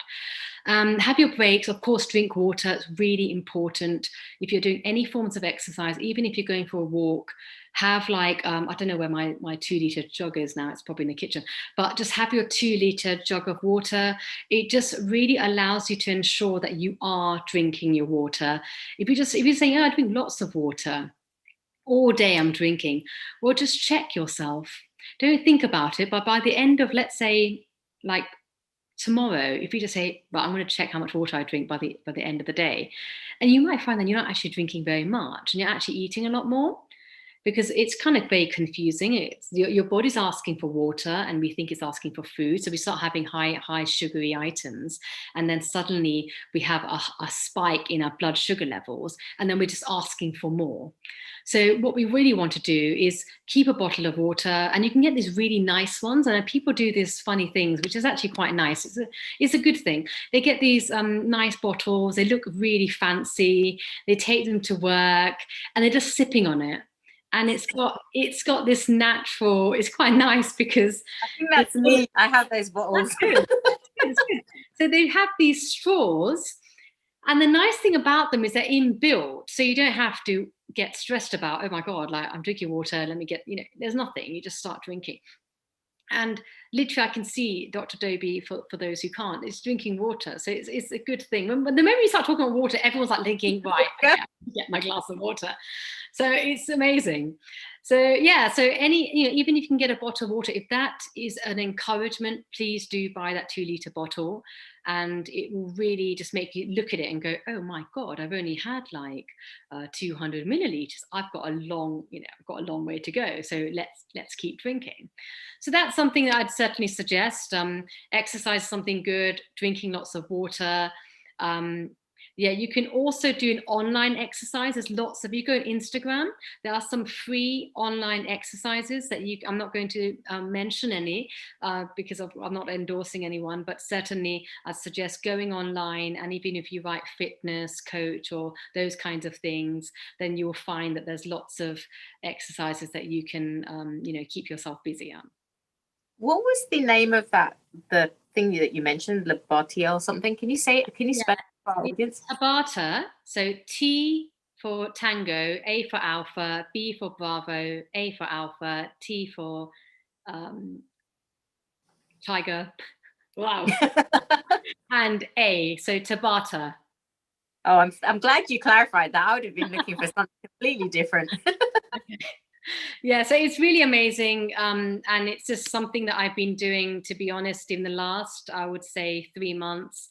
I was doing a lot of exercises just before COVID, and like many people who are tuning in today, with all the lots of things to think about, work-related stuff, I just started reducing the amount of exercise I was doing, but I'm back on it.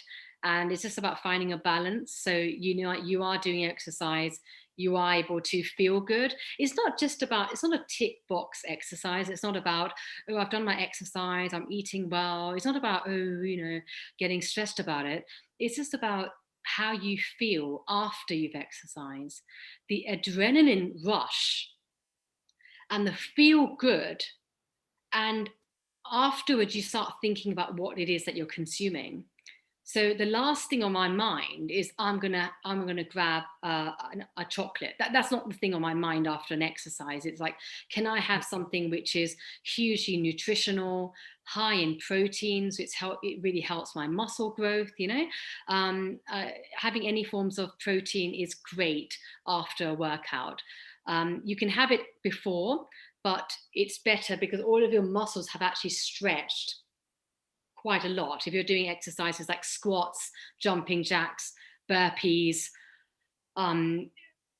anything really, any of those intense exercises, you are going to be stretching your muscles. And then what you need is a high protein food.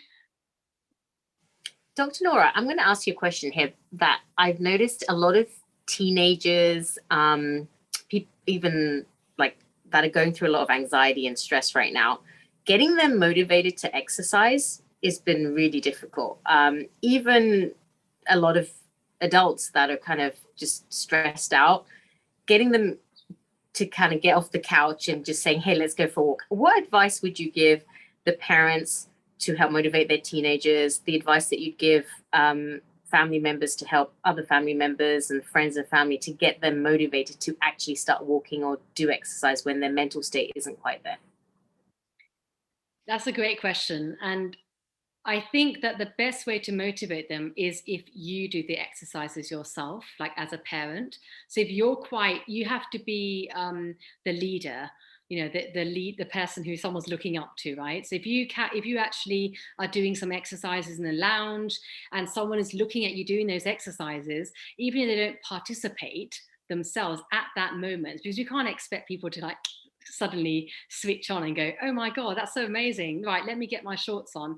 But they might just think, wow, okay. And what they'll do, and this is quite a beautiful thing, and it's quite innate. So it's not so explicitly stated, but people observe others. And they look at their energy levels during the day. They look at what they're eating, how their energy is able to, how they're able to stay so energized. And then they start to think, wait a minute, this is actually working. And that's when the switch turns on for them. So it's not about, like, sometimes it's people think, oh, I've told him or her all day, I'm asking my son or daughter to exercise, they're not exercising. But what example are we giving ourselves? And that applies also to food as well. Like, what kind of food are we eating at home? Is it nutritional? Yes, it's easy to, go quickly to the obvious fast food places and quickly grab something. But then what's that going to do to my energy? And I don't know if anyone listening today, if you've had like some greasy foods, how do you feel? Of course, the first half an hour, certainly, most people feel really elated.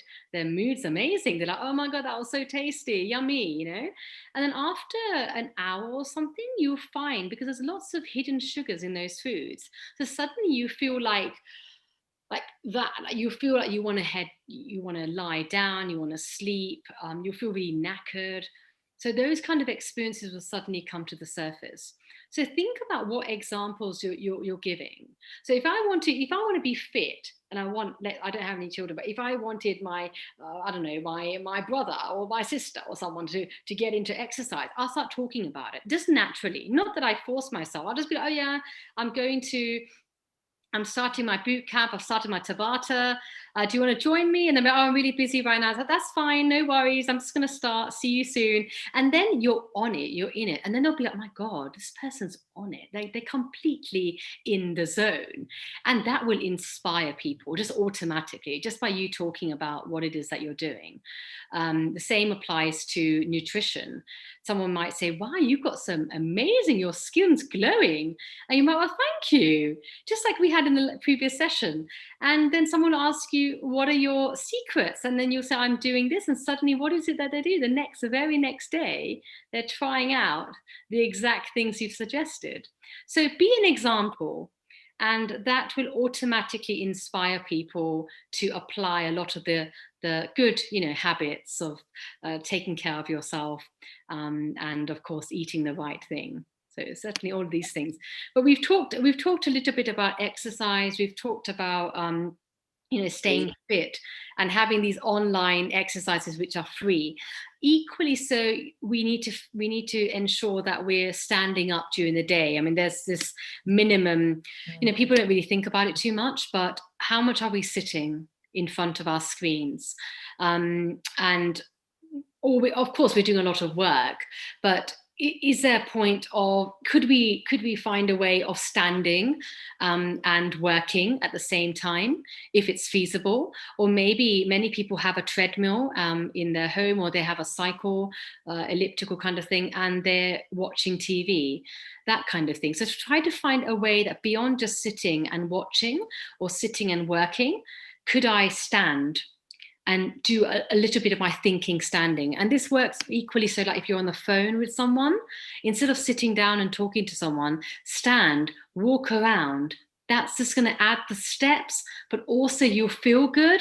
And actually, it's a great way of having new points. A lot of people have some really amazing ideas, but those happen when they're on the train, when there's things, there's movement happening. So in the same way, if you're able to walk around, and you'll find some really interesting ideas that you never thought of generally before. So standing, limiting that to about 4 hours a day. So just think about that. How many hours am I spending sitting? And if you find that, my God, like if you have an aha moment at the moment, you're like, oh my God, then yes, let's try to stand a little bit more. And of course, meditation, like the place you're in, is a natural place of nirvana where you can just relax and you don't need any music. It's just the birds singing, all of that kind of thing is just beautiful. And just breathe in, breathe out, 2 minutes. I think we did that previous session. Just breathe in and breathe out. Right? Breathe in and breathe out. Breathe out through your mouth and breathe in through your nose.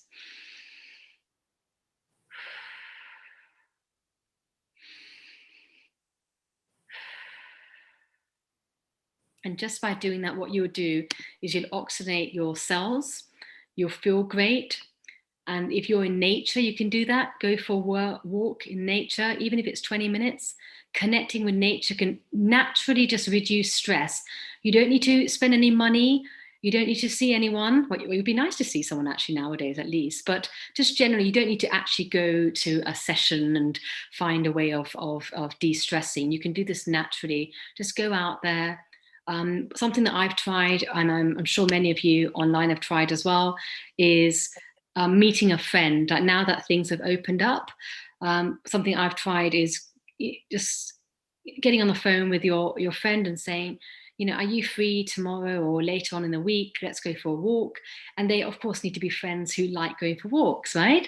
So just try to find that friend. I'm sure we all have that friend. And they'll be like, absolutely, oh my God, I haven't gone for a walk for ages. And that might just trigger the whole walking idea. And yes, go for that long walk. Amazing. Catch up with them. So it's 2 in 1. Catching up with all the things, how things have been. It's a great way to de-stress because you're talking about some of the issues that they may have been facing, some things that they may have been trying. And if you're lucky, you might see an ice cream van. And of course, you can grab yourself an ice cream, like there's wonderful ice cream, there's scoops of ice cream, which is lovely. So all of these things are just like fun ideas, and and I've got some other things that I want to talk about as well. But hopefully, if we have some time, and hopefully we can go beyond 7. But another thing is, of course, is limiting yourself from media use. Like just some people have, they've got their phones and they keep their notifications on. And I would definitely recommend turning those off. It's really stressful because it's not a stress buster. It actually increases stress to the max because it suddenly goes bing, and you're like, oh yes. And you check it and it's the news. And of course, it's good to know what's going on in the world, certainly, but have a time that you watch the news. Like here in the UK, we have like 6 o'clock news, 8 o'clock news. It's like the standard. Suddenly they might have, nowadays we have 24 hours news. It's like, oh my God, But yes, you just have a time that you're spending watching the news just to get up to date with what's going on in the world. And that's quite important for general knowledge. You don't want to, imagine someone telling you that, oh my God, there's something happening literally 10 miles away from where you're living, So you should be aware of these things, but just keep it to the minimum. If you've got an app that you're using, turn off the notifications. It's only when you visit that app that you should know what's going on. So yes, that's one thing. And just have something which is like positive and uplifting news as well. Just find out about good things that are happening and try to spend more time watching that and reading about it rather than reading more about the negative things. Because unfortunately, the world we're living in, there's a lot of negativity. There's lots of negative things happening. So if you do hear about something, all I'd certainly suggest is try to give out positive vibes. So if there has been a tsunami or there's been some major incident, rather than, of course, it's good to know about the details, but don't let that sink you. Instead, we can do something where we're actually giving out positive vibes to that particular country. And you can do this really simply by you can close your eyes, or I like to keep my eyes open, because in life, when we want to be positive, we don't have to close our eyes. But, imagine if we're walking and we just close our eyes for some peace. No, we want to keep our eyes open and just imagine that country, which is quite easy to do. And imagine that you're transporting yourself to that particular place. in time, in real time. And then imagine that you can see the entire country at a distance. And if it, depending on the situation, what it is, you're giving out lots of positive vibes to those people that have been affected. And you're saying to them that I hope that all of your pain and all of your worries reduce. I hope that everything becomes better. I hope that all of these incidents improve, and I hope that lots of positivity reaches you, and I'm really giving you so much blessing. So having that genuine, it has to come from the heart, and it will. I cannot guarantee that it will reach them, but all of these positive aspects, even things like an ambulance passing by, like when you're driving and it passes you really quickly, can we just simply think, oh, I've just wasted like maybe 30 seconds waiting, it just parked up, or can I think there must be someone where the ambulance is rushing to? Can I send out this positivity towards that individual? I hope they recover.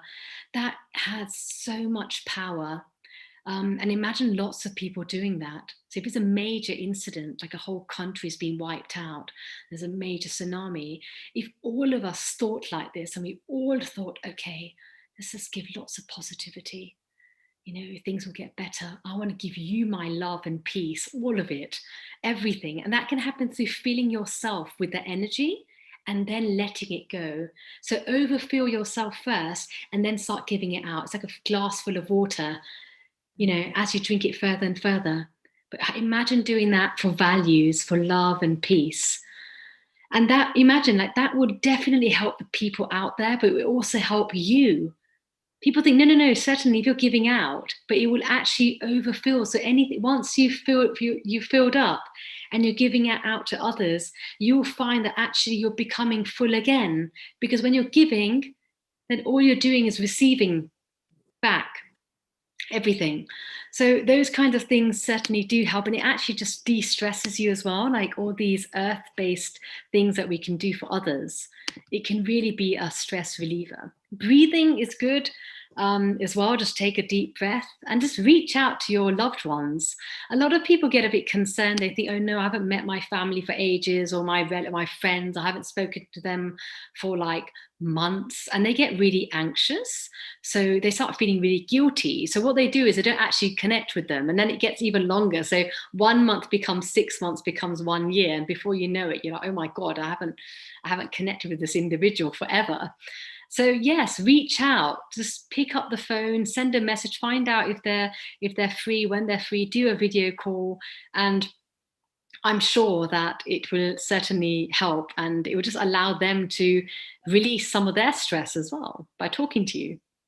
I'm so glad that you mentioned about the news, because a lot of people are getting into that habit of just constantly checking numbers are going up, and then hospital, because every time you watch the news, no one's reporting anything positive, right? It's a shame that we don't have just a positive news channel of all the great things that are happening in the world.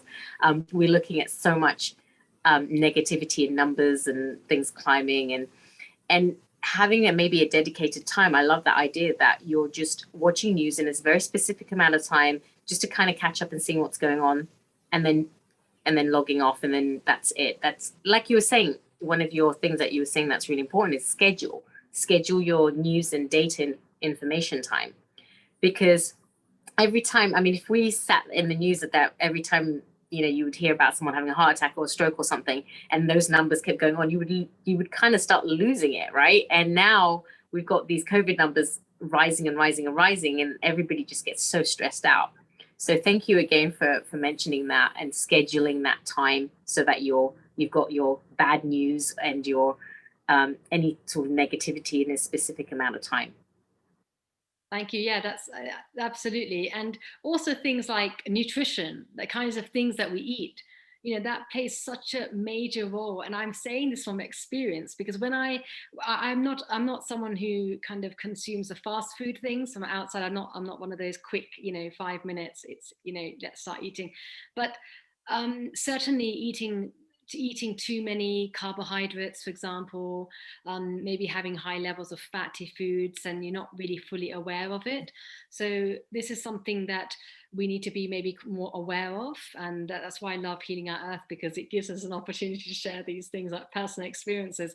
So Yes, how many grams of carbohydrates are we eating on a daily basis? I mean, there's been evidence and quite a lot of research suggesting that we should have about 220 grams of carbohydrates. Complex carbs are actually quite good on a daily basis, and we should have about 30 grams of fiber in our diet. Fats are okay, they're quite good because they can burn quickly when you're exercising. But if you're not a regular walker, or you're not someone who does very much exercise, certainly I'd recommend trying to reduce those. Sometimes you can't really help it, even if you look at things like tofu. It's probably one of the healthiest high fiber but also high protein foods you could ever eat, as well as tempeh, amazing. I'm vegetarian, so I'm giving all those examples. But all of these types of foods, they're high in protein. But then if you look at the fats, yes, there will be fat, but there will be healthy fats. They can be broken down. They're just really amazing. So I wanted to show you later on actually how you can find a way of eating more healthily on a day-to-day basis. And also, of course, cutting down on sugar. And I know this is a big, big topic for we've been talking about this for so long, but there's so many hidden sugars in pretty much everything that we want to consume. I used to live in the US. I worked in Washington, DC for about a year, and I was traveling back and forth, and I was looking at a lot of the cereals. And of course, even in the UK, there's a lot of cereals that are healthy, but there's also a lot of cereals that we give, you give to our nephews, or certainly, and you might be giving to your children, and you don't realize how many grams of sugar there are in these cereals, and even the snacks that we give our relatives. And so the interesting thing is refined sugar. Sometimes you're looking out for the term sugar in the foods. And surprise, surprise, it's not there. It doesn't say sugar.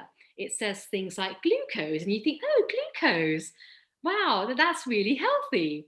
So what do? We pick it up and we just completely ignore the fact that actually it says 10 grams of glucose, 10 grams of highly saturated fats, which is really bad because it's all the fats that are around our organs, and it's really difficult to break that down. So if you're an intense exercise, if you go on intense exercise on a regular basis, you may be able to reduce your visceral fats, but otherwise it's really, really difficult. So things like sucrose, glucose, fructose, maltose, fruit juices, molasses, hydrolyzed starch is a very interesting one, because hydrolyzed starch, that term, it kind of gives you the impression that it's rice, or it makes you think it's healthy. So there's a lot of planning that goes out in marketing for all of these items. It says no added sugar. And you may have seen this video on Instagram, but it says no added sugar. And the moment you turn the carton, it says, wow, it's like, you get a shock. And the carbohydrates are so elated, the fat, the saturated fats, and you think, my God, what am I, are you sure there's no added sugar? And things like invent sugar, corn syrup, and honey.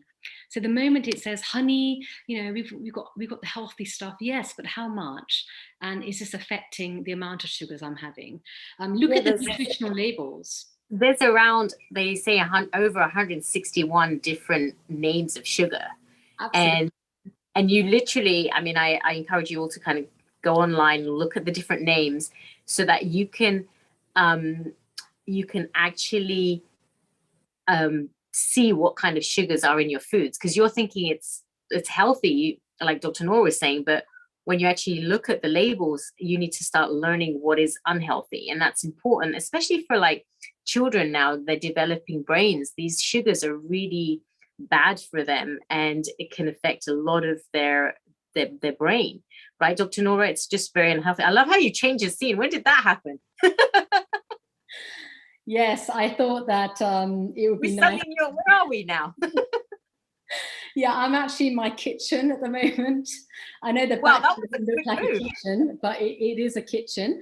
And I thought it would be nice to just show you a couple of things, just to show you an example of the kinds of things which are, are quite healthy. And it will just make you realize that things are quite simple to make or prepare.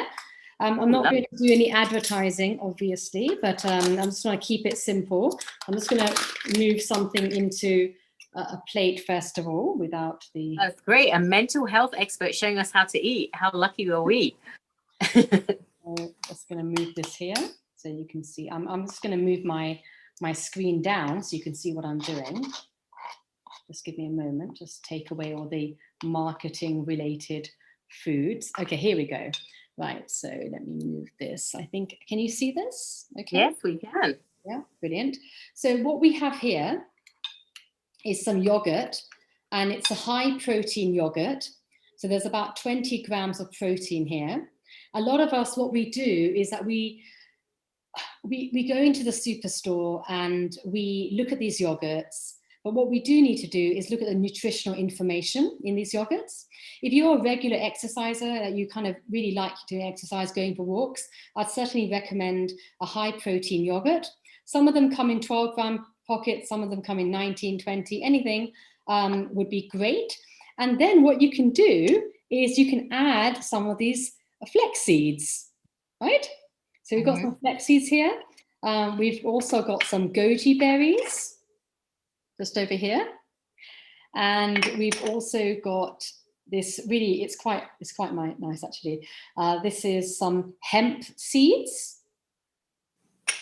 And then something that I quite like doing is putting a bit of peanut butter, but this is, you must notice that it's a powder. And the reason why it's a powder is because it's got 80% less fat in it. So if you go for the standard peanut butters, please do have a look at the amount of sugars, carbohydrates, etc. they are, because it's likely that there may be quite a lot. The smooth ones, the chunky peanut butters are probably better than the smooth ones. And what I've just done just before I came on this program is that I kept these almonds and walnuts for approximately 3 hours in water, and it just really does help release a lot of the nutrients. It seems quite simple, but it's actually quite amazing. So what we'll do is I'm going to put some of these nicely, and as you can see, it looks quite nice, hopefully, as I'll start putting this together.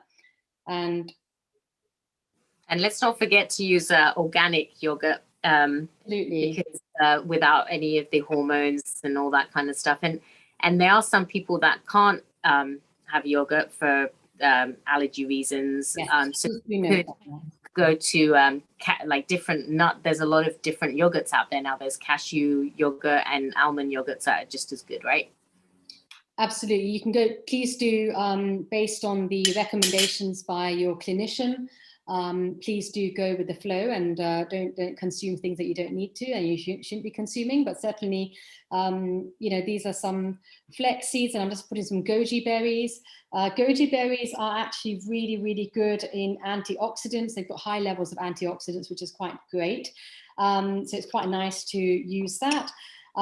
Chia seeds is another one, but let me just get down to hemp seeds first. These are high in omega-3 and omega-6, and it's amazing to regulate your metabolism. So if you can introduce this into your, you can see, I mean, it's getting quite heavy now, but that's the idea, that you're not, they're trying to make this a very healthy snack. So it's not simply the protein, but you've got the necessary antioxidants, you've got beta carotene, anything that is good for blood sugar levels being stabilized, which is goji berries.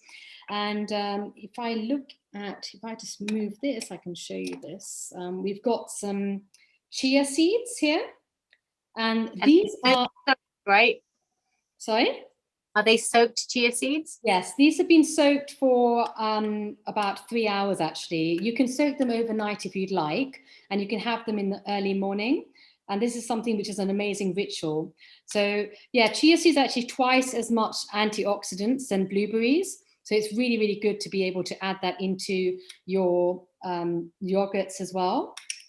And you know what, I'll tell you something, Dr. Dobie, that when you know what the value of all of these things are, you're more likely to consume them. It's just a natural way. Someone tells someone that, oh, this has got a lot of vitamin A in it, it's got vitamin C in it, and this has got magnesium and potassium, and it's got a lot more than, a lot more nutritional value than, let's say, fruits, then you're more likely to consume it. Now, another thing which you can do, of course. Wow, that's looking really delicious. Looks really, really good there. Something you can do is, of course, you can add blueberries as well. But we've put quite a lot of chia seeds here. So you've certainly got there's a lot of fiber in this food already. You've got high proteins, you've got the omega, so that's amazing for your heart health. You've got potassium, you've got magnesium, all of these amazing things, which are great ways of boosting your mood and any levels of anxiety. But I'm just going to place a few in here. Just like that, it's quite simple. And voila, we've got a wonderful plate of healthy, it's really lovely snack, yogurts, fruits, some almonds, walnuts, all the things that you really need and what your body needs. Wow, Dr. Nora, look at the skills. I did not know you were a little chef in there. And actually, I was just thinking, let's see how much time we have, but another thing that we can all try is this juice, which I've prepared in advance because I knew I didn't have time to be able to show you then. But this is a green smoothie, essentially. It's made out of celery. So I put 1 celery in there, kale, you can put as much as you'd like, and cucumber, maybe 1/4 cucumber. And what I've done is I put this in the mixer. You can add half an apple if you'd like, no problem. But cucumbers have got high levels of antioxidants. It also promotes hydration. It aids weight loss, so it's amazing. It really does help. So this is something you might want to try early morning. It's a fabulous juice to wake you up in the morning. It's also celery. Many of you know celery. It's difficult to put in salads sometimes, but it's rich in vitamins and minerals. It lowers your glycemic index. It also reduces inflammation, so it's quite a nice thing to have. And of course, kale has vitamin A, folate, like vitamin B, omega-3, so quite a nice drink to have, right? And the last one I've got here. Ooh, what's that? This is, it needs to be, I prepared this about 2 hours ago or so, but it's a beetroot and carrot juice. And what I've put in there also is coriander or dhania, some people may know as dhania. So it's packed with essential nutrients. It's a great source of fiber, manganese, potassium, iron, vitamin C. Helps to improve blood flow, lowers your blood pressure, and it also helps with exercise performance. So you could have it like maybe an hour before you are heading off to an exercise. It's quite nice. Coriander that I've just placed in there is actually rich in immune boosting antioxidants. It may also help your heart health. It promotes digestion, gut health, all the amazing things that you all need to know. In infections, it protects your skin. And of course, I put a carrot in here as well, actually. So that's great for fibers, vitamins, antioxidants, and it's amazing for weight loss. And finally, for those who, hello again, for those who really like having ginger and things like that, I didn't have fresh ginger in the home, which is fine, it's not a deal breaker, but I placed some powdered ginger in there as well. And that certainly does help with circulation. It's a great way of reducing inflammation, and it has medicinal kind of properties. So yeah, it's been quite nice preparing these just before the show, to be honest. And actually, I think I'm ready to have quite a lot of these things just afterwards. So yeah, thank you. Wow, it looks really, really good. And you were using a juicer to make the juices, right? You weren't just blending it.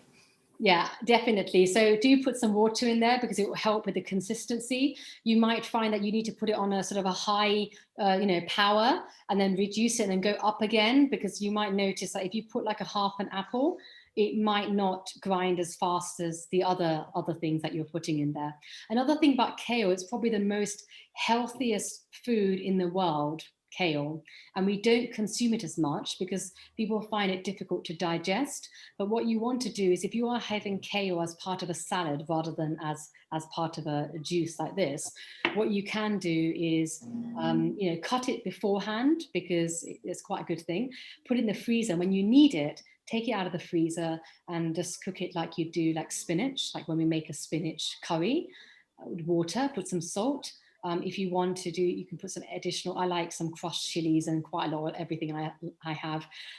So yeah, just make it, put some other things as well, like vegetables in it, just so that it doesn't feel like you're just having kale. Sometimes it can be a little bit bitter. That's why I like drinking these types of things, because it's not one of those juices. You know, those juices we used to have back in the days where we used to put the carrot through. Oh my gosh, yes, I remember those. So the thing with those carrots is that a lot of the nutrients would just literally... Yeah, and you'd get like this little tiny bit of juice and you've got that much waste, right? Exactly. So I definitely suggest that. Most of us have got one of those blenders where you just, whatever you placed in there with water, it blends everything. So there's nothing's wasted at all. So these types of things, yes, really do help. And even the colors, like look at the colors of these things. It just make you feel good, like just looking at them, let alone like when you drink it, of course, there's a lovely experience, but just looking at them makes you think, this is good for my body. Like, see your body as a temple. Yeah. What am I consuming in the day? How does it make me feel? So if you have a high carb dense meal, what's going to happen? At that moment, you're going to feel like really great. But within half an hour, your brain is going to switch on and go, right, it's time. I feel really tired. I just want to lie down. And what you'll do is you'll watch a movie or you'll watch the Olympics. And then before you know it, you'll be snoozing. And someone will be like, oh my God, you're just snoring there.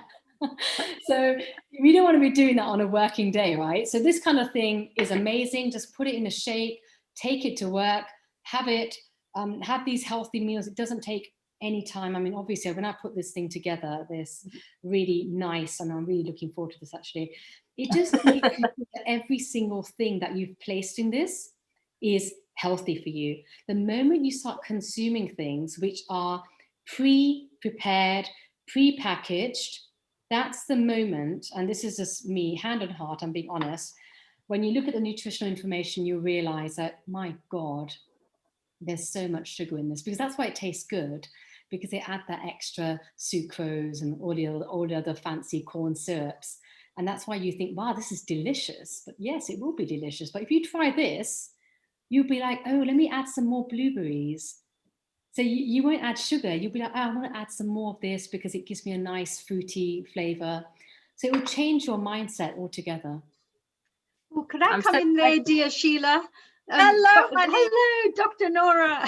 And dear Sheila, and dear Sharon too. I was just going to say, I was loving that. What a lovely recipe that you came out with. And so nutritious. It's jam-packed with all the nutritious things that you can think of. Now, how do we get people to try these things if they don't like the taste? Is there anything that, because you have little kids or you have other people or you have myself, sometimes. So you're thinking, well, I'm not too sure about the taste of this. How do you make it a little bit more tasty as well at the same time?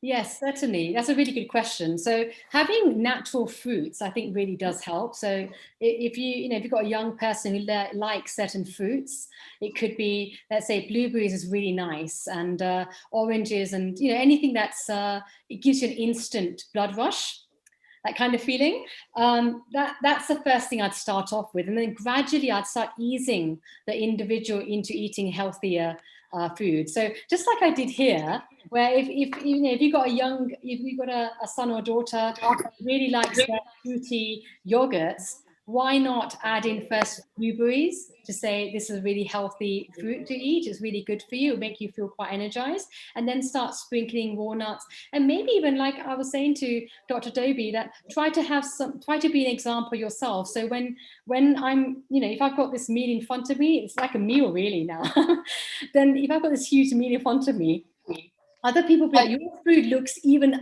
amazing and far more better than what I'm eating. And that's the kind of things I was getting from when I'm a raw foodist at the moment. So I've been practicing eating raw food. And when you just have your salad and something I did, I can't show you the image now, but literally what I had just before this program was cutting these 2 large tomatoes, just slicing them. And, most of us have these packets of salads that we can purchase from the supermarket, right? So just literally get just have a handful of salad, and then cut your tomatoes, put a bit of basil, which you can purchase. And then I had some halloumi in the fridge. So I didn't have too much, because cheese is amazing. It can be broken down quite quickly. It's a good, healthy fat, halloumi. So just have 2 or 3 slices of halloumi, a bit of basil, a little bit of pepper, you're done. It's such a clean meal, and it's not fabricated. It hasn't got all this extra stuff in it. It's everything that you need. So yes, very nutritious as well. And actually we've got Sharon here, and Sharon is amazing because from the USA, she has her own little greenhouse, and in the greenhouse she has she grows cucumbers and basil and all these different herbs, etc. And last time I saw her grow these cucumbers, loads of cucumbers and huge lettuces. So Sharon, did you want to perhaps ask any question? I know while Sheila's here as well, I thought maybe she'll also be interested that you have these natural organic cucumbers and basil herbs. Maybe Dr. Nora will have a few tips on those for us. Well, the first thing, we are harvesting gooseberries, amla, I think it's called, for you. And I asked our dear Seema to give me a recipe for chutney. So I'm going to do that today. But everything we've been talking about here is very important. I do want to go back to this sleeping on your left side, because in the tradition of Dzogchen, of Tibetan, we do a practice of yoga, which is that life, you have your life and then you have your dream state. And during that dream state is more time for you to go into these meditative states, to wake up in the dream. And so I found it interesting about the sleeping on your left side, because that's part of the practice, where you sleep on your left side, and it enhances that ability to go into a dream state and really even get insights into your lives, like this, like beads on a mala, waking and sleeping and waking and sleeping. And we want to do that, be in that meditative, contemplative state at all times, because it helps relieve our stress. And my question really is about the children. I've seen here where the parents are working and the children, and they didn't have time lockdown phase to be working with their children or home watching, playing video games all day, even here where nature is. So if you're a parent and you're so busy, are there little things you could do to help the children who are alone, have been alone? Well, they're coming out. And the other thing I'm finding now, because this is the mental health issue, is that even when they start to engage, they're hesitant even. So what do you have to say about that? Yeah, thank you so much, Sharon. That's a really good question. I think the theme that I've been talking about today, it kind of answers this question as well, about where we need to be an example. Like if your kids are, or any kids are playing, when they're playing games, you say, okay, I'll be back in 2 hours kind of thing, or I'm kind of busy here, and they're doing something there. it's just nice to have this holistic perspective where they can just come and see you. No worries, it's not about disturbing me. Just come and see me if you need to, and just having that. I mean, maybe I'm not answering the question. I'm not sure, but you know, when you're kind of, I think a lot of people, they kind of go, right, I'm going to ask you to sit here and play games and watch that movie for 3 hours, and I'm doing this, and don't disturb me, and then we'll connect. And it just feels like, oh, mom's not around, you know, I really need her for something, and but she's asked me not to. And then suddenly we sort of switch on, switch off, and it's just like, oh, okay, she's here now. And so that kind of just, I think that just creates a lot of tension, and it brings about a lot of those internalizing behaviors, like anxiety, because they're not able to express how they feel at that moment. So there's something. Dr. Nora, may I just share something here? Because, you know, Sharon's question is, you know, because nowadays it's true with the COVID, there's a lot of children who are staying at home, they're playing games all day, watching TV all day, they're not really having time to eat, I don't know, maybe healthy meals. They're just sitting all the time. There's no activity. So I can understand, and that could probably in the future lead to unhealthy ways of, you know, being, as well as, you know, eating. But you know, I found that if we could perhaps encourage children, this is for Sharon as well, to have fun times with the parents. Like if you're cooking, maybe a parent could say to the child, can you peel the potatoes for me? Or can you just, you know, do something safe, but can you just do this coriander bits for me? Or just get them involved. Or if you're doing a chapati or something like that, you tell them, can you just get the little flour balls ready for me? Or so if you can have fun and put some music on in the background and put songs that they would enjoy. So I feel that really you could have everyday life, you could be living, and you can try to bring your children into it without disturbing your time. So if there are family members out there or parents out there watching right now, and they think, well, you know, I have to keep them away because I need to get my work done and I have to come back from work and I don't have time. Well, bring them involved. So I don't know what you say about that, Dr. Nora, you know, just get involved, make it more playful. Absolutely. This, I think all moms out there can resonate with this, right? So if you're making like a pizza, get them to put all the cheese and all the vegetables on there. Get them fully involved as long as it's safe, and that way they'll be in a different setting. Like they're not doing their homework. They're not playing, you know, PS4. They're not watching a cartoon. They're actually in a different setting in the home. They're finding out what mom's does, and then also it's quite inspiring because mom works really hard. So it's nice for them to know that actually she's also in the kitchen. She makes delicious food. So just get them fully involved, and that can be it just be quite a positive thing because it takes you out of being stressed. Like, you know, when it's just like right now when I've just prepared this meal, I'm not even thinking about what I need to do after this session, for example. I'm in the kitchen. I surely can't be doing any work, you know. So it just kind of really allows you to come out of any of those comfort zones, and instead you're just in your zone cooking something and getting kids involved. Yeah. And the bowl that you just prepared anyway with the hemp seed and all that, with the yogurt, etc. I mean, that in itself was so much fun because you could get the child to say, okay, let's see if we can create some designs on top of your little bowl, you know. And you know, somebody else would say, okay, let me see if you've got 2 kids, you do your little design and you do little design. So I find, you know, coming from an educational background, and especially from the artistic side, when we even used to teach dancing to people, we wouldn't say things like, I mean, I'm just saying that if you have to do a flick with your hands or something, we wouldn't say, oh, do a flick with the hands or rotate the wrist. We wouldn't say that. We would say, let's see, there's a fly there, and go, let's hit the little fly, let's hit the fly. There goes the fly, you know. So we kind of make it fun. Or if you're doing a little butterfly, saying, oh, we're little birds, aren't we? It's, you know, to help them do the little flowy movement. All I'm trying to say is, I think the language with children, if the parents as well as the people who work with kids can become a little bit like them, understand their language, then you can guide them to get better values, get good habits in place from a young age. and make life a bit more fun for them. And it actually is a helping hand for the parents too, if you can help them. Yeah, that's true.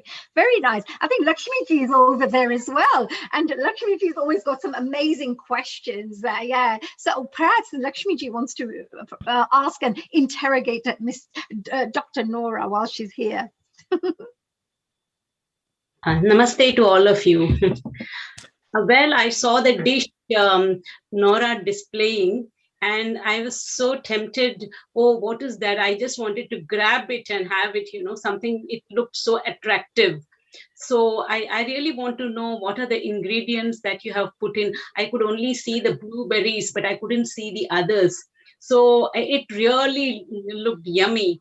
And well, and of course, I was listening to all the talks of some yoga and some this and that. Very interesting. Nice, Dr. Nora, that, your session was so good and very entertaining, as well as very, very informative, and a lot of food information, etc. Well done. Yeah, thank you so much. So kind of you, Lakshmi, Ben. It's a pleasure. And I'll just, what I'll do is I'll just move my camera down so you can have a look. So these are the... Wow. Yeah, so, nice. So this was the beetroot juice, and it's got beetroot in it. You can get the steamed beetroot from the shop, so you can actually get the raw beetroot and then make sure that you wash it down, and you may also need to steam it so that it's cooked before you grind it.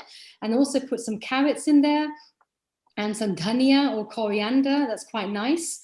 Another thing you can do is also put some carrots. I put 1 carrot in here. Okay. So what we're doing is we actually consuming things that we may find difficult eating generally, like having a carrot. Yes, you do need to cut it down, you need to introduce it into a salad, but it's just nice to have it in a smoothie.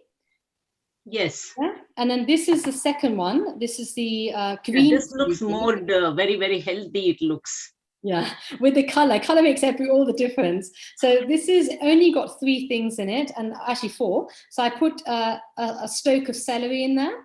I put kale and cucumber, and then to sweeten it, natural sweetener, I put half an apple. Okay.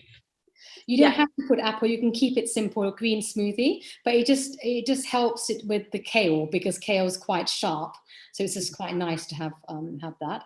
And then we have the smoothie. I like call it like it's like a smoothie bowl, because it's made out of yogurt. So what I did here is, if I just move some of these, there was the yogurt. You don't have to use the yogurt. So it's just hidden underneath all the almonds and everything. But there's some yogurt here which I placed, and because I like kind of exercising, I put a 20-gram protein yogurt in here. Okay. You can always use not Greek style yogurt, but Greek yogurt, the original Greek yogurt. So just have it maybe about 150 grams of that yogurt. And then I placed some chia seeds. Oh, yes. And the chia seeds were in water before for about 2 hours. You can always soak it about 2 hours. Maybe you can soak it overnight. I prefer that, because sometimes you just want to consume it like instantly. So, why wait for 2 hours, right? Another thing is we've got some walnuts and almonds. Those were soaked for 2 hours just before this event. Okay. Then I've got some goji berries, which are great. And also they've got all the antioxidants you need for your body. And then finally, hemp seeds. These are great. Walnuts are really great for the brain. I've been reading about that. It's just a really good, that's why they look like tiny brains, right? Absolutely, yeah. Walnuts are amazing. Even like the way I've placed it, because it looks nice like this, but when you're consuming walnuts, it's always nice to just break them a little bit, so it's easier when you're consuming them. But yeah, so this was it. So it's really nice. Thanks to Healing of Earth. The presentation is so important, how you present the colors and everything. And, that itself tempts the people, oh, I just want to eat it, something like that. So when I came in, I saw that, something like that. I said, wow, it's so wonderful. And what you were discussing was kale. And kale is very nutritious, isn't it? Yes, it's one of the superfood or something like that, they call it, isn't it? It's the healthiest superfood Yeah. on the planet. It's got vitamin A, it's got folate, it's got omega-3, omega-6. It's really, really good for reducing the risk of heart disease and all sorts of things. It's quite amazing. Wonderful. Thank you very much, Dr. Nora. Thank you so much. Thank you. I think, Dr. Nora, you should have your own little mental health cooking show. I think we've got to get to your Instagram and kind of start looking at some of these great recipes that you have. We need our own little Healing Our Earth book. That's what we need. We need our Healing Our Earth, so healing our tummy, healing our bodies, healing mind, body, soul, whatever we want to call it. But we need to have some amazing experts like Dr. Nora, I believe. Do you think that, Sheila, that we should have our own little book, get all the experts on board, give us 5 or 6 of your top recipes or 10 of your top recipes. And can you imagine how healthy all those people will become, the people who purchase that book? So which will be wonderful.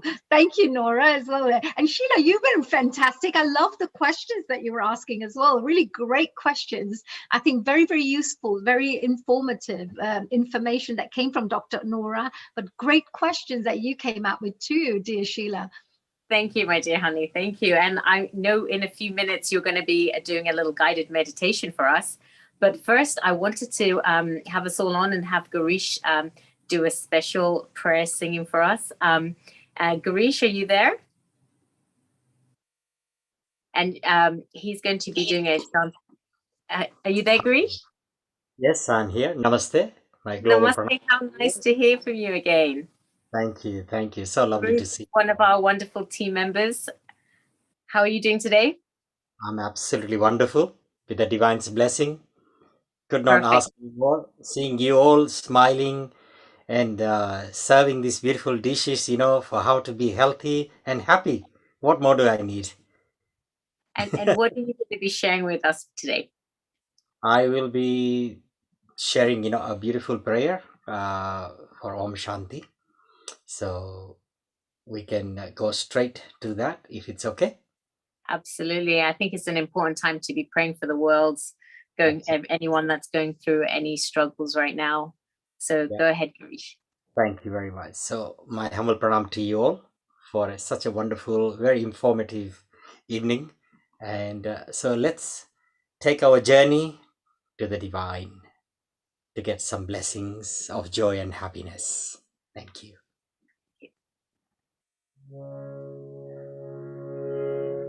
So if you can all close your eyes and let yourself free and let the divine come and bless you all. Thank you.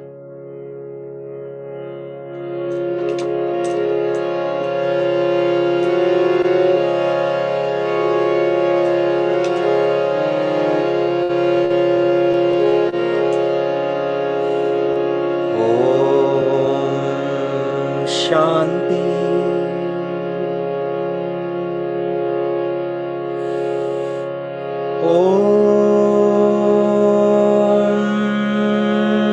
Om Shanti. Om Shanti.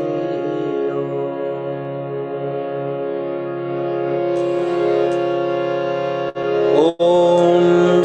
Shanti. Om Shanti.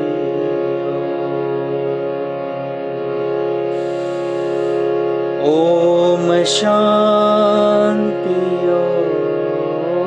Om Shanti.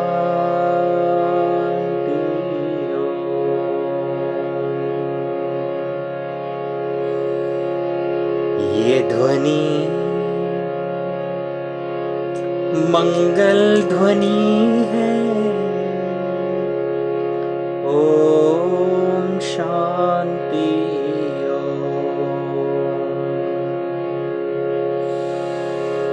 Om Shanti. Om Shanti.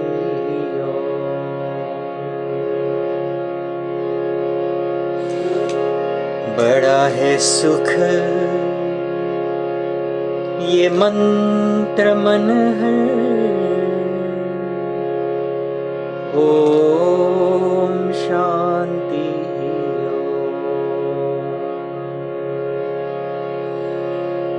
बड़ा है सुख ये मंत्र मन है। ओम शांति।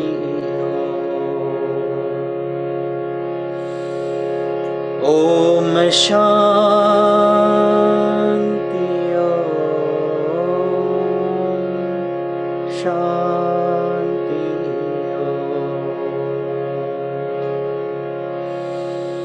ओम शांति।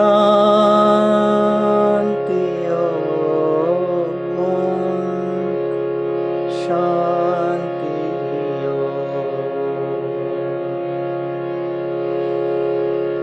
ओम शांति।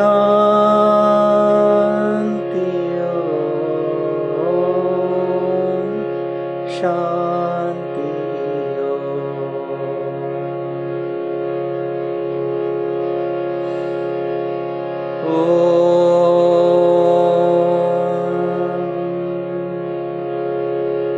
नमः शिवाय। शिवाय नमः।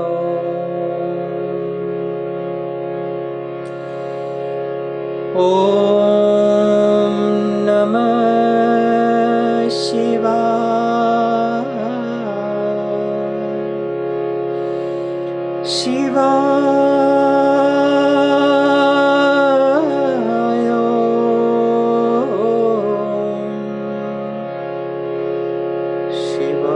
शिवाय नमः।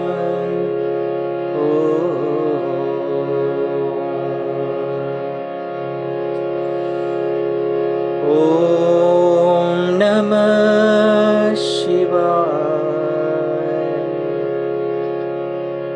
नमः शिवाय।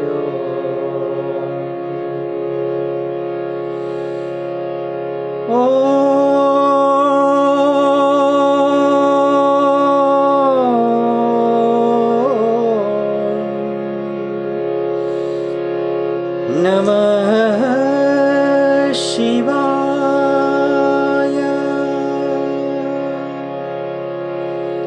शिवाय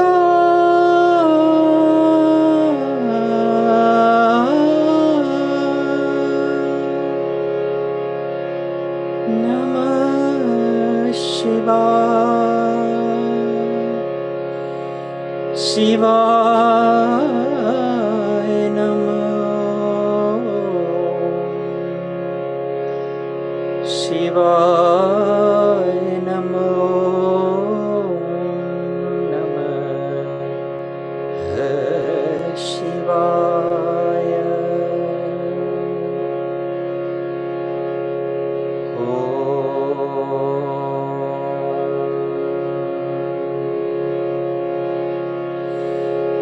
असतो मा सद्गमय तमसो मा ज्योतिर्गमय मृत्योर्मा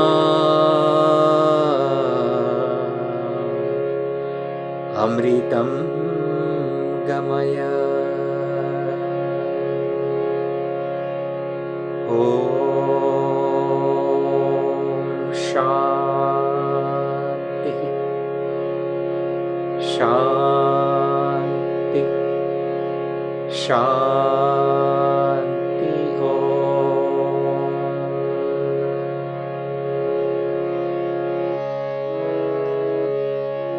लोका समस्ता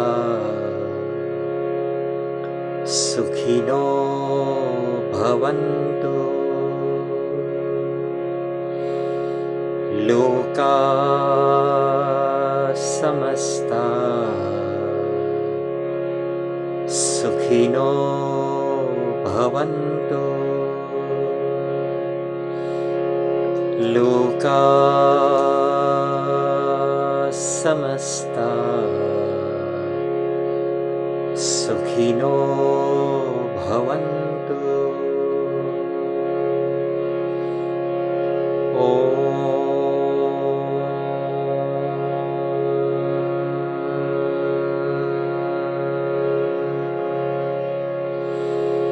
शांति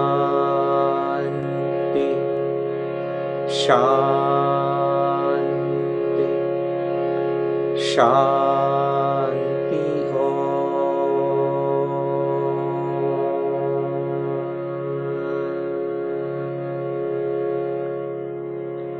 My humble pranam to you all. Om Shanti. Thank you. Namaste.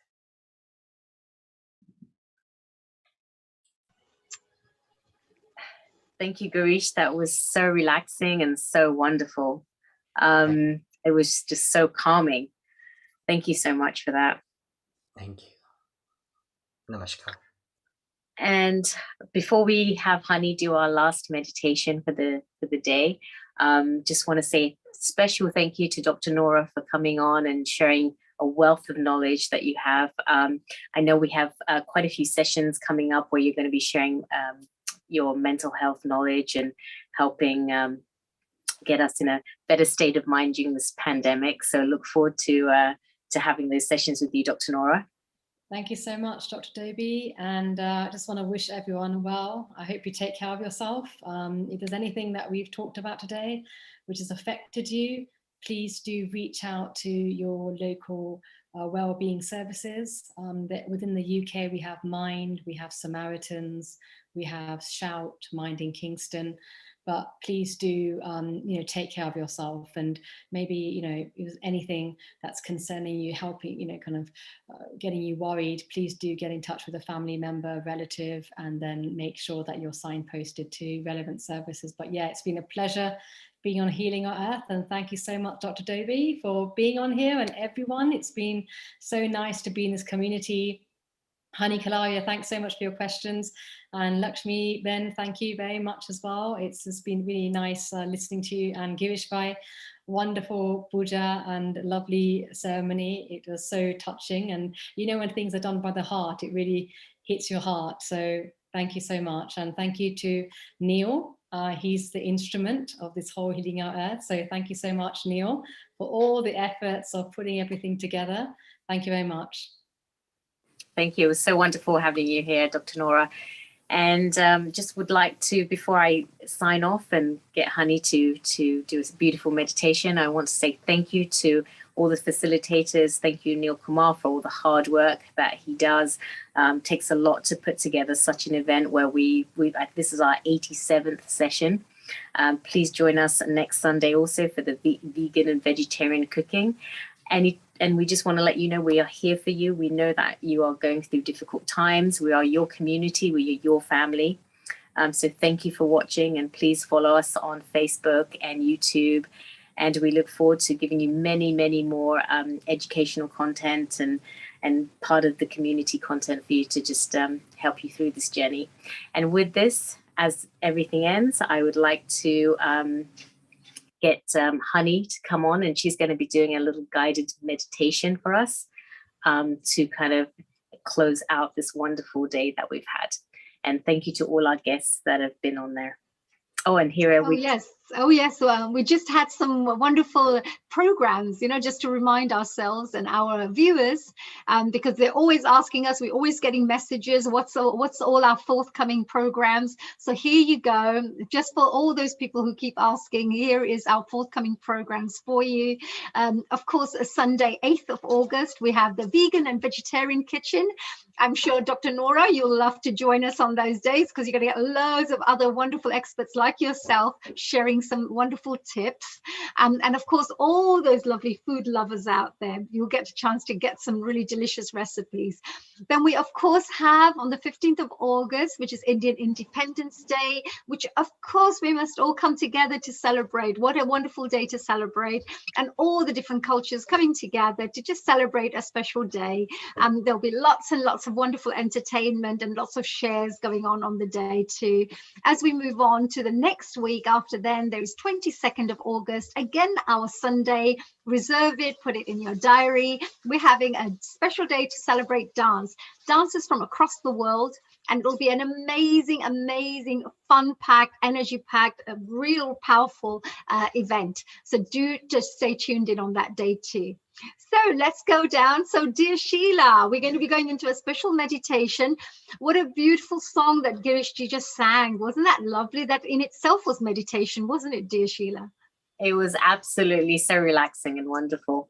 And I'm looking forward to your meditation. I know you've done one before on Healing Our Earth, and I kind of closed my eyes and I think I nearly fell asleep last time. So well, that is wonderful. You know, that's the aim. It's wellness and well-being, you know, that we're talking about right now. Today, we've all shared some really great tips and you know, just information about how to perhaps develop our wellness and well-being. So meditation is one of those areas which definitely helps us to de-stress, to get rid of all that tension that's in our bodies. But not just that, it has many benefits, because of course it has a spiritual angle to it as well. The meditation has, it's got the health angle to it, and then of course it may have the personal development angle.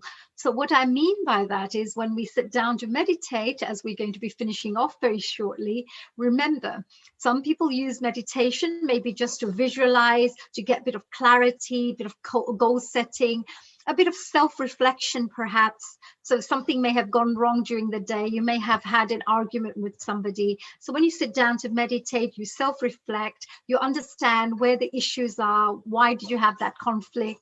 You try not to make that mistake again. So suddenly you have evolved a bit, you know, from you as a person. So there is a way of using meditation for personal development, which is definitely good for your well-being.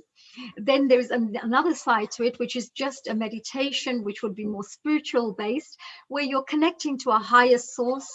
The higher source would then perhaps give you guidance. Actually, you're connecting with your own guru, which is inside you, your own soul. So as you become more soul conscious, as you do that, as you connect to that, you will start finding that you start making better decisions, because by quietening your mind, you will find that better solutions come to, you know, life challenge problems and challenge. So anything that you're looking for in terms of solutions. And then there is also, of course, you know, the health benefits that we get, because meditation is also about de-stressing, removing all the tension that's filled in your body. All throughout the week, we're working, we're running around, there is competition, and you know, you want to get a promotion, and you want to make sure you feed your kids, and you want to make sure, you know, the COVID is there, and you're looking after the elders, and so many things are going on in your life that your whole body is filled with so much stress and tension. So when you sit down and you relax for maybe even 10 minutes a day, half an hour a day, if you can manage it, you will find that it works like a pressure cooker, all the, you know, all the things that needs to come out of your body, like steam, just comes out of the body, and all your nerves and your whole body relaxes. As soon as it relaxes, you will find that you will remain more peaceful, more patient, not so irritated. You know, you won't get angry and annoyed about things very quickly. You will find that you're much more balanced when you do this. So there are many benefits. So today, we're going to go through a little short meditation. It's actually a relaxing meditation. And at the same time, it's a cleansing meditation. And what I mean by that is, you have your body, but then we also have the energetic body, which is around our body, around our physical body, which we call the aura. The aura works like a blanket. Let's call it like a blanket. It's protecting your body.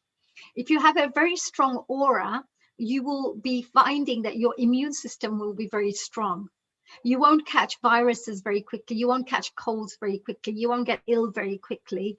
Why? Because that whole aura is so strong that it doesn't allow these viruses to get to your physical body. And how do you manage to strengthen this aura? Well, it's through regular meditation. So as soon as you start regularly meditating, you will find that you won't get ill very quickly. You'll find you won't get colds very quickly. You won't need a flu jab. I mean, of course, I'm not a doctor, so you have to listen to your doctor as well for all the instructions, but you will find that your immune system will really boost in an amazing way. So to start off with, maybe I could ask Sheila, Nora, Girish, Lakshmiji, anybody who's there, please join us. And of course, all the audience members who are joining us today.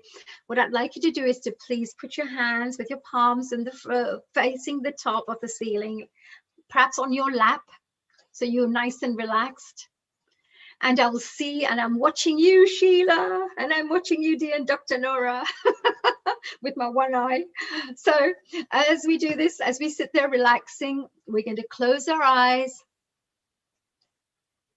We're going to take a couple of deep breaths just to get ourselves grounded a little bit.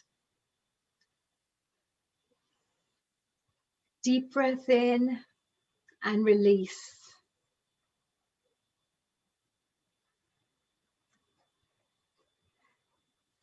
And as we start, perhaps quietening down,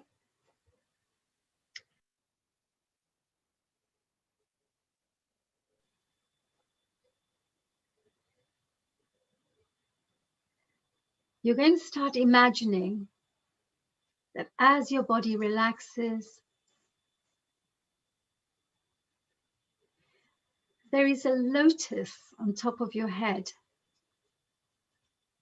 It's a 1,000-petaled lotus. And this lotus works like an aerial.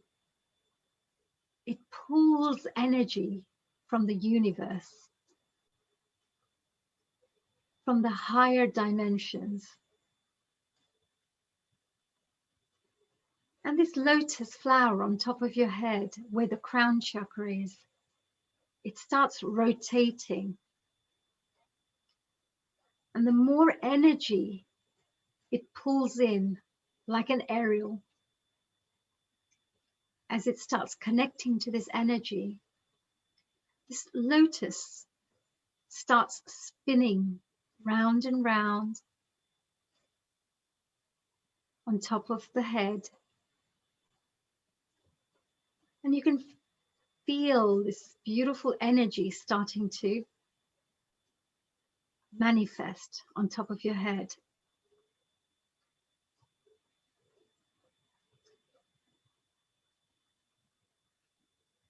And as we connect to this pool of energy, life force, prana, chi, divine energies as we call them, God energy, as we connect to this higher force, just imagine it all pouring on top of your crown chakra. It's all going into your aura and your physical body. This energy is so pure. It's holy. It's divine. It heals everything. It replaces all the negative energies with positive energies and dilutes and dissolves all negativity. And as it flows on top of your crown chakra, you start realizing that all the negative thoughts that you keep getting that prevent you from living your life to its fullest, all those negative energies and those thoughts will start dissolving. And you will feel a strong connection with whoever the higher force is that you believe in. And this energy pours through the chakras and it goes through to your third eye and it starts energizing your third eye, which is between your brow. And this third eye starts cleansing itself with this energy. Anything that's preventing you from becoming focused in your life, getting clarity, anything that stops you connecting to your gurus, to the knowledge that every single human being has access to. Anything that prevents you from getting access to this knowledge starts dissolving. And as it gets energized, you feel more focused. And the energy pours down, this energy, this divine energy is flowing even further down to your throat chakra. And the throat chakra starts energizing. There's a lot of beautiful energy around your throat area. This energy is coming from the highest pure place. And it's dissolving everything that's negative around your throat chakra. And if you find that you haven't been able to express yourself very clearly, if you find that you've been getting a lot of arguments, you're having lots of arguments, or you're being very passive and not being able to say things you want to say, or being too aggressive, whatever the case is, all that would dissolve, and you will find that you'll be able to express yourself clearly, kindly,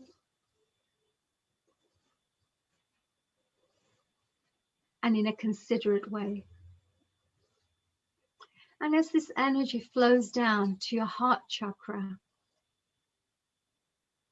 suddenly your whole heart chakra and that area gets filled with this beautiful, beautiful divine energy. So pure that it can only feel love, generosity, forgiveness, compassion. And if there's anything in your heart chakra that's stuck,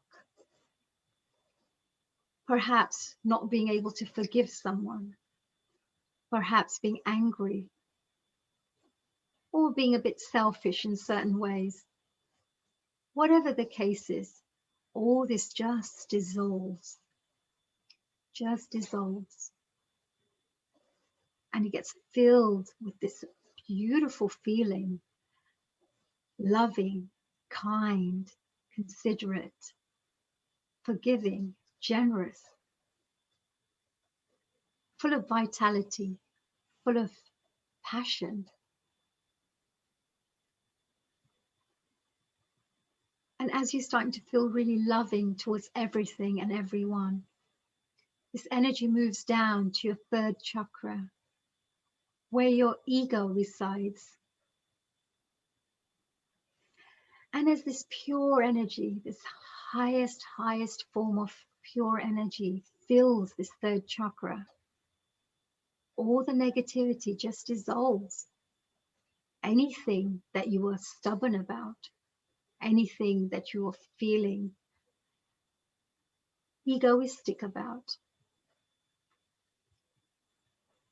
is replaced by humility, humbleness, and great leadership.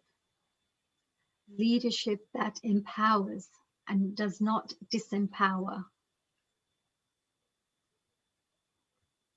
It makes others become empowered to become the best versions of themselves.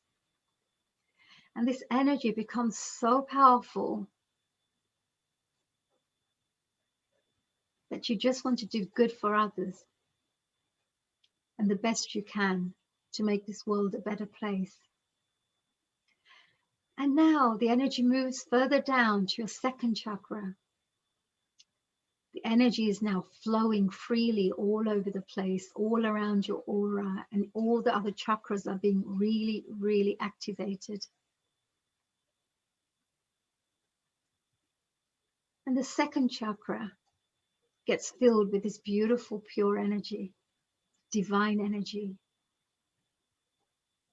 any relationship problems that you're having, any issues with family, partners, friends, neighbors, workmates, any issues relating to relationships get completely dissolved. And with this higher energy, you will know exactly what you need to do to resolve any issues and what to say and what to do so that you can create stronger, more loving and harmonious relationships.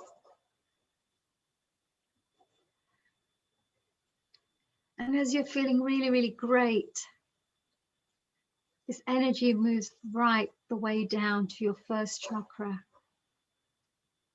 And the first chakra gets really, really activated with the most powerful energy. And this energy is very important, and your first chakra is very important because this is where, if you have any fears, any doubts, any financial issues, any security issues, any survival issues,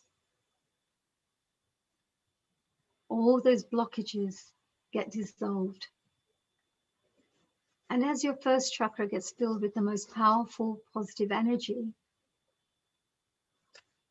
you will find ways to attract everything that you need to attract in your life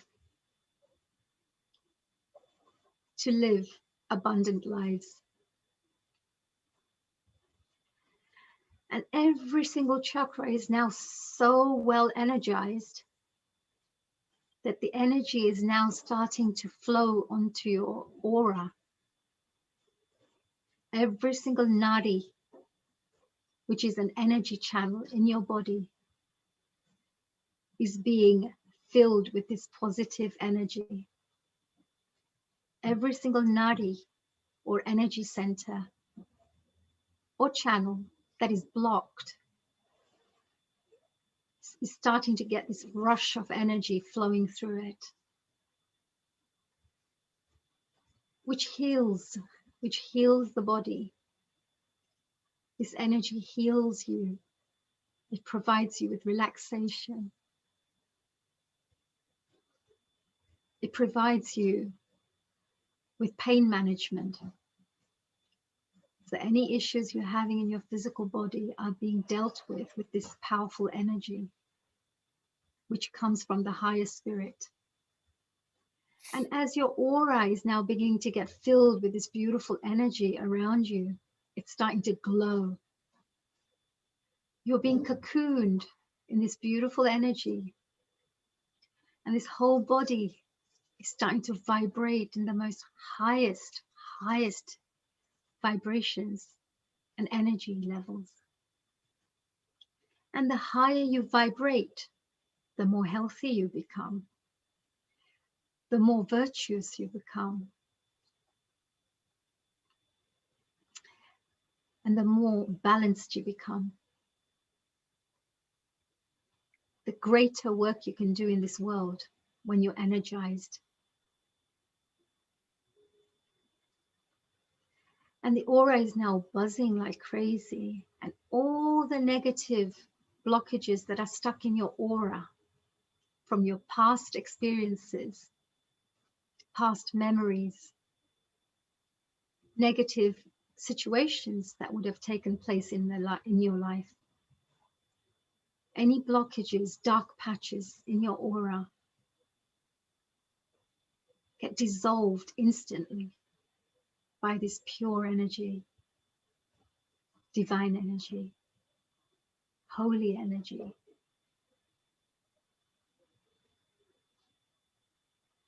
And as we're now beginning to feel relaxed, we're going to slowly have a chance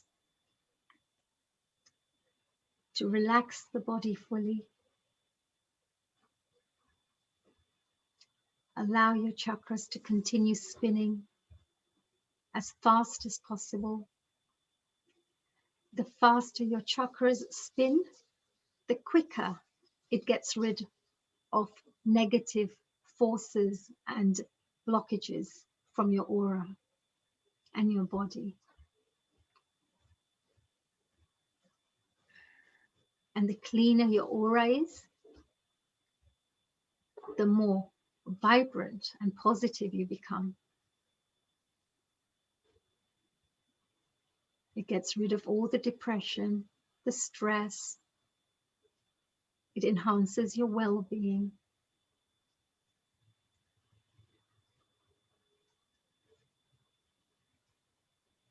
And it gifts you. It's a gift to realize your maximum potential of who you can be in this world, what you can do in this world, why you are here in this world. It will give you clarity.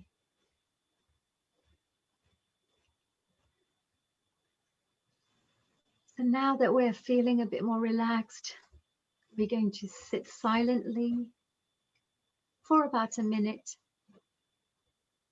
before we finish this meditation.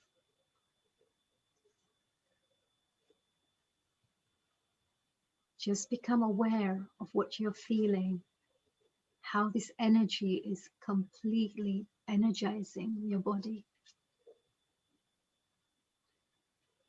Just become more sensitive to it.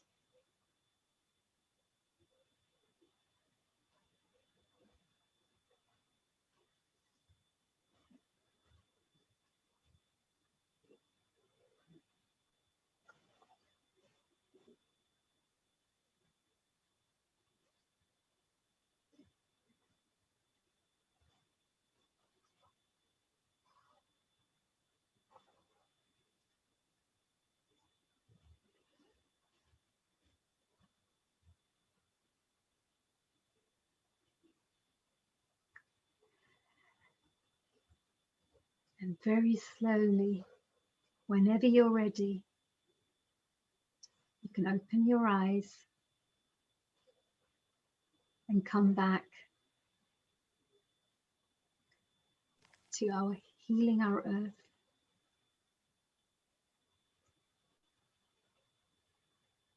special platform, which we consider a little heaven on earth.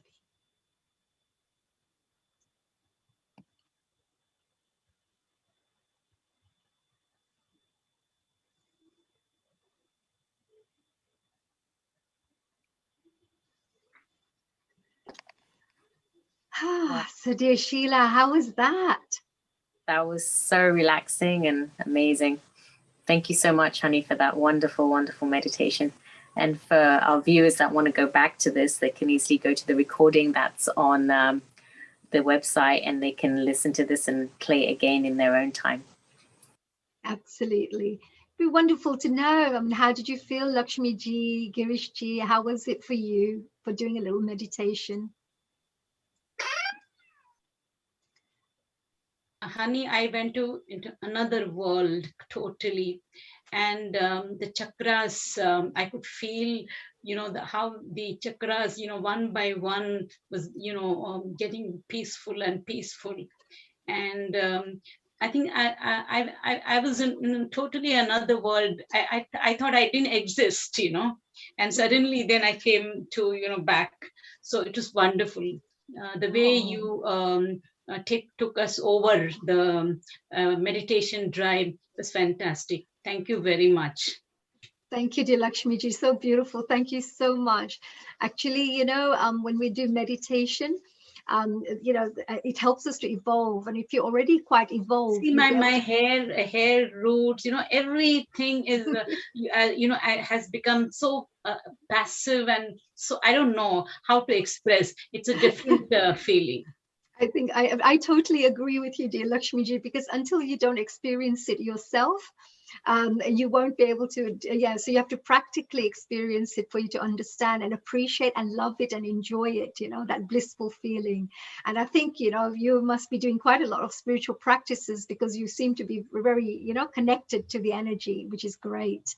And we all have this. It's just we need to get tuned into the energies, that's all. So, which is brilliant. Thank you, Lakshmi ji. How about you, Girish ji? How did you feel?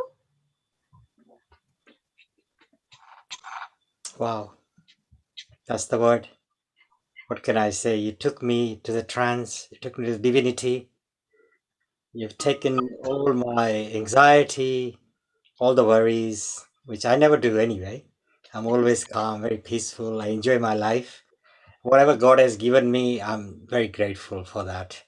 And from you, it was a pure blessing, which I will carry that through this beautiful evening and beyond to enjoy the most beautiful gift that God has given us.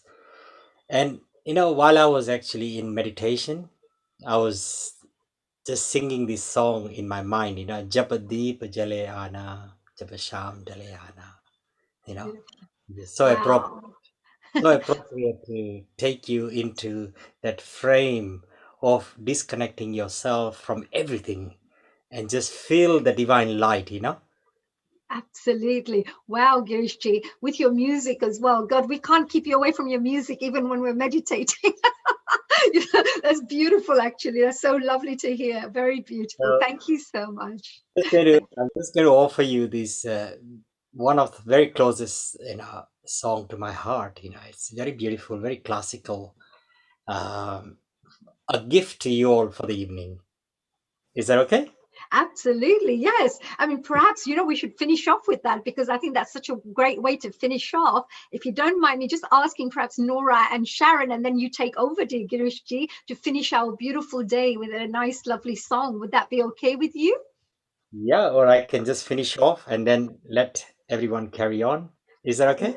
Yeah, absolutely. I'm just finishing my hosting thing because I'm doing another meditation session just now. I'm getting calls like, "Where are you, Miss Honey?" Right. So I'm just going to quickly ask Sharon. Dear Sharon, you just put a quick little thing called "Our greatest wealth is our health." Can you show that again one more time, please? Look at this. Our greatest wealth is our health. And this is so true. Thank you so much for that, Sharon. What beautiful, wise words. Did you get a chance to do a bit of the meditation? Good to have you back again. Well, no, it's pouring, it's storming here. And at my house, the internet went down, and I just arrived at the health food store in town. And this is their motto here on the outside wall. Wow. So these are signs coming from the universe as well. Everything we're talking about, and suddenly this is what we hear, right? Which is absolutely amazing, right? This is great. Sharon, thank you so much. I'm going to finish off with Dr. Nora, if that's okay, and then of course Sheila will take over, and Girishji is going to finish off with the beautiful songs for us. Dear Nora, did you do a nice meditation? Did you enjoy it? How was it for you? Yeah, thank you so much, Honey. I think it was wonderful. It was really, really peaceful. And I think the beautiful thing about this meditation is that it really does take you within. And that's where there's so much peace and so much love. Sometimes we look for all of these things outside when actually it's within us. And when we connect with the Supreme, of course, we can get a lot more energy from the one above and then spread it out to the outer world. So thanks so much. It was really, really beautiful. It was really, really calming and peaceful. Thank you. Oh, wonderful, dear Nora. Thank you so much. I'm going to be passing it back to dear Sheila, because now, Sheila, thank you very much for inviting me to do that meditation session for this wonderful well-being day. I'm going to rush off now to do my other meditation sessions. And it's all, I'm going to leave that for you, Sheila, to close up the wonderful Healing Our Earth show. And of course, Girishji, who we have to hear before we go, right? So yes, all yours, dear Sheila. And a global namaste to everybody and all the participants, all the special people who facilitated, hosted, and were part of our technical team today at the Healing Our Earth. A global namaste from Honey Kalaria to every single person out there. Bye, Honey. Thank you so much for your meditation, and go help some other people get nice and relaxed. And thank you again for co-hosting. See you soon. See you soon. Bye-bye, everyone. Thank you. And finally, we'd just like to say thank you to everybody here, all the guests and all the facilitators. And our time together has come to an end, but we will have Garish finish the session with a beautiful song. Thank you so much, Garish, and Global Namaste. Thank you so much. Thank you very much. So here we go.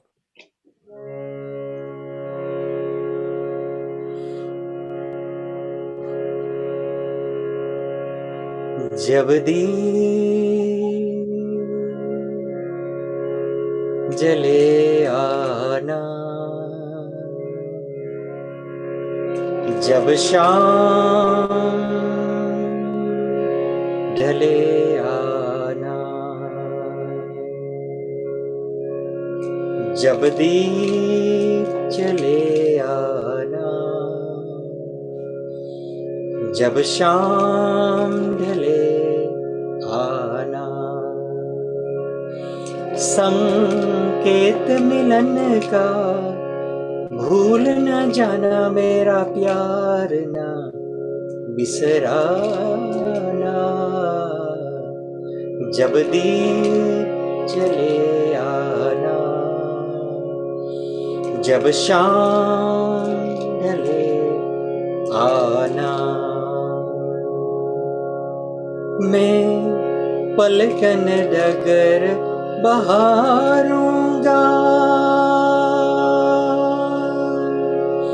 तेरी राह निहारूंगा, मैं पलकन डगर बहारूंगा, तेरी राह निहारूंगा, मेरी प्रीत का काजल तुम अपने नैनों में भले आना,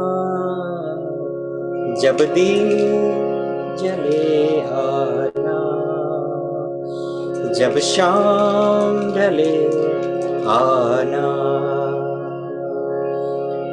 रे गा मा गा रे सा सा नी, पापा मा रे गा सा नी सा गा मा पा। जहाँ पहली बार मिले थे हम, जिस जगह से संग चले थे हम, जहाँ पहली बार मिले थे हम, जिस जगह से संग चले थे हम, नदिया के किनारे आज उसी अम्मा के तले आना, जब दीप जले आना, जब शाम ढले आना।